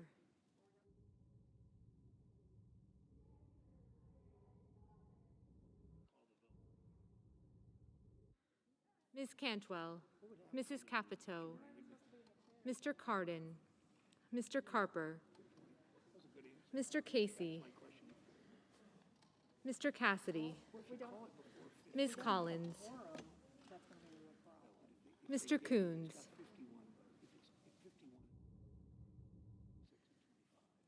Mr. Cornyn, Ms. Cortez Masto, Mr. Cotton, Mr. Kramer, Mr. Crapo, Mr. Cruz, Mr. Daines, Ms. Duckworth, Mr. Durbin, Ms. Ernst, Mrs. Feinstein, Mrs. Fisher, Mrs. Gillibrand, Mr. Graham, Mr. Grassley, Mr. Haggerty, Ms. Hassan, Mr. Hawley, Mr. Heinrich, Mr. Hickenlooper,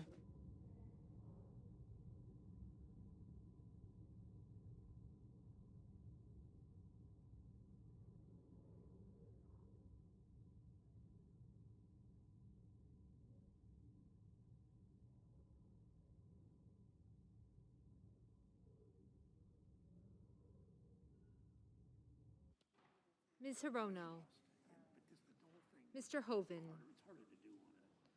Mrs. Hyde-Smith, Mr. Inhofe, Mr. Johnson, Mr. Kane, Mr. Kelly, Mr. Kennedy, Mr. King, Ms. Klobuchar, Mr. Langford, Mr. Leahy, Mr. Lee, Mr. Lujan, Ms. Lummis, Mr. Manchin, Mr. Markey, Mr. Marshall, Mr. McConnell,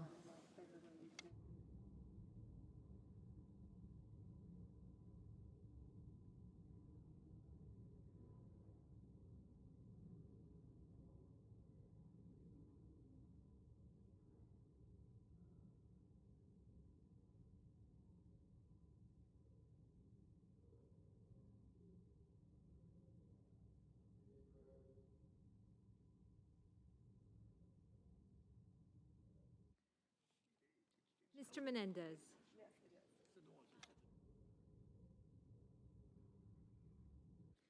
Mr. Merkley. Mr. Moran. Ms. Murkowski. Mr. Murphy.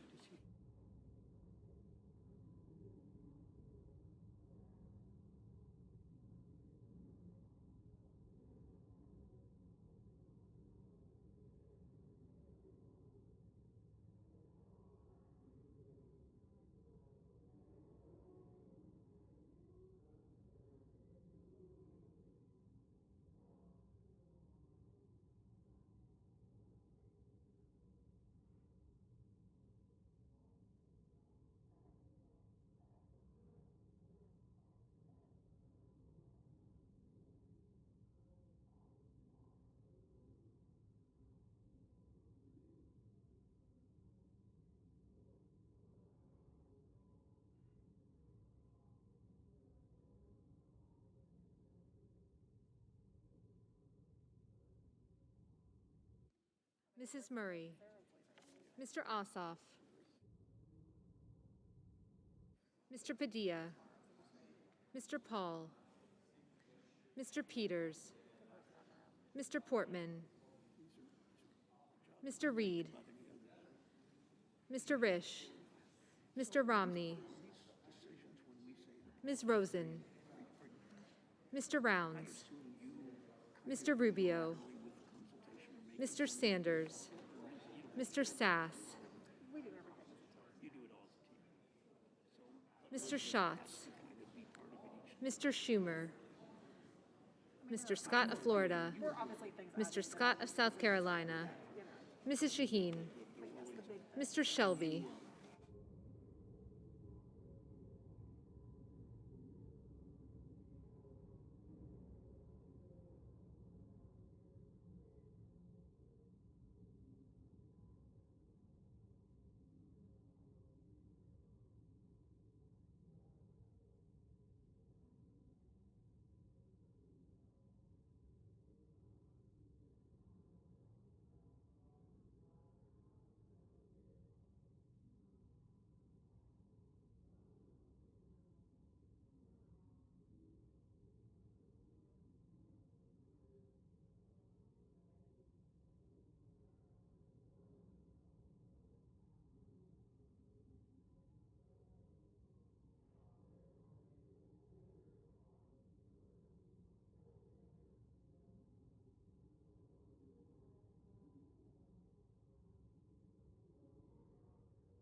Ms. Sinema. Ms. Smith. Ms. Stabenow. Mr. Sullivan. Mr. Tester. Mr. Thune. Mr. Tillis. Mr. Toomey. Mr. Tuberville.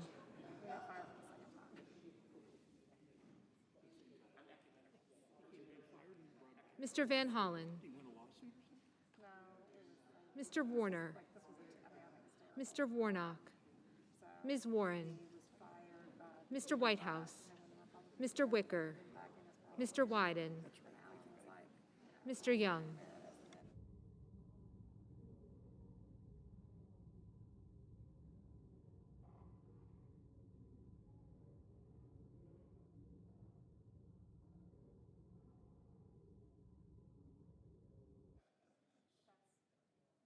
Senators voting in the affirmative: Baldwin, Bennett, Brown, Cantwell, Cardin, Duckworth, Gillibrand, Leahy, Manchin, Menendez, Merkley, Padilla, Schumer, Shaheen, and Warner. Senators voting in the negative: Lee and Wicker.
Mr. Crapo, Mr. Crapo, no.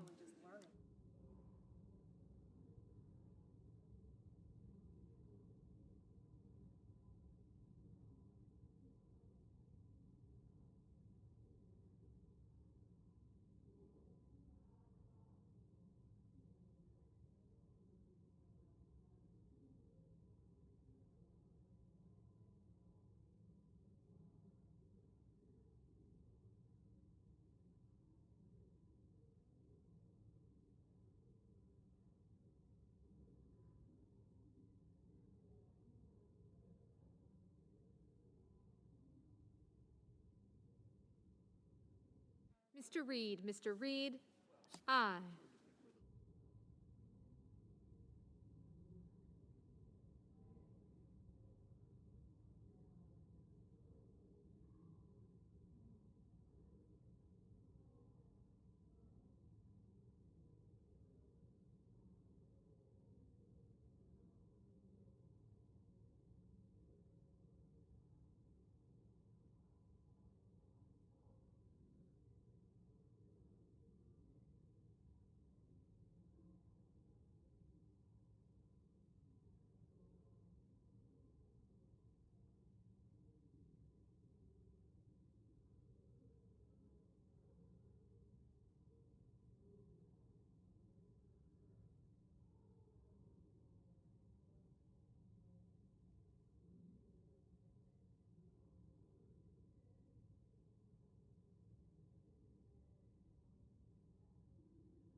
Mr.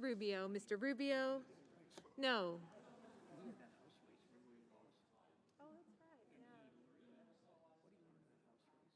Ms. Hassan, aye. Ms. Klobuchar, aye.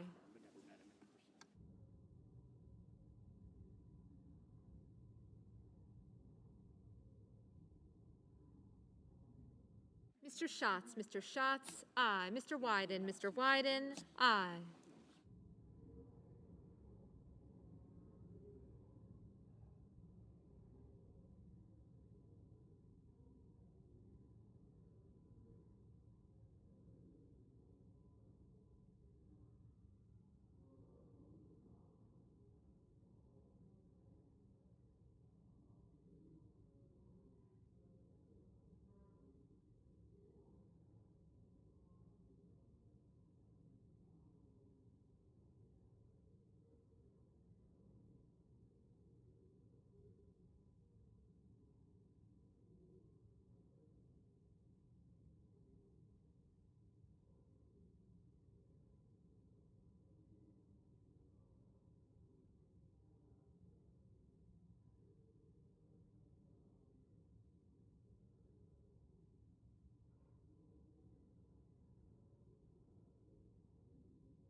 Mr. Young, no.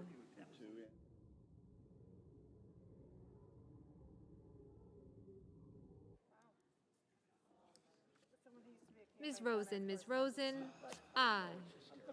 Ms. Cortez Masto, aye. Mr. Tillis, no. Mr. Bozeman, no.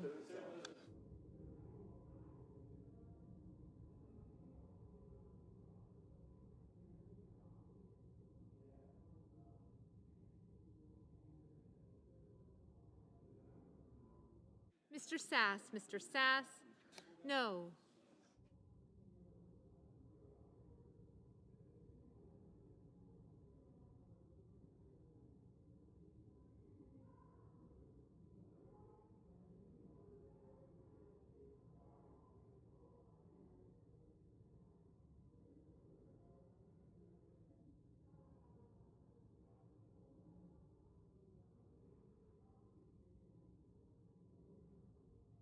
Mr. Haggerty, Mr. Haggerty, no.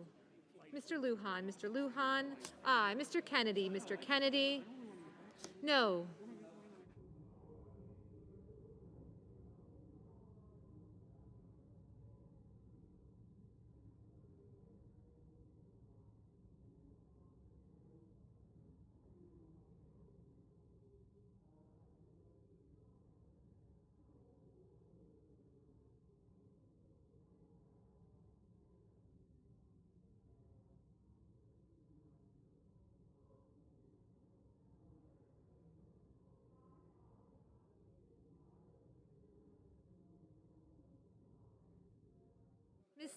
Ms. Stabenow, aye. Mr. Casey, aye.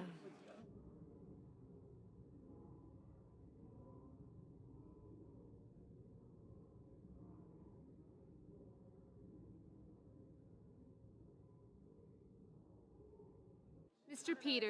Peters, aye.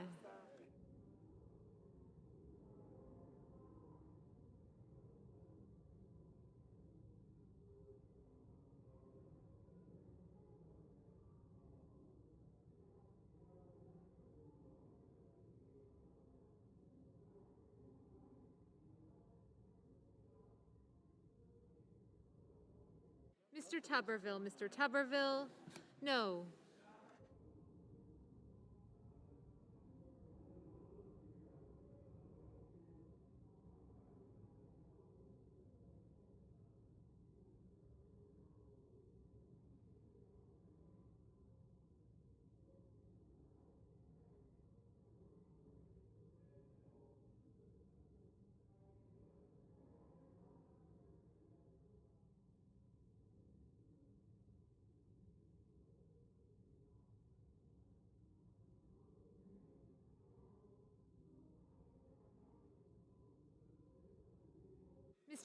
Mr. Cotton, no.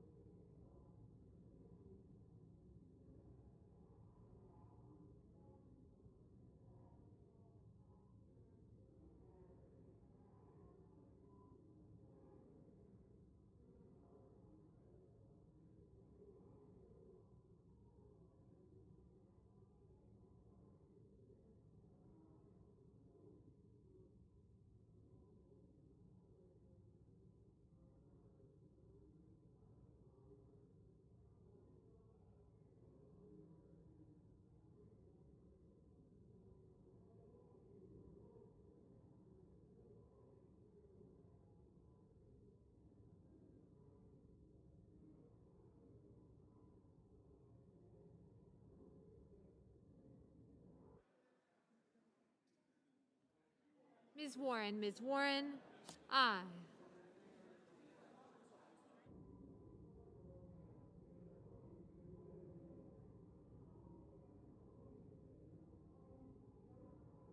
Mr. Marshall, no. Mr. Braun, no.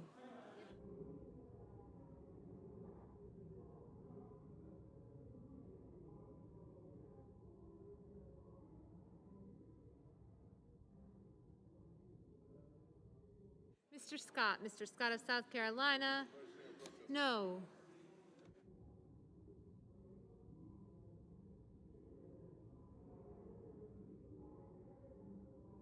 Mr. Booker, aye. Mr. Murphy, aye. Mr. Van Hollen, aye.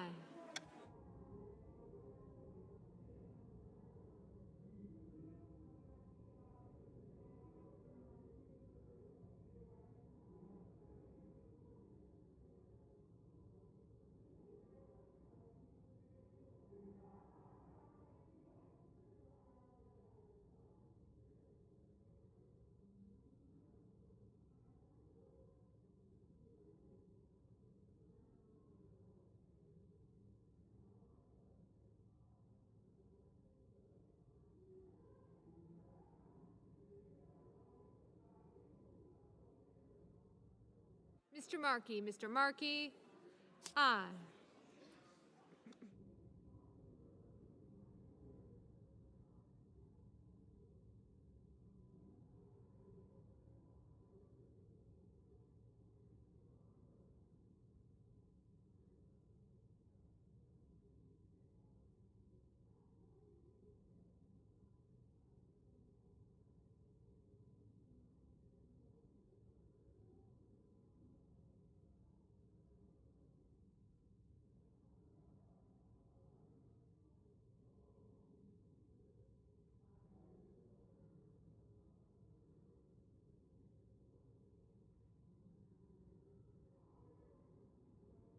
Ms. Smith, Ms. Smith, aye. Mr. Langford, Mr. Langford, no.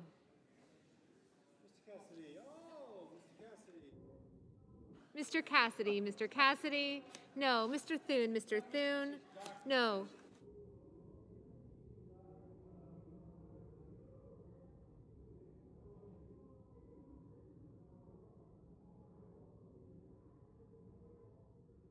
Mr. Hoven, Mr. Hoven, no. Ms. Collins, Ms. Collins, aye. Ms. Murkowski, Ms. Murkowski, aye.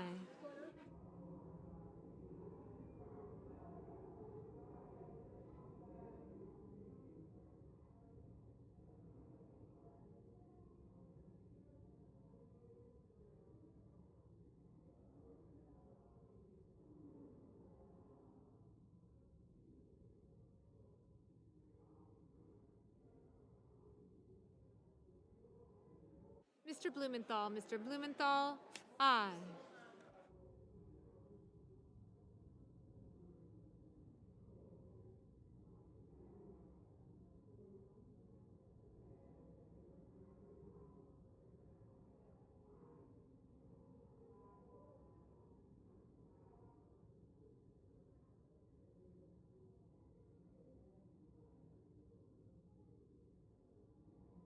Mr. Heinrich, Mr. Heinrich, aye.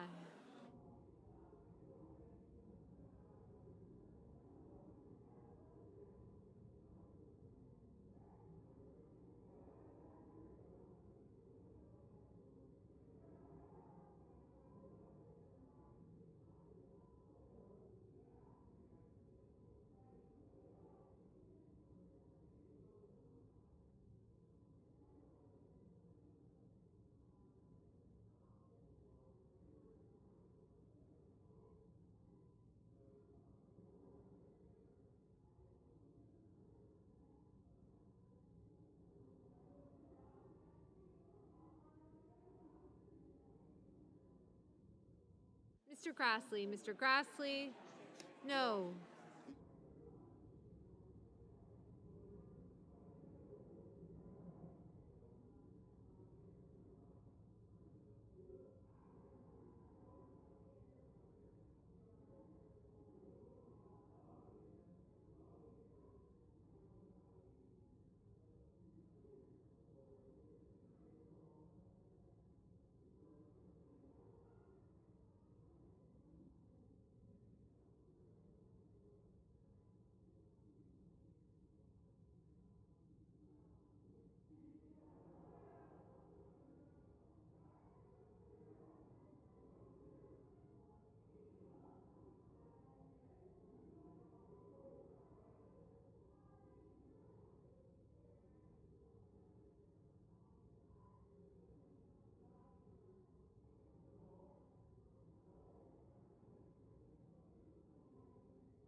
Mr. Whitehouse, Mr. Whitehouse, aye.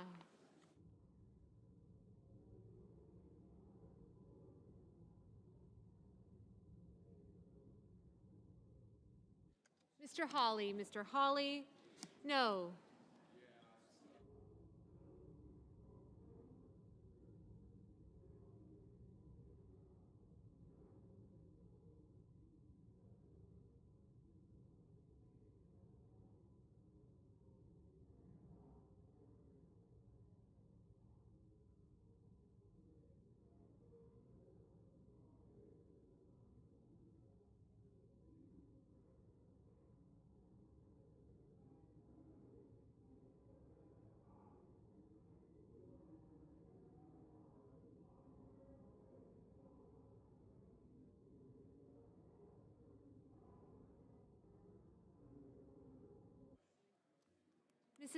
Mrs. Murray, aye.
Mr. Coons, Mr. Coons, aye. Mr. Warnock, Mr. Warnock, aye.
Mr. Tester, Mr. Tester, aye. Mr. Durbin, Mr. Durbin, aye.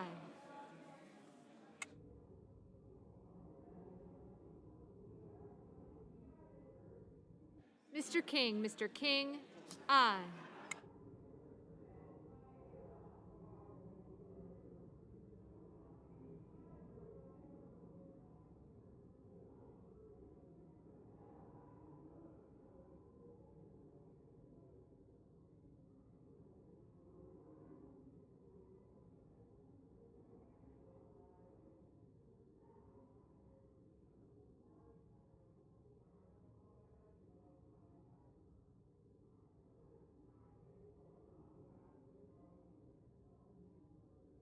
Ms. Hirono, aye.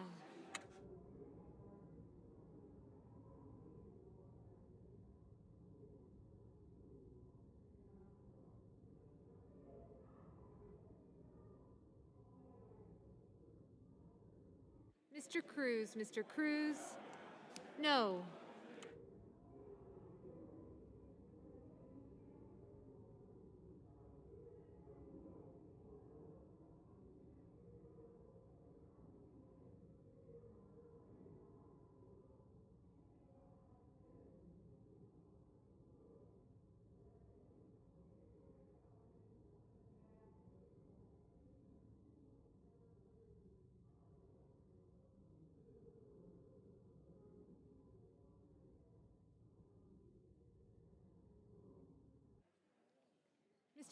Mr. Scott of Florida, no.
Mr. Kelly, Mr. Kelly, aye. Mr. Hickenlooper, Mr. Hickenlooper, aye.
Mr. Carper, Mr. Carper, aye.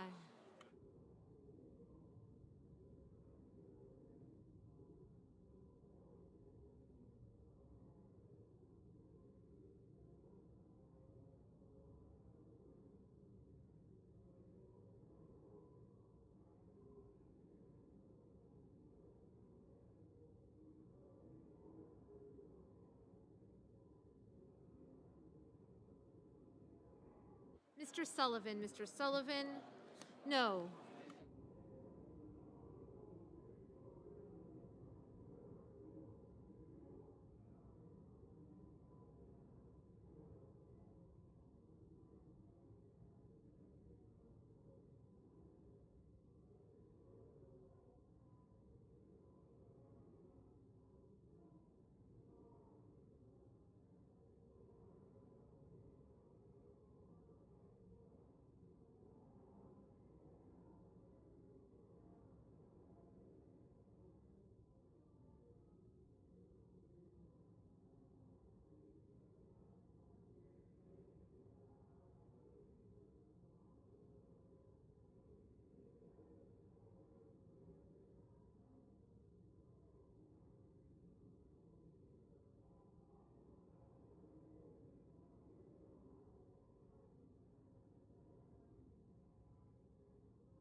The yeas are 47, the nays are 24, and the nomination is confirmed.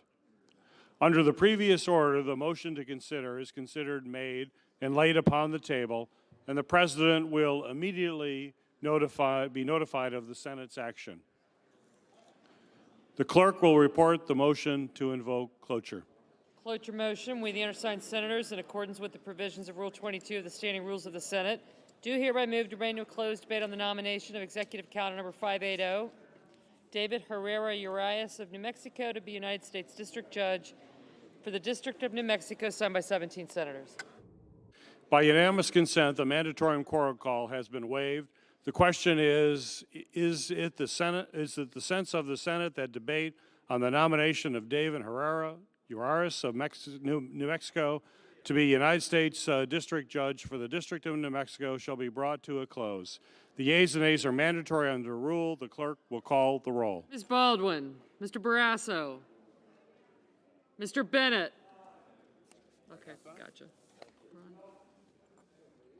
Who said no? Tester.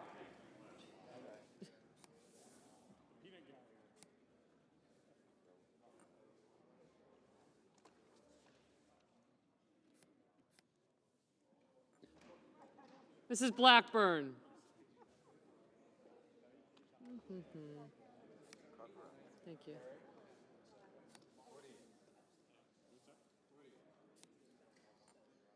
Mr. Blumenthal.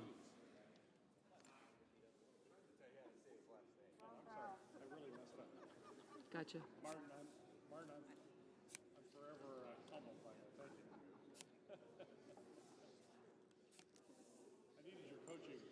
Mr. Blunt, Mr. Booker, Mr. Bozeman. Who are we looking for? Holly.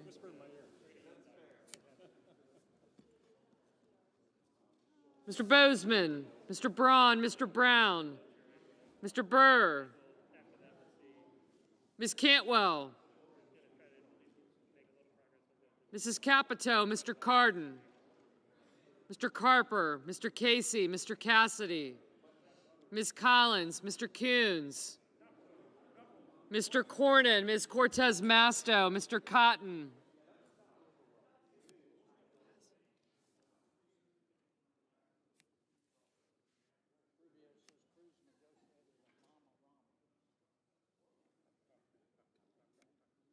Mr. Crapo, Mr. Cruz, Mr. Daines,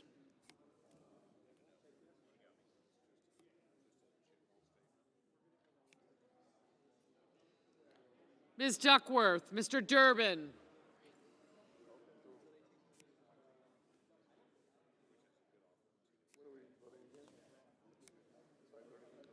Ms. Ernst, Mrs. Feinstein, Mrs. Fisher, Mrs. Gillibrand, Mr. Graham, Mr. Grassley, Mr. Haggerty, Ms. Hassan, Mr. Hawley, Mr. Heinrich, Mr. Hickenlooper,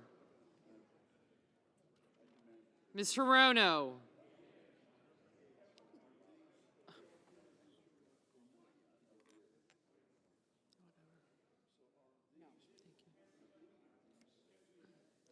Mr. Hoven,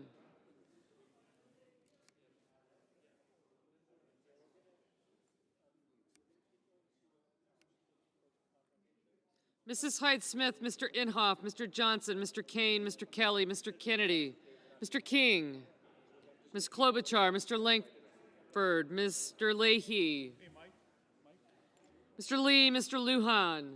I did. Ms. Lummis, Mr. Manchin,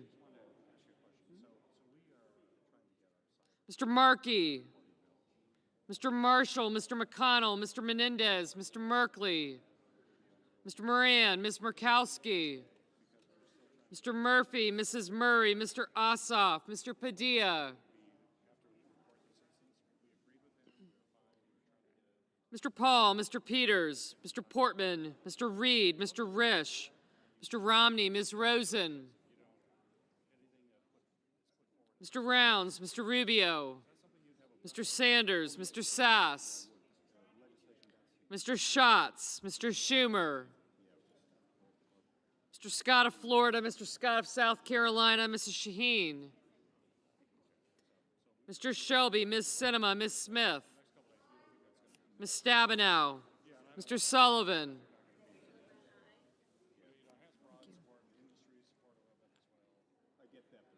Mr. Tester,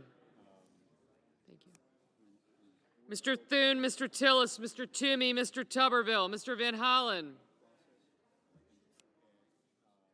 Mr. Warner, Mr. Warnock, Ms. Warren, Mr. Whitehouse, Mr. Wicker, Mr. Wyden,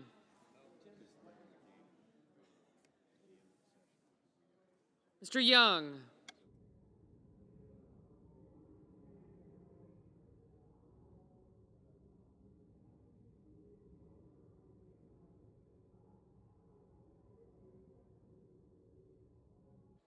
Senators voting in the affirmative: Bennett, Blumenthal, Booker, Carper, Casey, Gillibrand, Hassan, Heinrich, Hickenlooper, Hirono, Kelly, Klobuchar, Lujan, Menendez, Murphy, Murray, Reed, Schatz, Shaheen, Smith, Tester, Van Hollen, Warner, Warnock, Warren, and Whitehouse.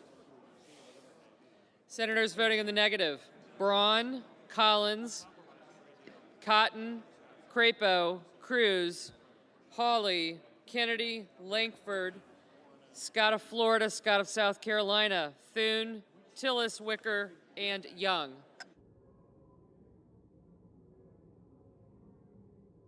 Mr. Hoven, no. Mr. Leahy, aye. Mr. Cardin, aye.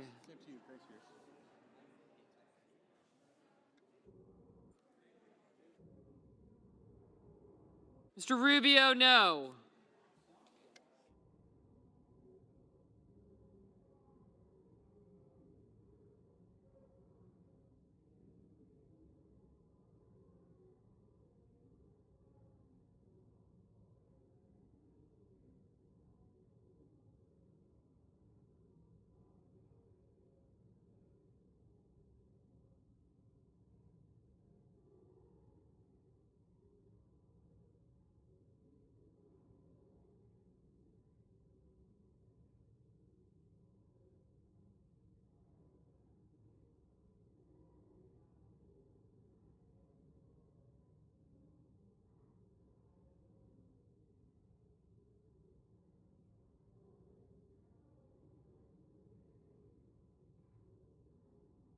Mr. Tuberville, no.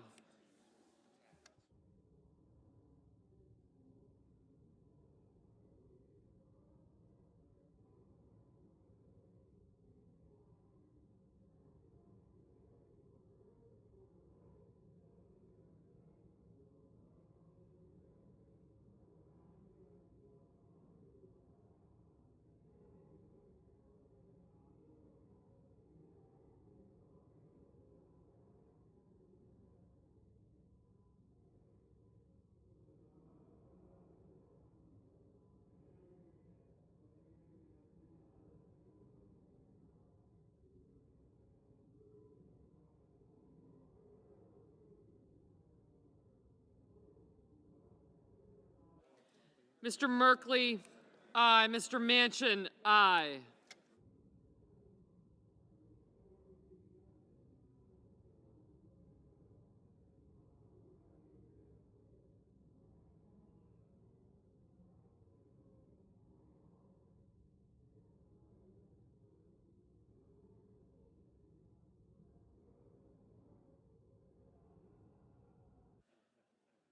Mr. Sass, no.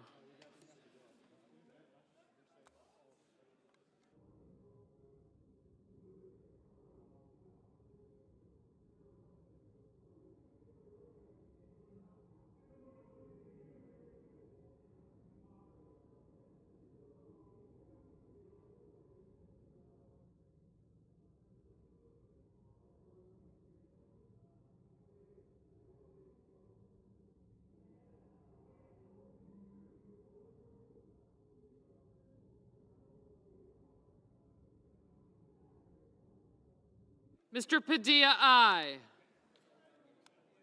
Mr. Marshall, no.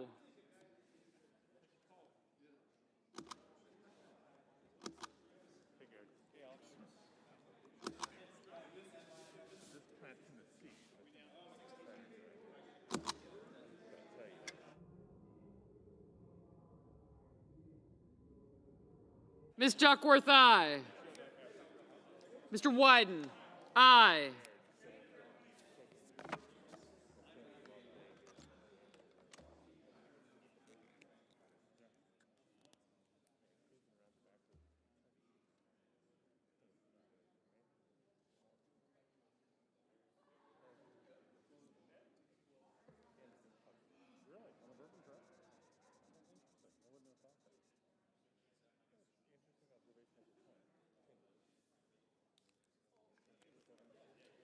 Mr. King, aye.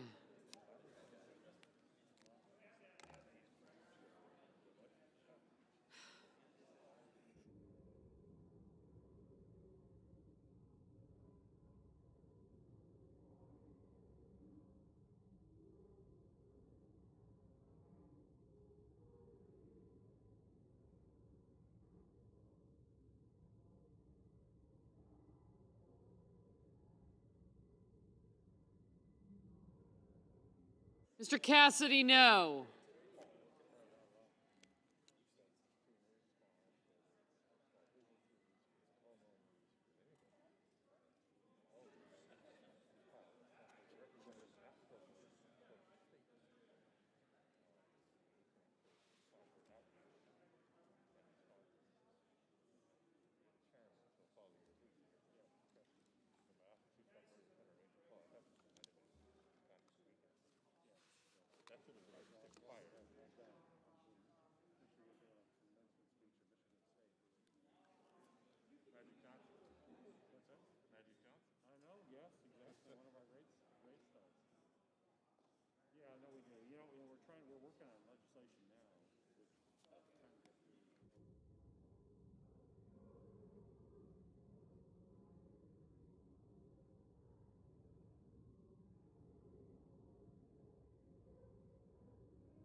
Mr. Coons, aye.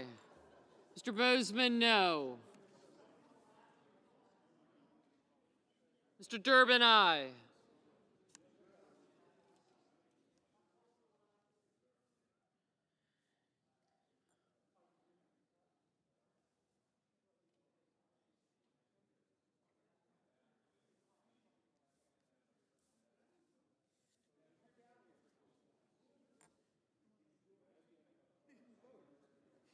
Mr. Lee, no.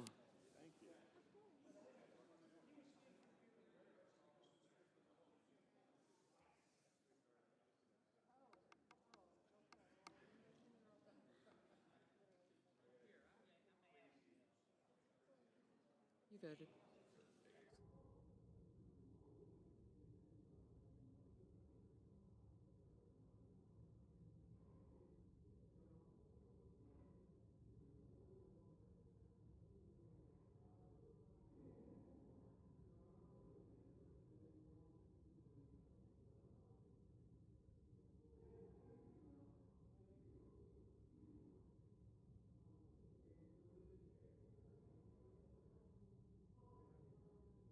Mr. Peters, aye.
Mr. Schumer, aye.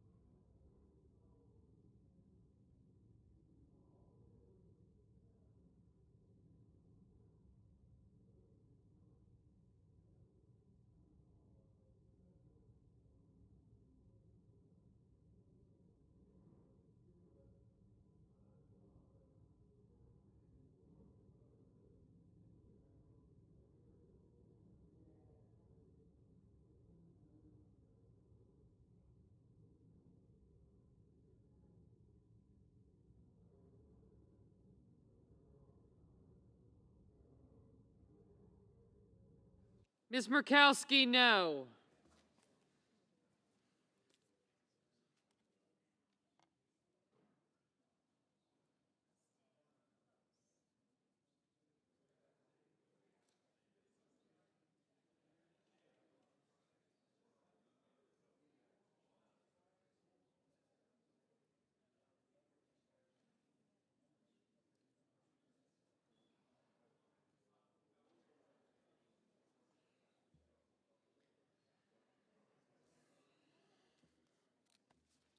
Ms. Rosen, aye.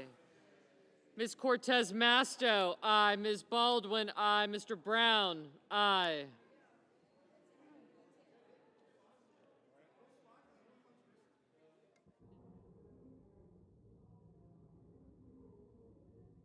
Mr. Sullivan, no.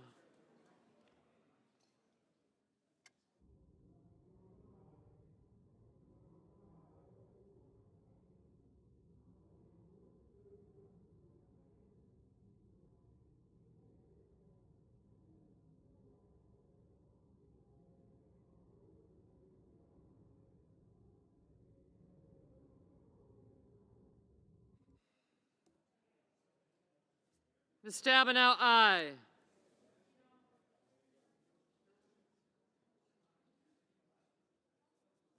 Ms. Cantwell, aye.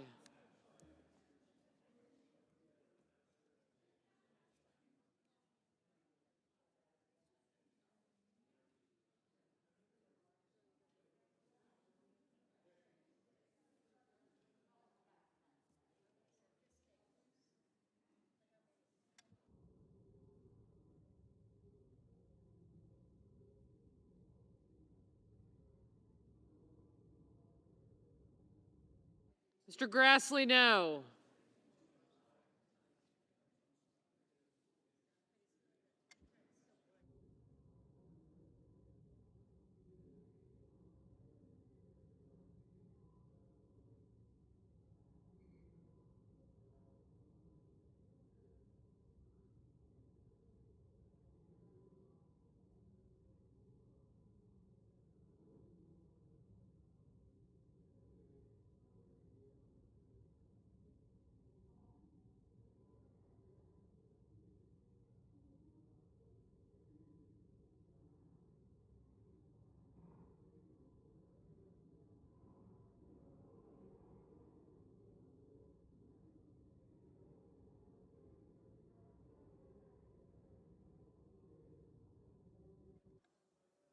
Mr. Markey, aye.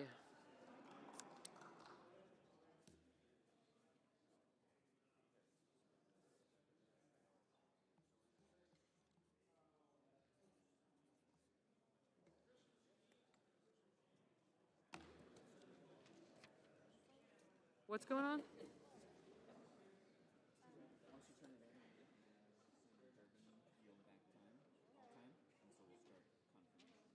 Are they just going to start doing that until they decide not to? No, they've allowed us to do it this time, and then we'll invoke cloture on the next one, and then we'll see where we're at. Hello? We can lock in.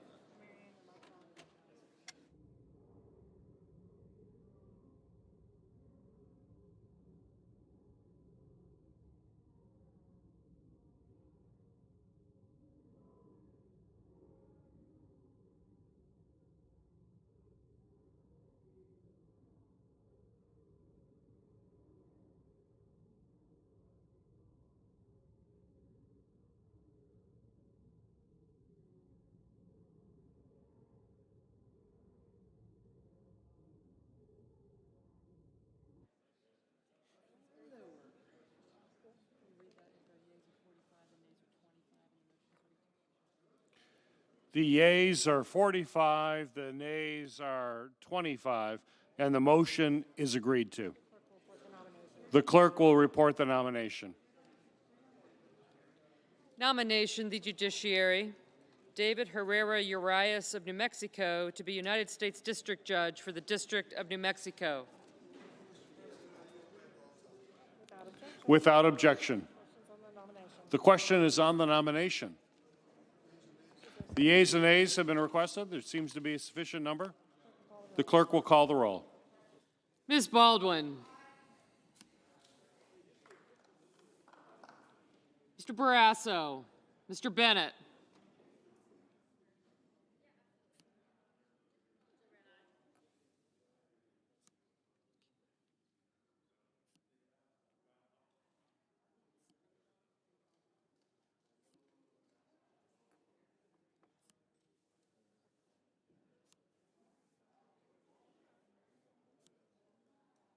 Mrs. Blackburn, Mr. Blumenthal, Mr. Blunt, Mr. Booker,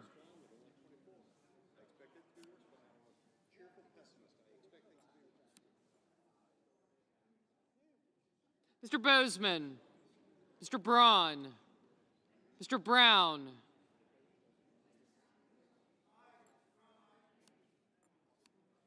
Mr. Burr,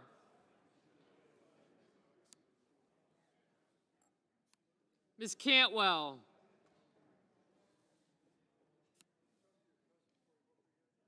Mrs. Capito, Mr. Cardin.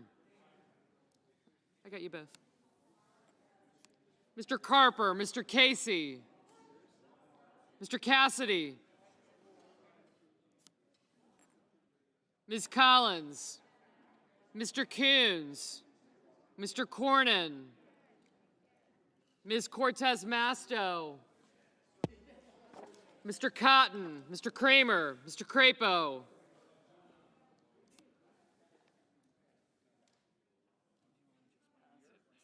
yeah, let me just make sure I got these.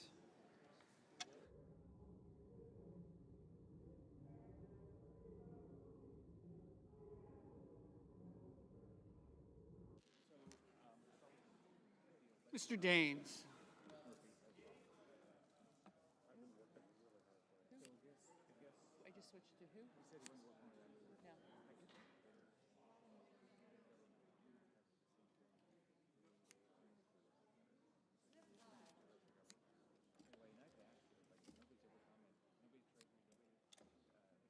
Ms. Duckworth.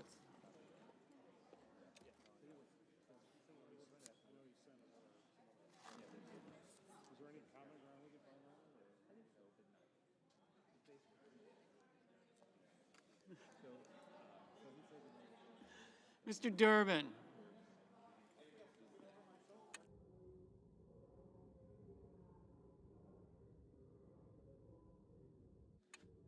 Ms. Ernst.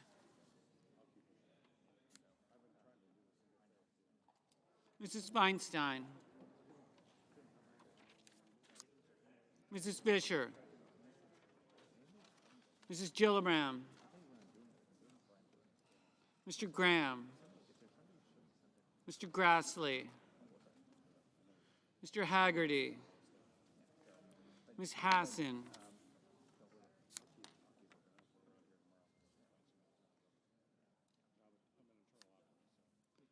Mr. Hawley. Mr. Heinrich.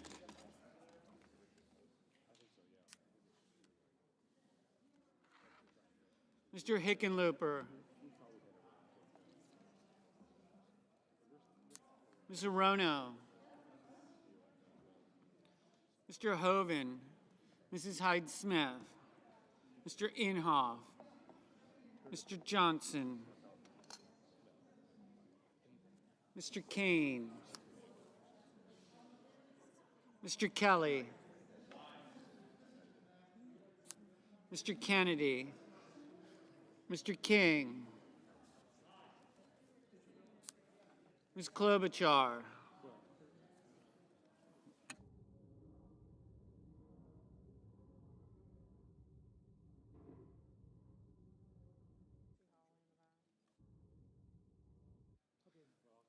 Mr. Langford, Mr. Leahy, Mr. Lee, Mr. Lujan, Ms. Lummis, Mr. Manchin, Mr. Markey, Mr. Marshall, Mr. McConnell, Mr. Menendez, Mr. Merkley, Mr. Moran, Ms. Murkowski, Mr. Murphy, Mrs. Murray, Mr. Ossoff, Mr. Padilla, Mr. Paul, Mr. Peters, Mr. Portman, Mr. Reed, Mr. Risch, Mr. Romney, Ms. Rosen,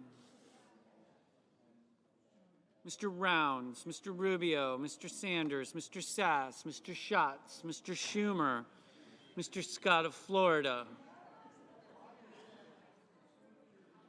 Mr. Scott of South Carolina, Mrs. Shaheen,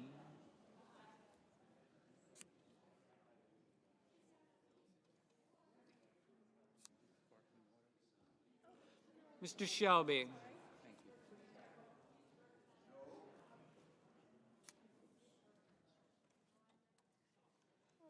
Ms. Sinema, Ms. Smith, Ms. Stabenow,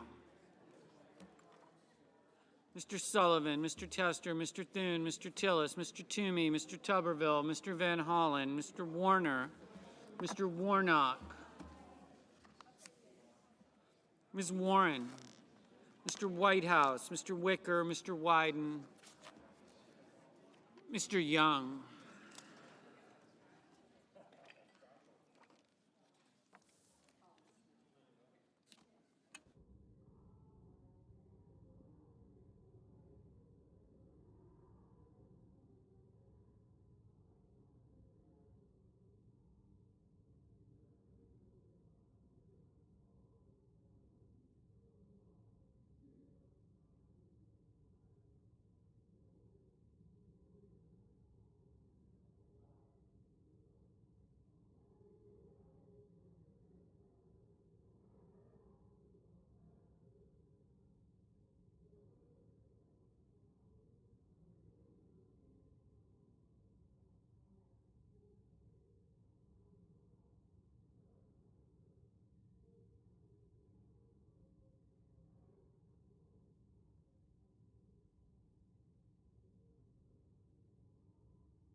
Senators voting in the affirmative: Baldwin, Bennett, Blumenthal, Brown, Cardin, Carper, Cortez Masto, Duckworth, Durbin, Gillibrand, Heinrich, Hickenlooper, Kelly, King, Klobuchar, Leahy, Lujan, Manchin, Markey, Menendez, Merkley, Murray, Padilla, Peters, Reed, Rosen, Shaheen, Smith, Tester, Van Hollen, Warner, Warnock.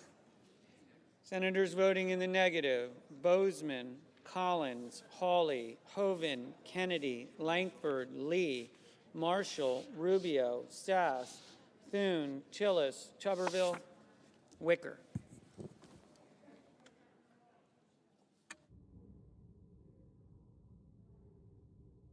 Mr. Cotton, no.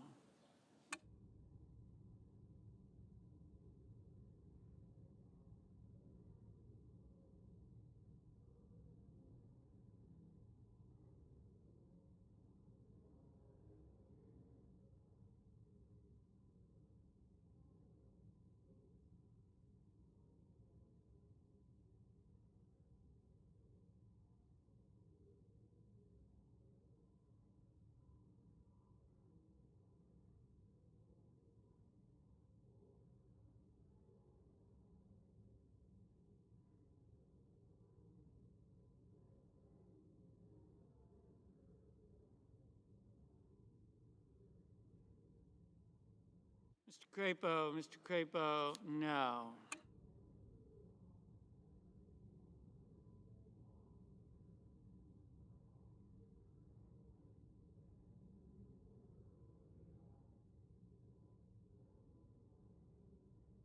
Mr. Scott of Florida, no.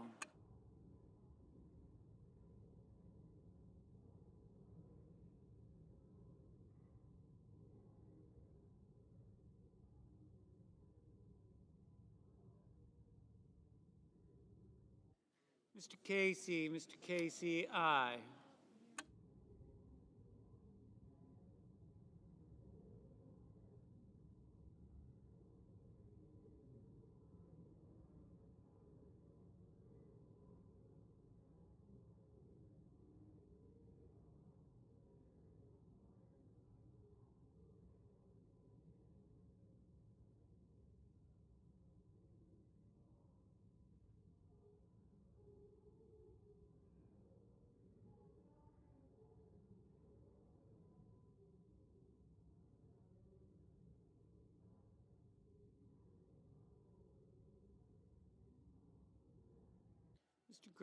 Mr. Grassley, no. Mr. Coons, aye.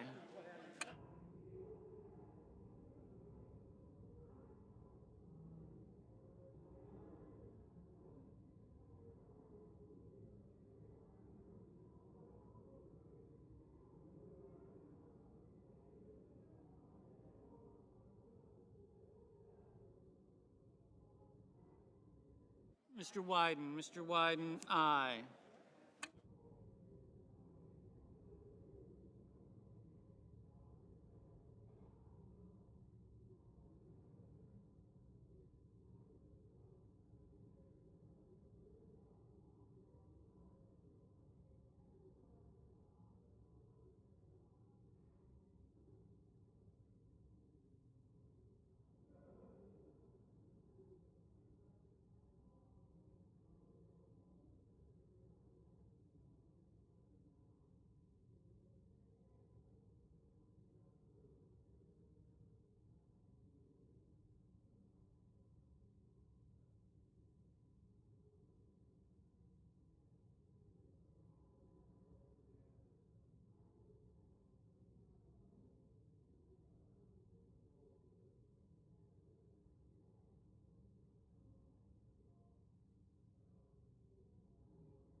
Mr. Schatz, aye.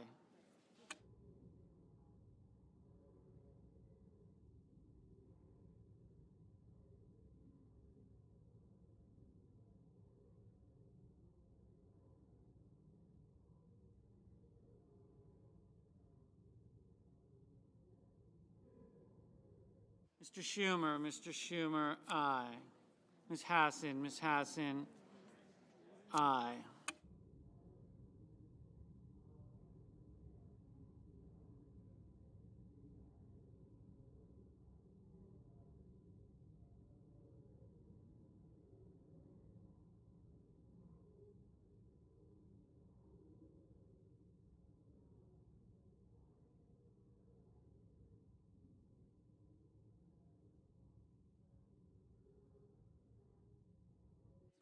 Mr. Murphy,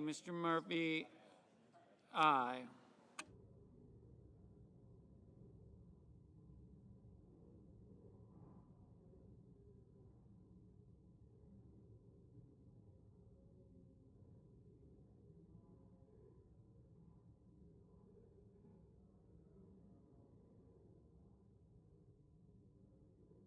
Mr. Scott of South Carolina, no. Ms. Hirono, aye.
Mr. Cassidy, no. Ms. Warren, aye.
Ms. Murkowski, no. Ms. Stabenow, aye. Ms. Cantwell, aye.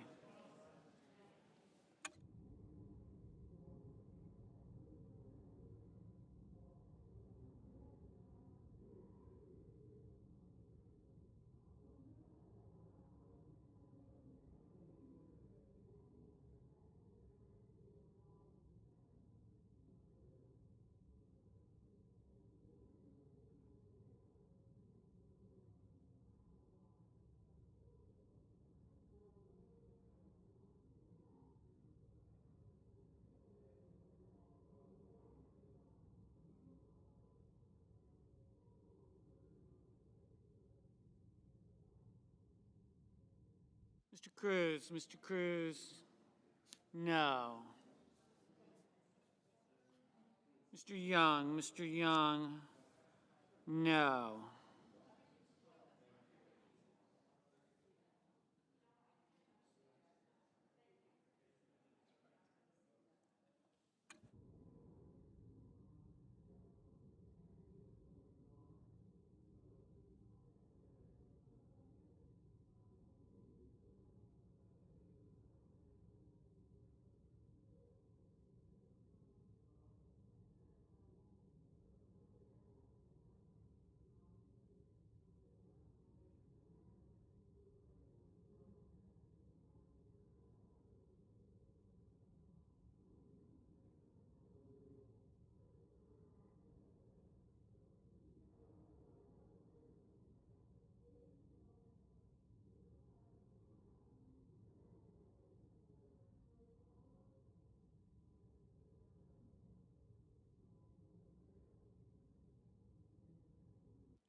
Mr. Sullivan, no.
Mr. Booker, aye. Doesn't it? Just meant to be.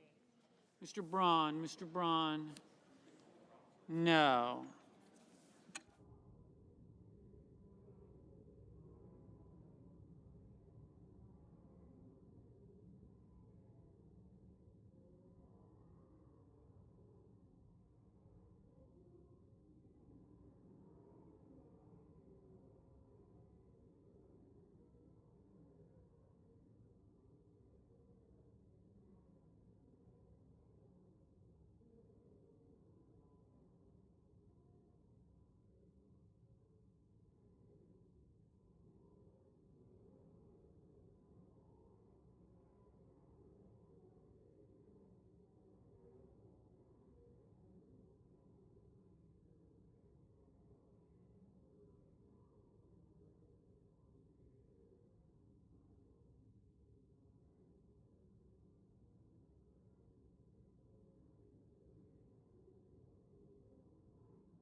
Mr. Whitehouse, Mr. Whitehouse.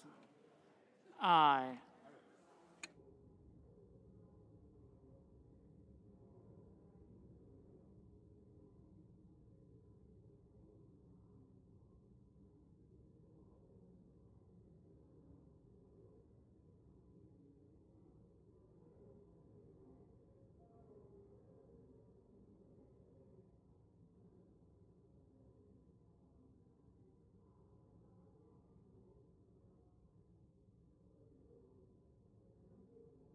Mr. Haggerty.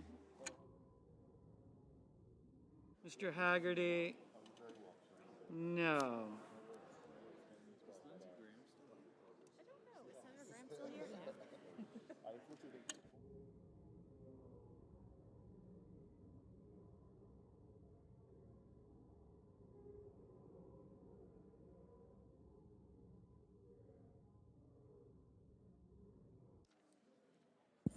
On this vote, the yeas are 45, the nays are 26.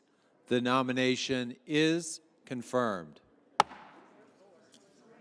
Under the previous order, the motion to reconsider is made and laid upon the table, and the President will be immediately notified of the Senate's action. The clerk will report the motion to invoke cloture. Cloture motion, we, the undersigned senators, in accordance with the provisions of Rule 22 of the Standing Rules of the Senate, do hereby move to bring to a close the debate on the nomination of Executive Calendar Number 574, Mame Iwusi Mensah Frimpong of California to be United States District Judge for the Central District of California, signed by 17 senators. By unanimous consent, the mandatory quorum call has been waived. The question is it the sense of the Senate that debate on the nomination of Mame Iwusi Mensah Frimpong of California to be United States District Judge for the Central District of California shall be brought to a close? The yeas and nays are mandatory under the rule. The clerk will call the roll. Ms. Baldwin.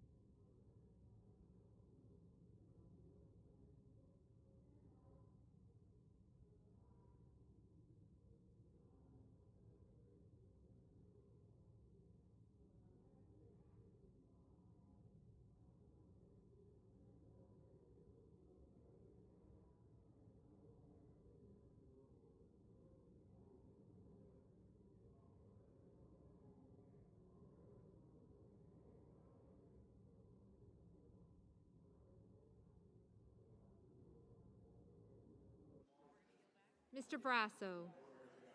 Mr. Bennett. Mrs. Blackburn. Mr. Blumenthal. Mr. Blunt. Mr. Booker. Mr. Bozeman. Mr. Braun. Mr. Brown. Mr. Burr. Ms. Cantwell. Mrs. Capito. Mr. Cardin. Mr. Carper.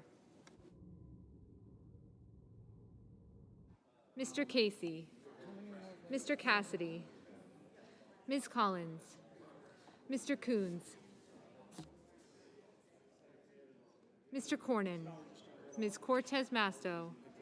Mr. Cotton. Mr. Kramer.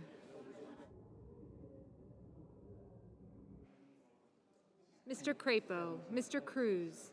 Mr. Daines, Ms. Duckworth, Mr. Durbin, Ms. Ernst, Mrs. Feinstein, Mrs. Fisher, Mrs. Gillibrand,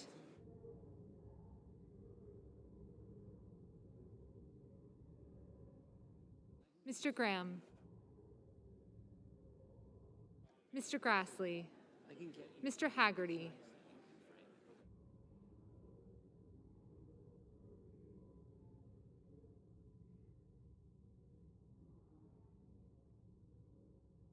Ms. Hassan, Mr. Hawley, Mr. Heinrich, Mr. Hickenlooper, Ms. Hirono, Mr. Hoven, Mrs. Hyde-Smith, Mr. Inhofe, Mr. Johnson, Mr. Kane, Mr. Kelly, Mr. Kennedy, Mr. King,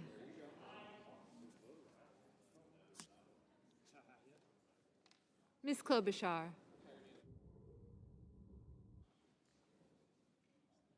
Mr. Langford, Mr. Leahy,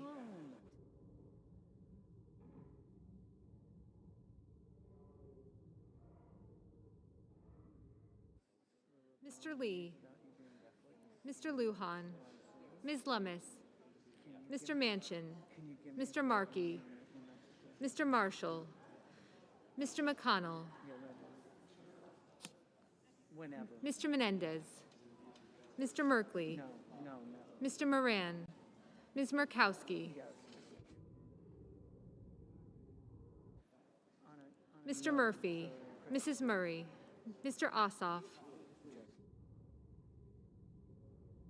Mr. Padilla, Mr. Paul, Mr. Peters, Mr. Portman, Mr. Reed, Mr. Risch,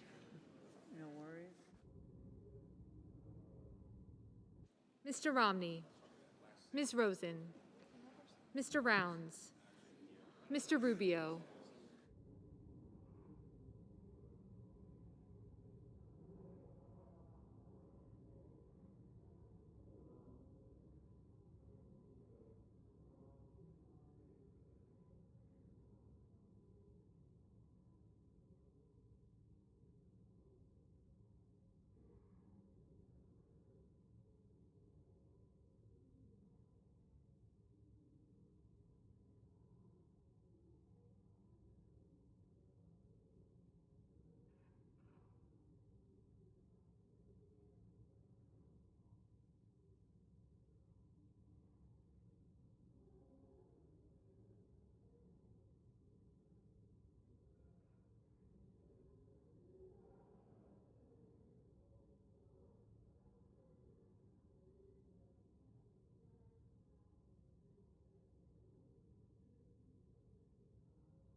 Mr. Sanders, Mr. Sass, Mr. Schatz, Mr. Schumer, Mr. Scott of Florida, Mr. Scott of South Carolina, Mrs. Shaheen, Mr. Shelby, Ms. Sinema, Ms. Smith, Ms. Stabenow, Mr. Sullivan, Mr. Tester, Mr. Thune, Mr. Tillis, Mr. Toomey, Mr. Tuberville, Mr. Van Hollen, Mr. Warner, Mr. Warnock, Ms. Warren, Mr. Whitehouse,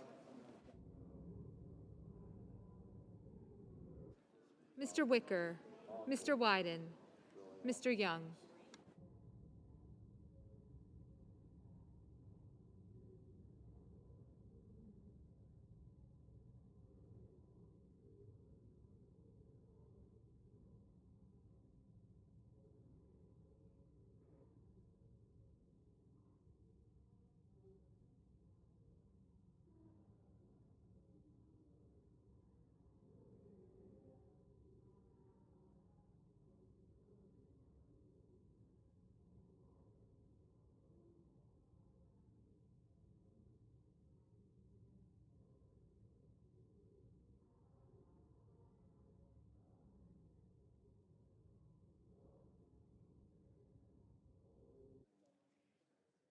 Senators voting in the affirmative: Baldwin, Bennett, Blumenthal, Booker, Cardin, Carper, Collins, Coons, Duckworth, Durbin, Gillibrand, Heinrich, Hickenlooper, Hirono, Kelly, King, Leahy, Lujan, Manchin, Markey, Menendez, Merkley, Murray, Padilla, Reed, Rosen, Schumer, Smith, Stabenow, Tester, Warnock, Warren, and Wyden. Ms. Hassan, aye. Ms. Cantwell, aye. Senators voting in the negative: Bozeman, Braun, Cotton, Grassley, Haggerty, Hawley, Hoven, Lankford, Marshall, Rubio, Thune, Tillis, and Wicker.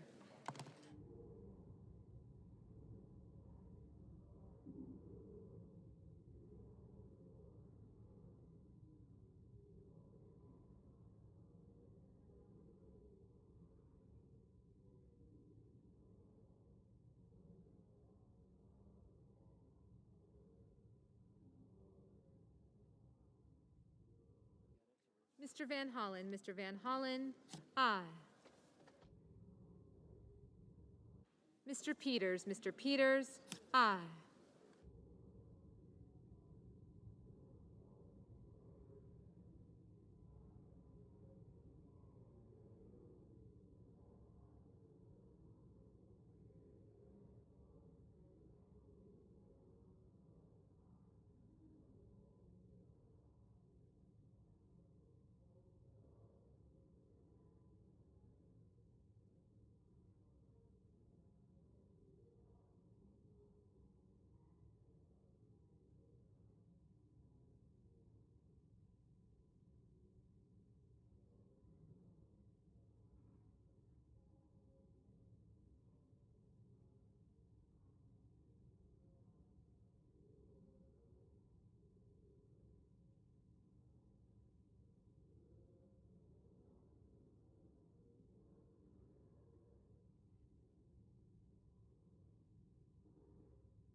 Mr. Murphy, aye.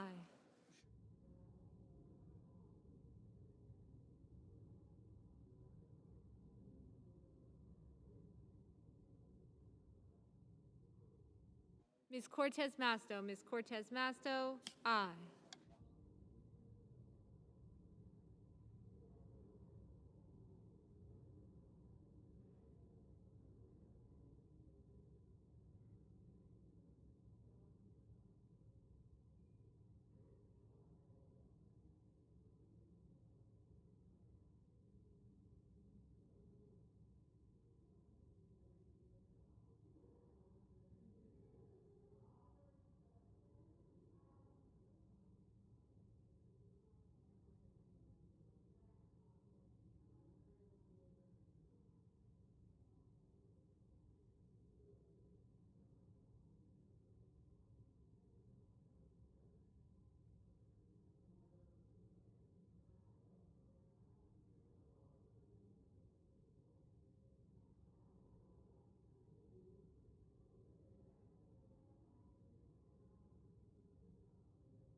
Mr. Brown, aye.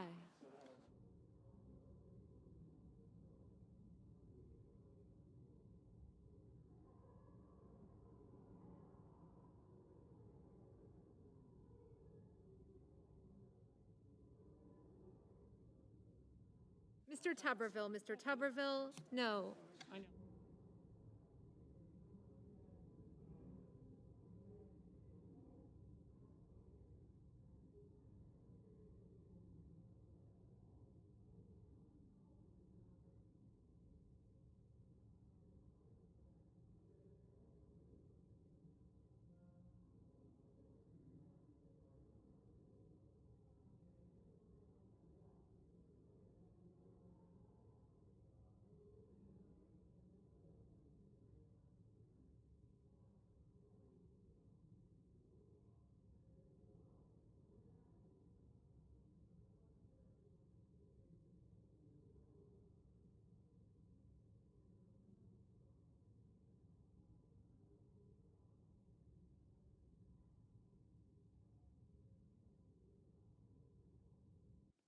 Mr. Crapo, no.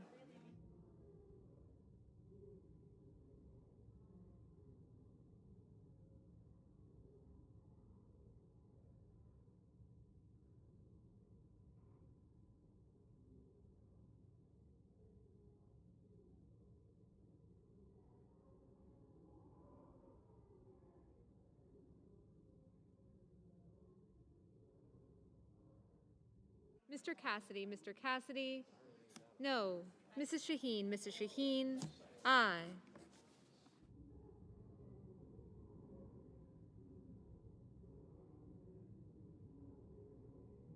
Mr. Casey, aye.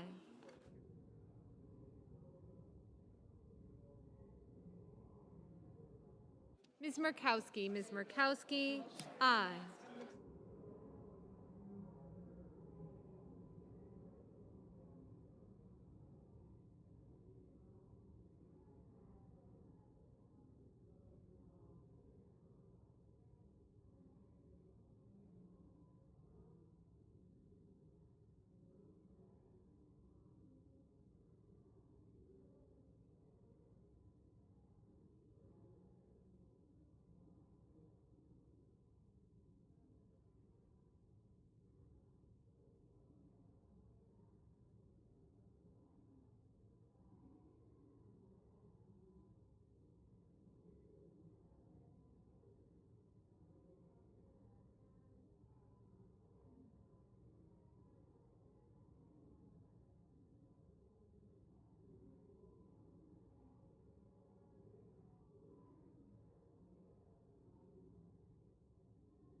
Mr. Scott of South Carolina, no.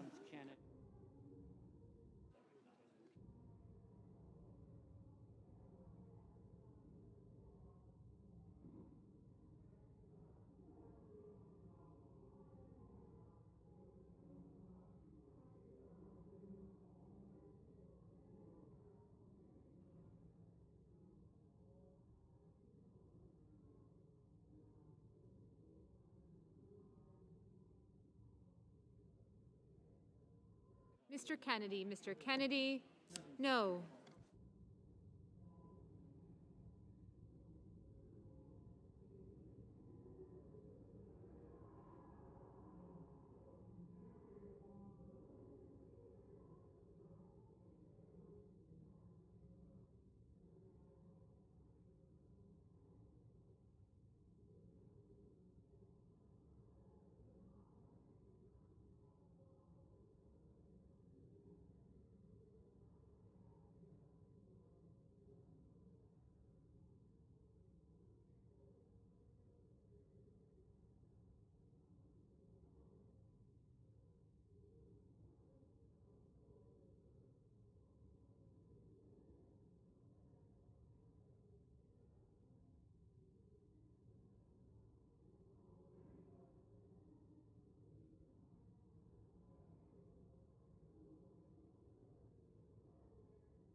Mr. Warner, aye.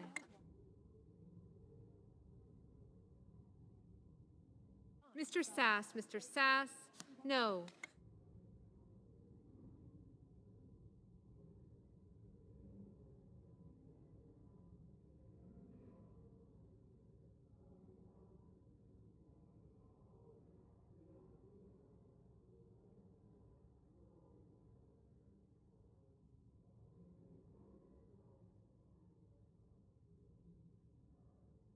Mr.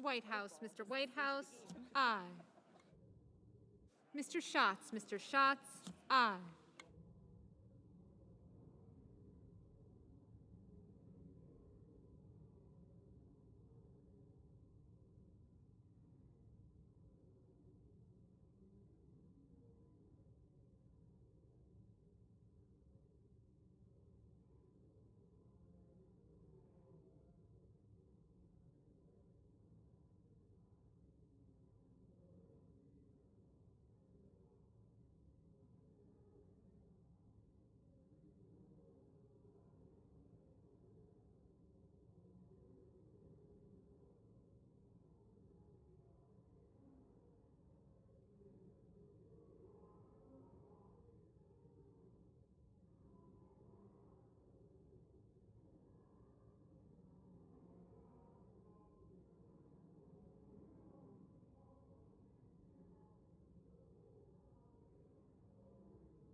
Mr. Sullivan. Mr. Sullivan? No.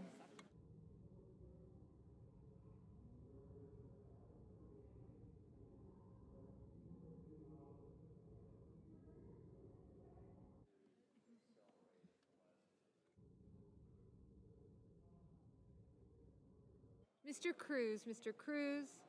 No.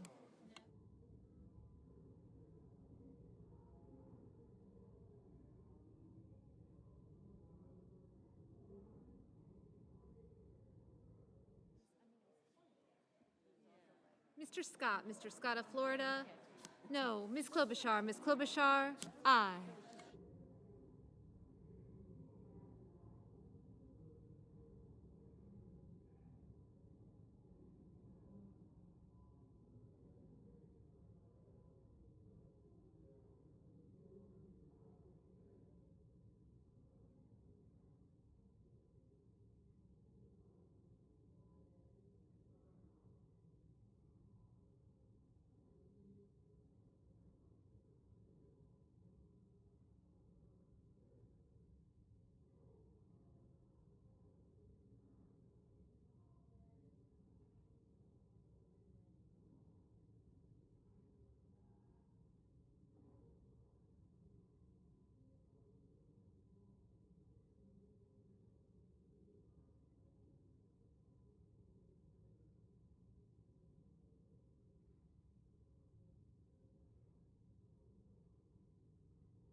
Mr. Young. Mr. Young? No.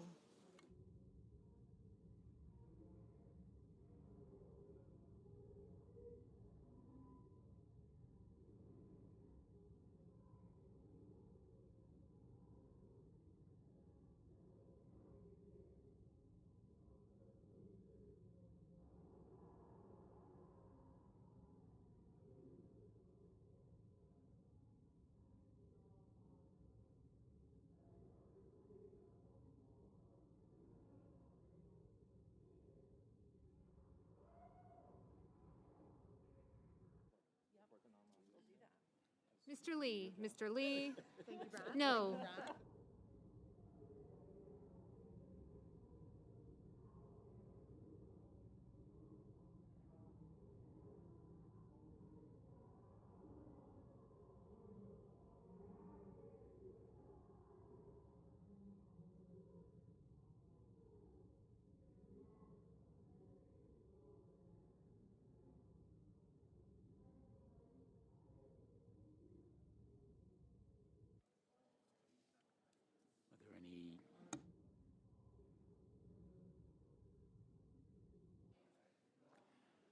On this vote, the yeas are 47, the nays are 24, and the motion is agreed to. The clerk will report the nomination. Mr. President, The judiciary, Mwami Awusi Mensah Frimpong of California to be United States District Judge for the Central District of California. yield back. Yes, sir. Mr. President, yield back all time. Is there objection? Mr. Without President, objection, may I make an inquiry of the chair? How long was the last roll call vote?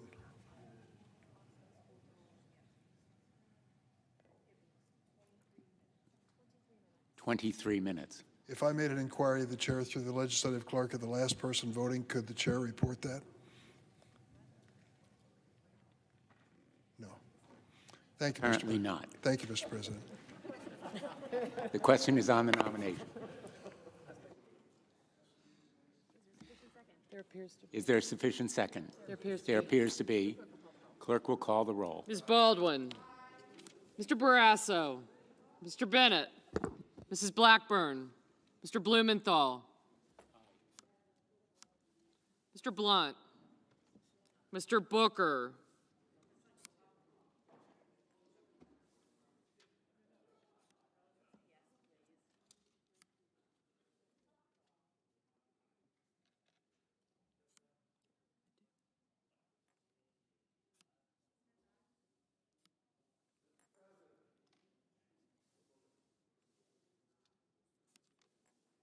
Mr. Bozeman, Mr. Braun, Mr. Brown, Mr. Burr, Ms. Cantwell, Mrs. Capito, Mr. Cardin, Mr. Carper, Mr. Casey, Mr. Cassidy, Ms. Collins, Mr. Coons,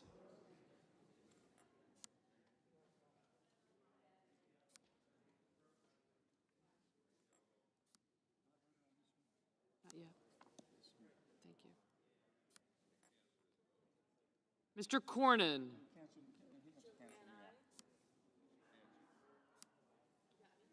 I do, thank you. Ms. Cortez Masto. Mr. Cotton, Mr. Kramer.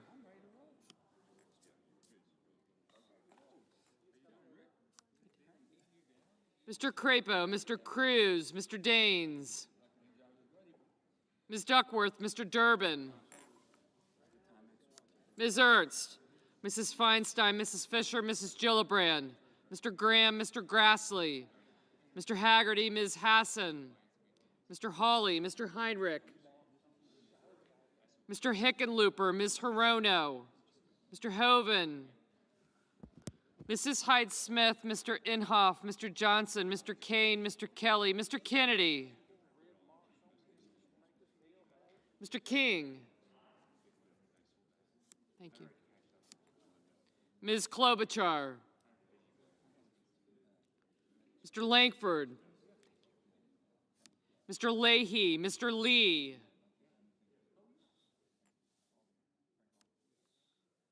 Mr. Lujan, Ms. Lummis, Mr. Manchin.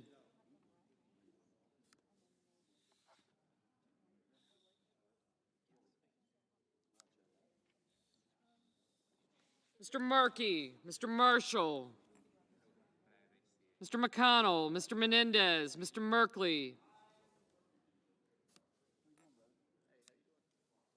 Mr. Moran, Ms. Murkowski, Mr. Murphy, Mrs. Murray, Mr. Ossoff, Mr. Padilla,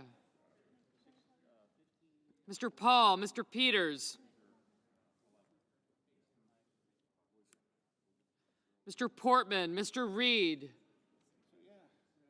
Mr. Risch, Mr. Romney, Ms. Rosen, Mr. Rounds, Mr. Rubio,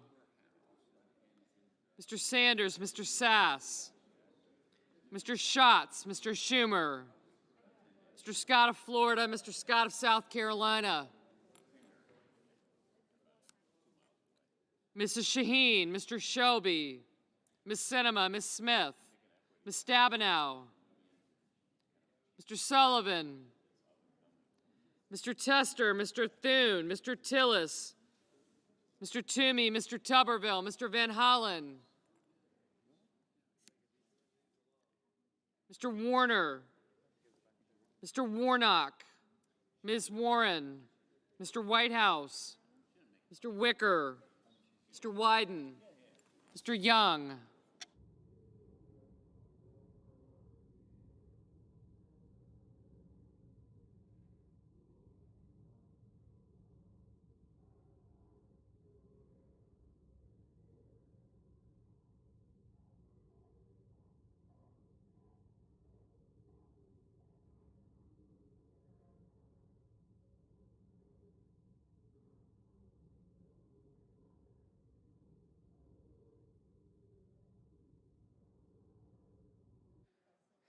Senators voting in the affirmative: Baldwin, Bennett, Blumenthal, Carper, Collins, Coons, Cortez Masto, Duckworth, Durbin, Gillibrand, Hassan, Hickenlooper, Hirono, Kelly, King, Leahy, Lujan, Manchin, Merkley, Murphy, Rosen, Smith, and Tester.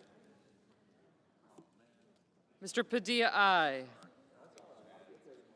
Senators voting in the negative: Bozeman, Cassidy, Crapo, Grassley, Haggerty, Hawley, Hoven, Kennedy, Lankford, Rubio, Scott of Florida, Scott of South Carolina, Tillis, Tuberville, and Young. Mrs. Shaheen, aye.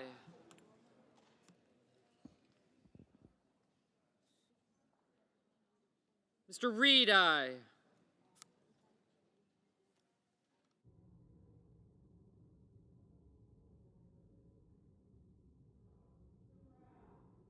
Mr. Brown, aye. Ms. Murkowski, aye.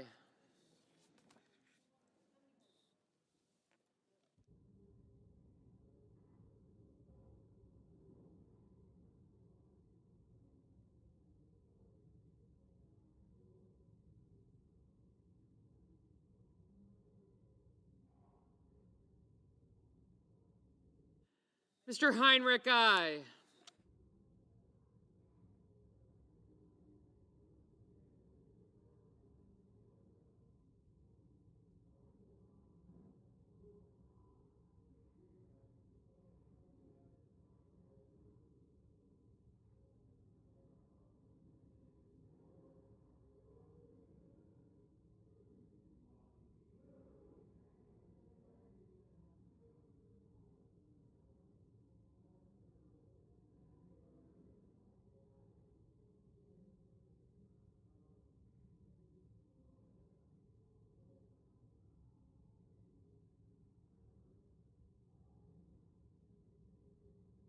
Mr. Marshall, no.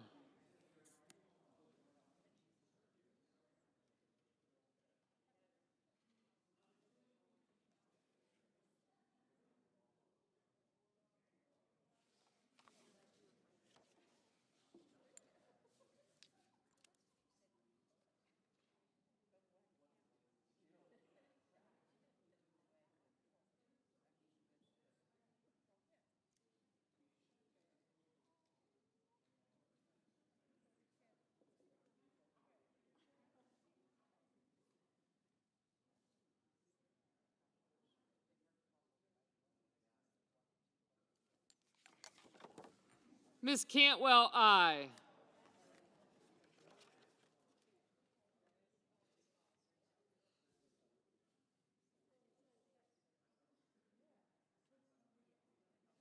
Mr. Lee, no.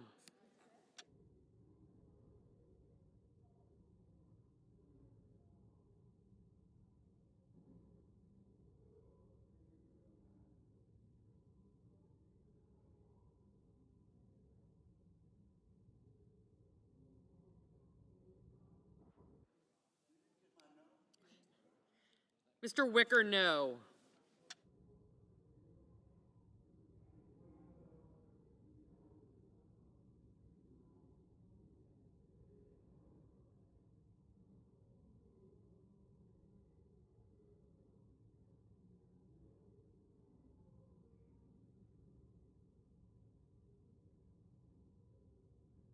Mr. Braun, no.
Mr. Sullivan, no.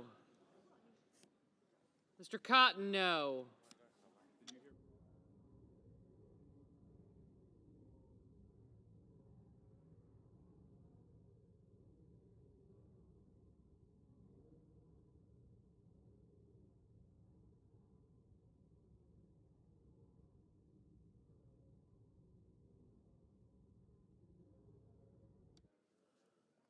Mr. Thune, no.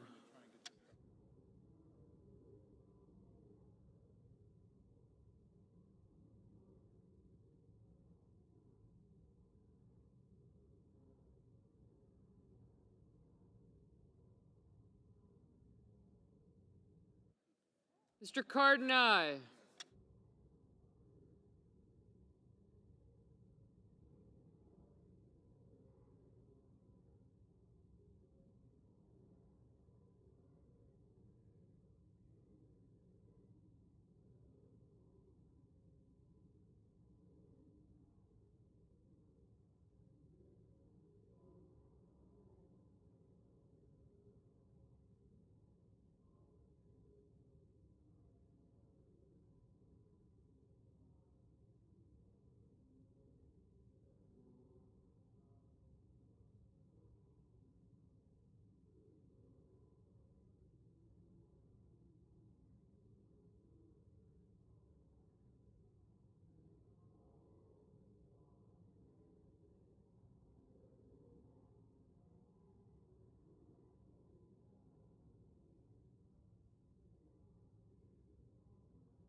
Mr. Schatz, aye.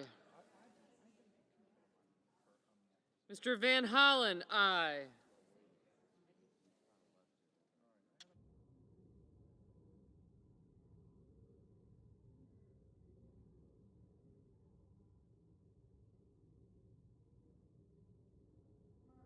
Mrs. Murray, aye. If I see him, I'll just hit him up one more time.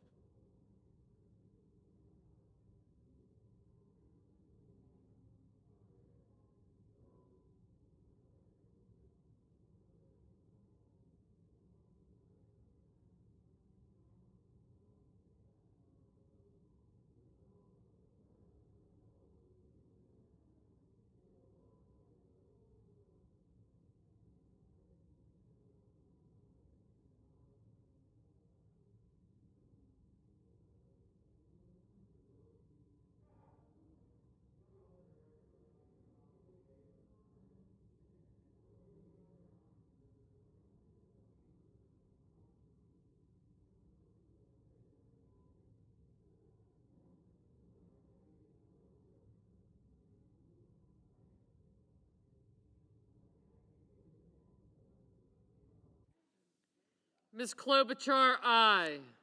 Mr. Peters, aye. All right, I'll mention it again. Okay.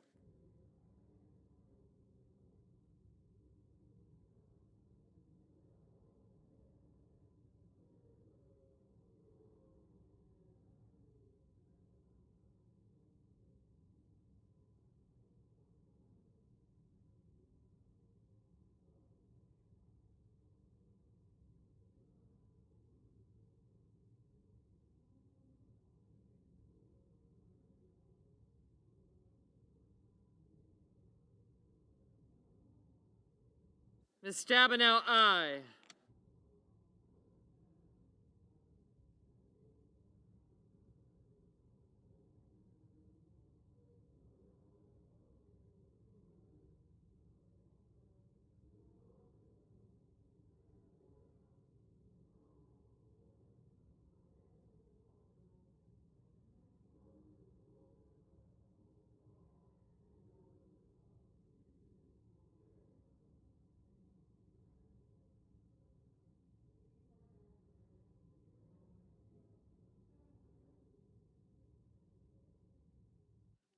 Mr. Casey, aye.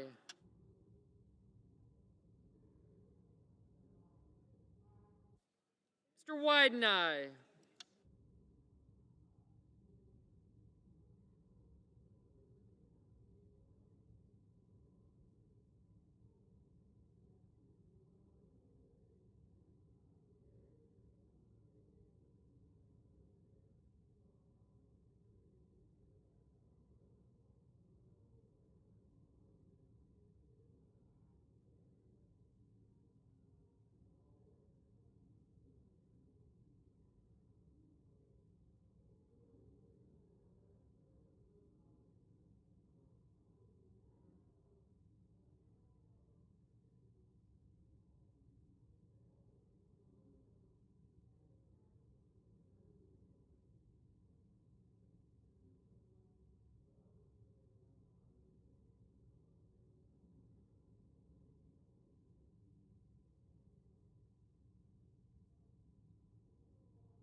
Mr. Murky, aye.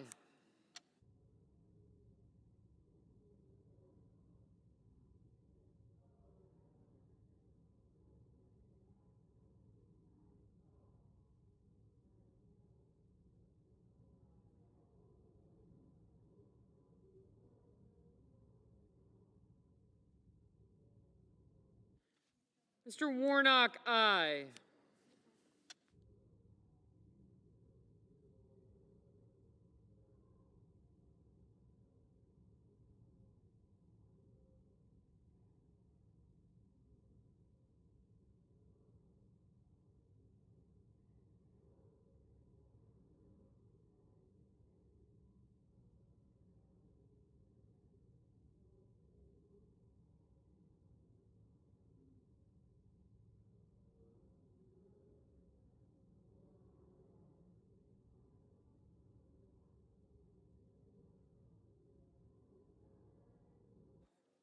Mr. Warner, aye. Mr. Booker, aye. Mr. Sass, no. Mr. Whitehouse, aye.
Ms. Warren, aye. Mr. Schumer, aye.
That's right. Mr. Cruz, no.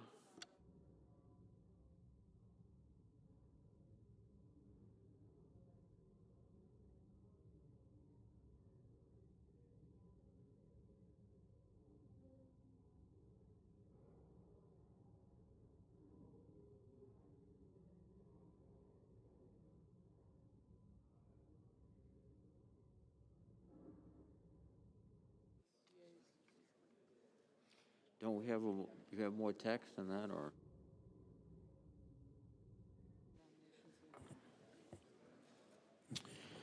On this vote, the yeas were 46, the nays were 24, and the nomination is confirmed. Under the previous order, the motion to reconsider is considered made and laid upon the table, and the President will immediately be notified of the Senate's action. The clerk will report the motion to invoke cloture. Cloture motion. We, the undersigned senators, in accordance with the provisions of Rule 22 of the Standing Rules of the Senate, do hereby move to bring to a close debate on the nomination of Executive Calendar Number 487, Jane M. Beckering of Michigan, to be United States District Judge for the Western District of Michigan, signed by 16 senators.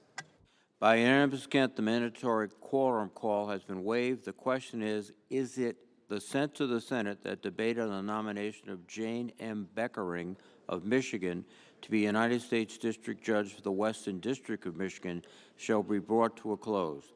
The yeas and nays are mandatory under the rule. The clerk will call the roll. Ms. Baldwin.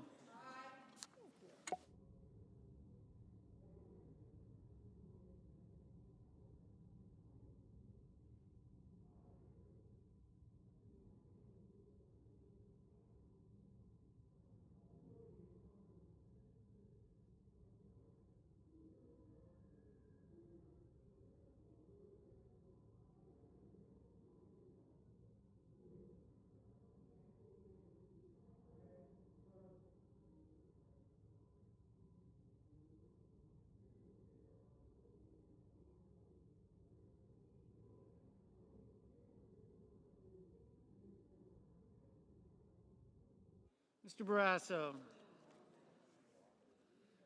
Mr. Bennett. Mrs. Blackburn. Mr. Blumenthal.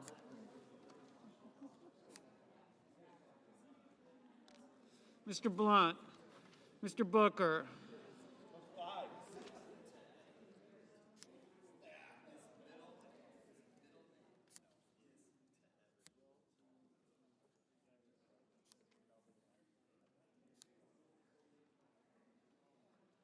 Mr. Bozeman, Mr. Braun, Mr. Brown.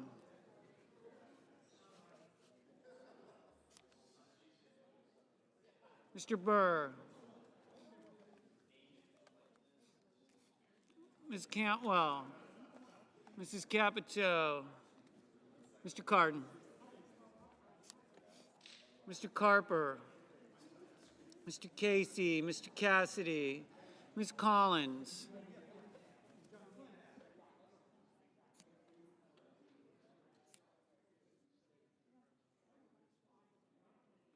Mr. Coons. Mr. Cornyn.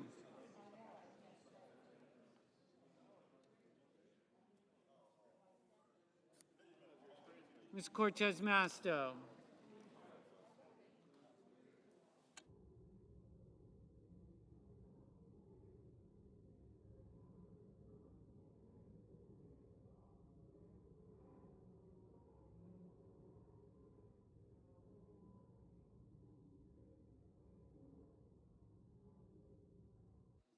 Mr. Cotton, Mr. Kramer, Mr. Crapo, Mr. Cruz, Mr. Daines, Ms. Duckworth, Mr. Durbin, Ms. Ernst, Mrs. Feinstein, Mrs. Fisher, Mrs. Gillibrand, Mr. Graham, Mr. Grassley, Mr. Haggerty, Ms. Hassan,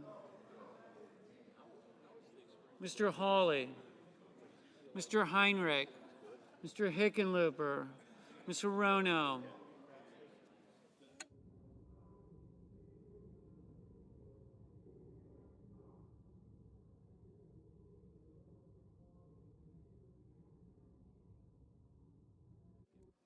Mr. Hoven, Mrs. Hyde-Smith, Mr. Inhofe, Mr. Johnson,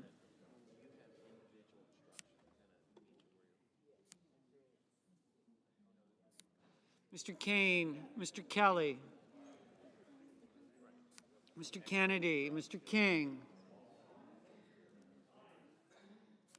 Ms. Klobuchar, Mr. Langford, Mr. Leahy, Mr. Lee, Mr. Lujan, Ms. Lummis, Mr. Manchin, Mr. Markey, Mr. Marshall, Mr. McConnell, Mr. Menendez, Mr. Merkley, Mr. Moran, Ms. Murkowski,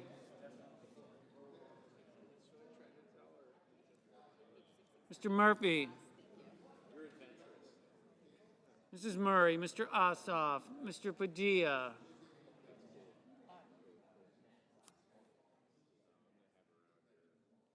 Mr. Paul, Mr. Peters, Mr. Portman, Mr. Reed, Mr. Risch, Mr. Romney,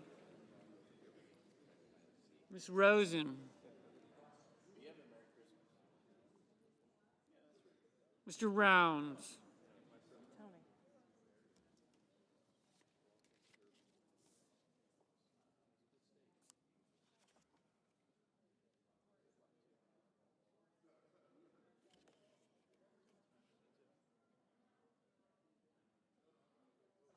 How you doing? You reading reef points there?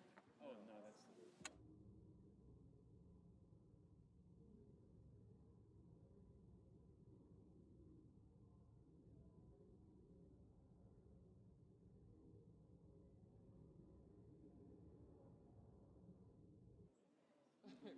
Mr. Rubio, Mr. Sanders, Mr. Sass, Mr. Schatz, Mr. Schumer, Mr. Scott of Florida,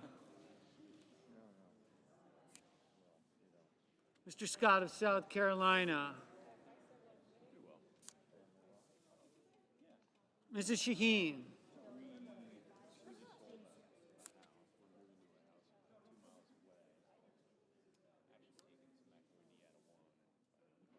Mr. Shelby, Ms. Sinema, Ms. Smith, Ms. Stabenow,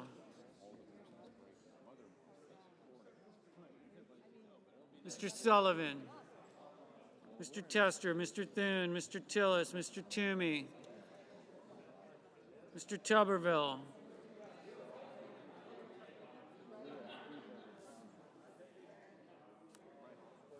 Mr. Van Hollen, Mr. Warner, Mr. Warnock, Ms. Warren, Mr. Whitehouse, Mr. Wicker, Mr. Wyden, Mr. Young.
Senators voting in the affirmative: Baldwin, Bennett, Blumenthal, Booker, Brown, Cantwell, Cardin, Casey, Collins, Coons, Durbin, Heinrich, Hickenlooper, Hirono, Kelly, King, Manchin, Merkley, Murphy, Murray, Padilla, Reed, Stabenow, Tester, Warner, Warnock, Warren, Whitehouse, Wyden.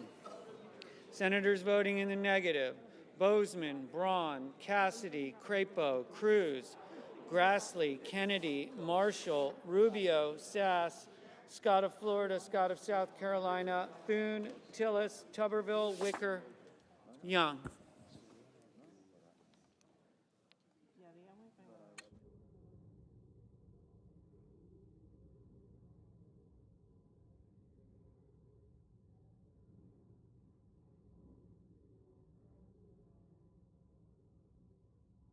Ms.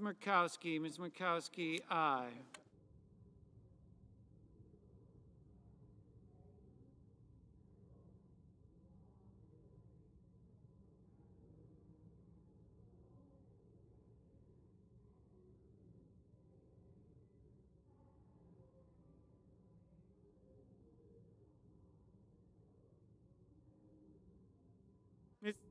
Ms. Smith, aye. Mr. Lujan, aye. Mrs. Gillibrand, aye.